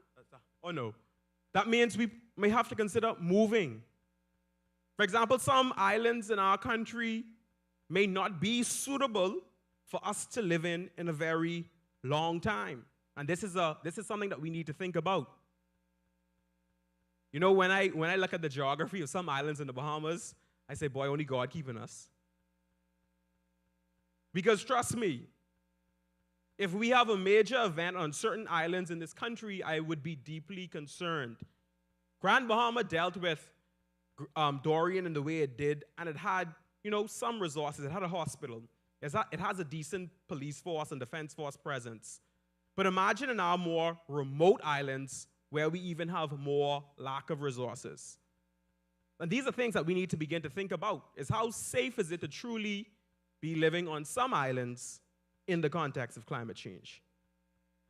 I end with this quote by Helen Keller, "Alone we can do so little, but together we can do so much." Disaster management depends on all of you in order for it to be effective and purposeful. I want to take a little, a detour from my presentation. And how many of you in here are actually interested in working in the environmental space?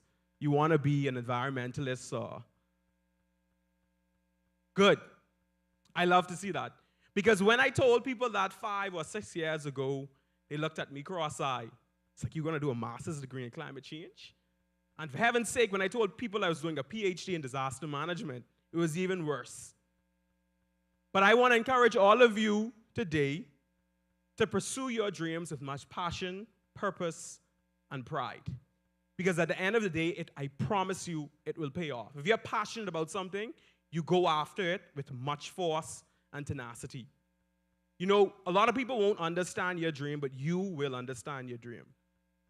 Now, today, I would have never imagined, next week I travel to Hawaii for work, next month to Ghana, and the following month to Colombia. Never would have imagined that. And I say that not to brag or to boast, but to let you know that I came from the same backgrounds as many of you. I'm a Bahamian. I didn't have no gold key or no gold foot. But through hard work, you can do it. And especially in this field, everyone does not need to be a lawyer, a doctor, or a chief. There are critical areas that our country needs, and conferences like this, I'm hoping it's inspiring you to continue to venture into this path and into this space. Because the country needs you. I had job opportunities in the United States and in Barbados, but I refused to take those opportunities simply because I recognize the time that we live in and we need trained people in this country. And I encourage you to continue to be interested in this field, and I promise you that it will pay off in the long term. And on that note, I end, and I am more than open to questions.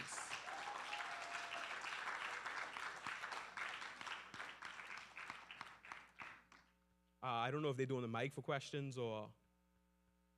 Okay.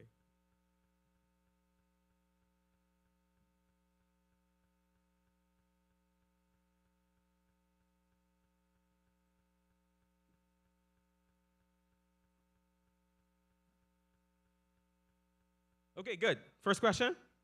Good afternoon. My name's Kezia, and I'm from Northern Luther High School. My question is, does risk management find a way to assist persons who suffer from mental health issues after a disaster has struck?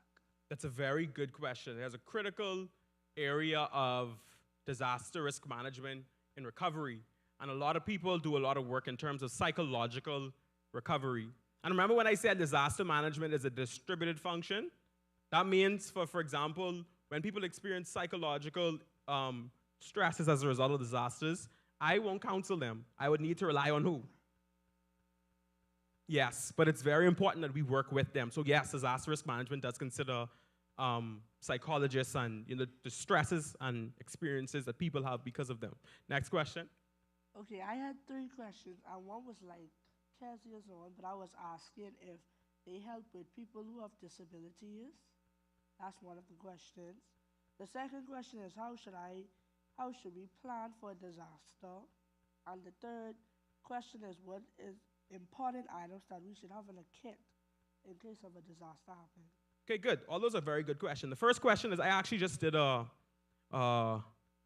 presentation with the University of the Bahamas Disabilities Department on inclusive disaster management, meaning that when we plan for people who have access and functional needs. So we call that inclusive disaster management, and yes, we do consider that. In terms of how do you plan, when you say you plan, you mean you as a person or governments? As a person. Now, this is very long. This could be very long, but I'm going to be very brief. In terms of how you can prepare, I will never tell anyone to prepare with solely a kit. A disaster kit is important. I don't want you to leave here saying that Trevor Johnson said that disaster kits are not important. They are important, but disaster preparedness is far more than that. For you to be prepared for your experiences after disaster, a kit, tuna, corned beef, will not help you to rebuild your home. It will not help you to get your new car that was washed away. So that means there's far more about preparedness. A critical thing about preparedness is how knowledgeable about preparedness are you? For example, how many of you know today the resources the government can give you to assist with recovery? How many of you know what you need today if a disaster was to happen and you need to apply for homeowners assistance? What are the requirements? All of those are important. That's important knowledge that you need to know. Another critical area of preparedness is being connected to information so that you get those warnings, you get those evacuation orders. I can talk about this ad nauseum. I wrote my dissertation on this. So the key thing that I want you guys to remember is preparedness is not simply a kit. But yes, you need to have a kit. You should have stuff like your life vest, your food for 7 days, your water for 7 days, your candles, your batteries, your medication, a little hatchet in case you have to climb on the roof. These are some of the things that you need. Next question. Hi, I am Jakayla Brown from Amarok High School, and I have 2 questions. My first question I taught in the 7th grade, by the way, where she got an A in health science BJC at the 7th grade. I still remember that to this day. My first question is, with settlement relocation, that will affect coastal settlements more than inland settlements, right? Now, I don't want to know what the government, this is Trevor Johnson saying that we need to consider settlement relocation.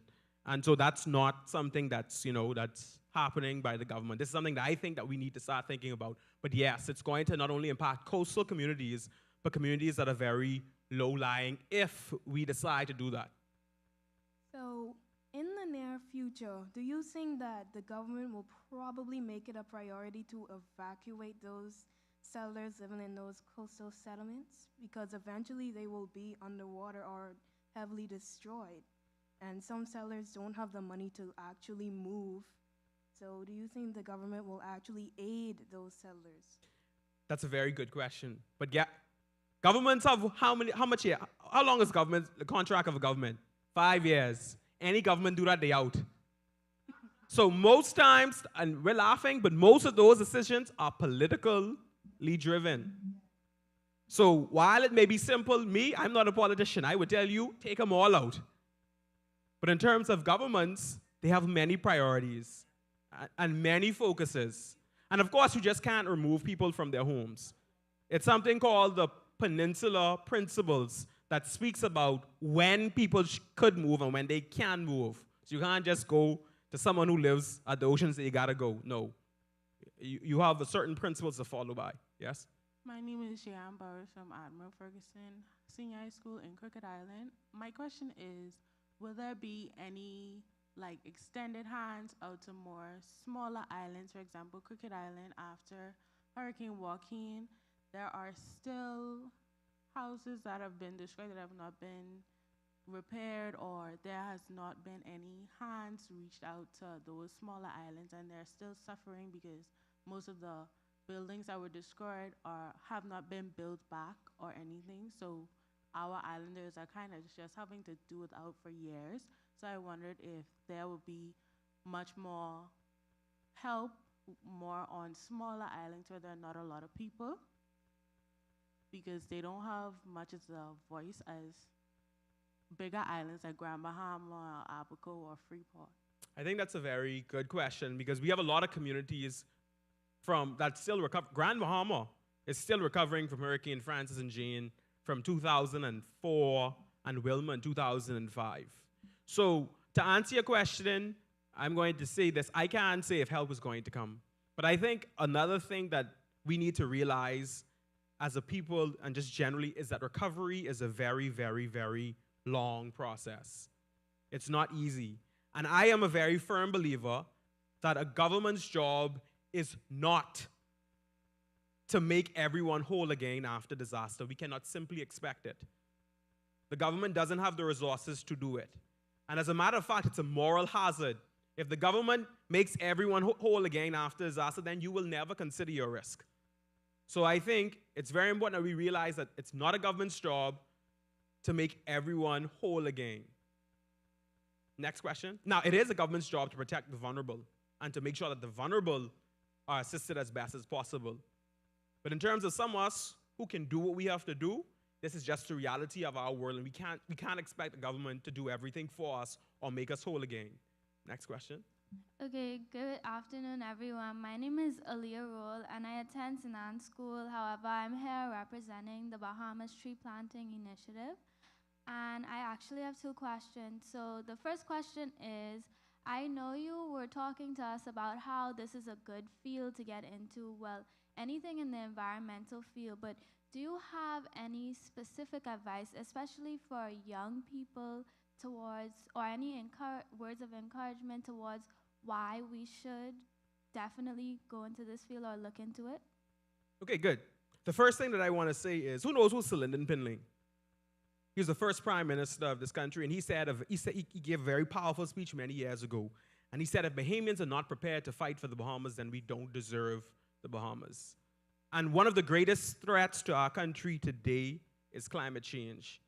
And as Bahamians, we have a duty, we have an obligation to ensure that we contribute to the development of our country. I tell people my blood flow is black, aquamarine, and gold. I'm a Bahamian to my core. And that means that I, Trevor Johnson, I'm going to do whatever it takes to ensure that my country can develop and can continue to thrive and survive. I think it's our duty to be like that. The environment, working in this field is a very, very meaningful. It's very, very purposeful. And I can tell you personally, how the gratification I get when I know I'm able to work on projects and work on initiatives that I know is going to help my country either today or in the long run.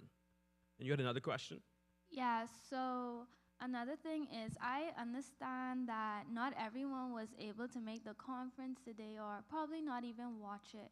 But like when you asked us if we knew that your major was actually a thing in college, not much of us actually knew that. So do you have a plan or any advice for young people to spread the word, or have a plan to spread the word about disaster management so that we could inform everybody else and get the word out there? It's a very good question.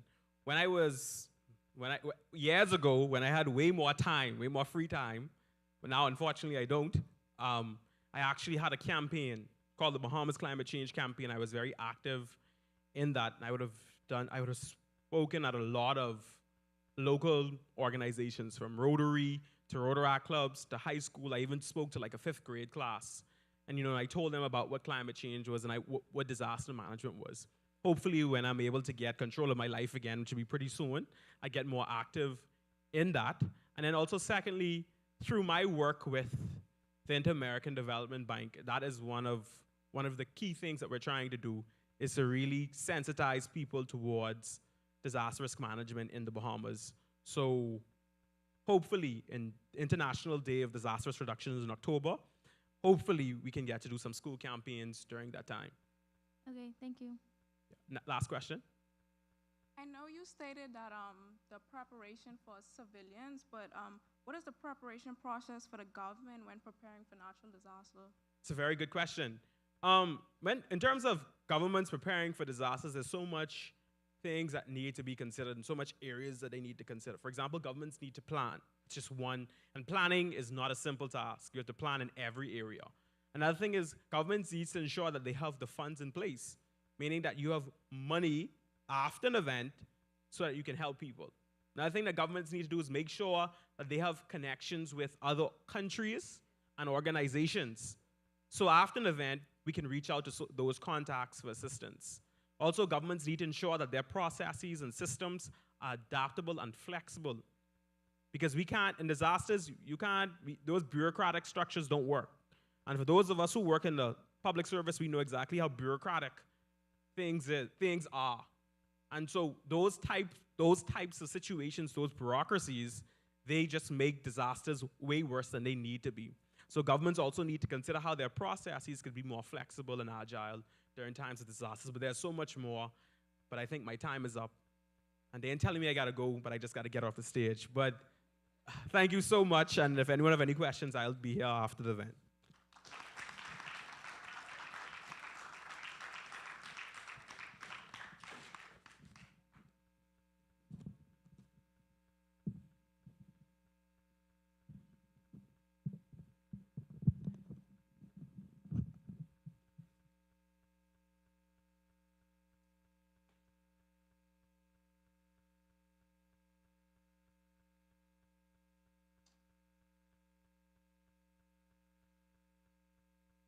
Another round of applause for Dr. Johnson. All right.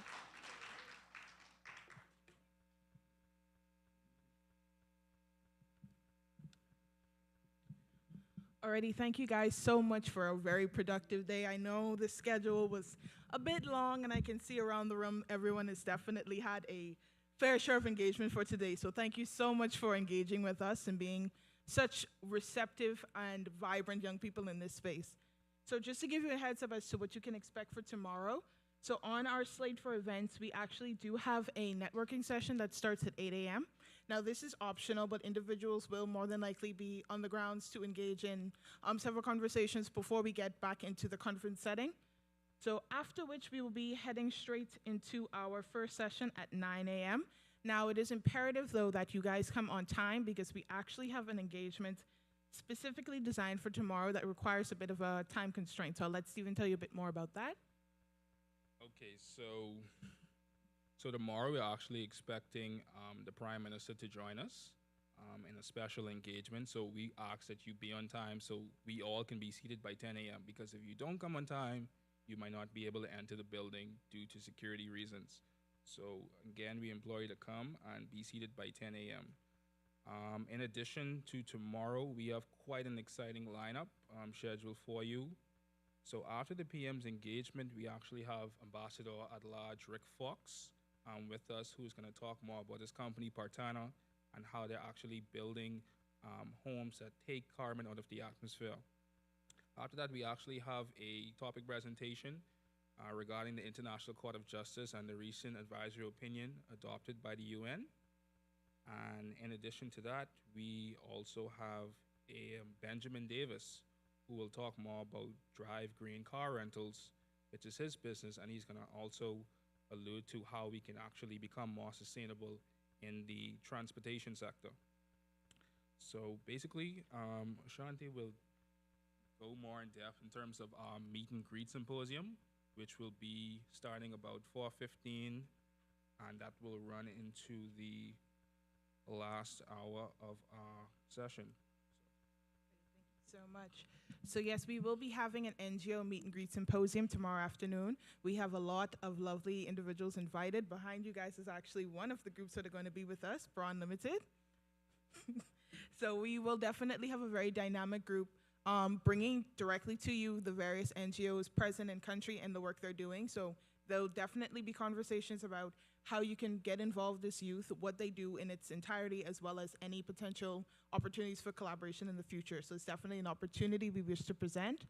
I know I made mention in one of the breakout sessions, particularly the one regarding 3D printing, that will also have a dialogue tomorrow morning. So that will be essentially encased in the first session. So we'll pretty much close out the last of the dialogues we were having before we get into the unique climate change experience. So tomorrow will definitely be a dynamic day. I look forward to seeing you all, as well as any additional people that may have dipped out. So that's pretty much our day, and we look forward to having you guys tomorrow.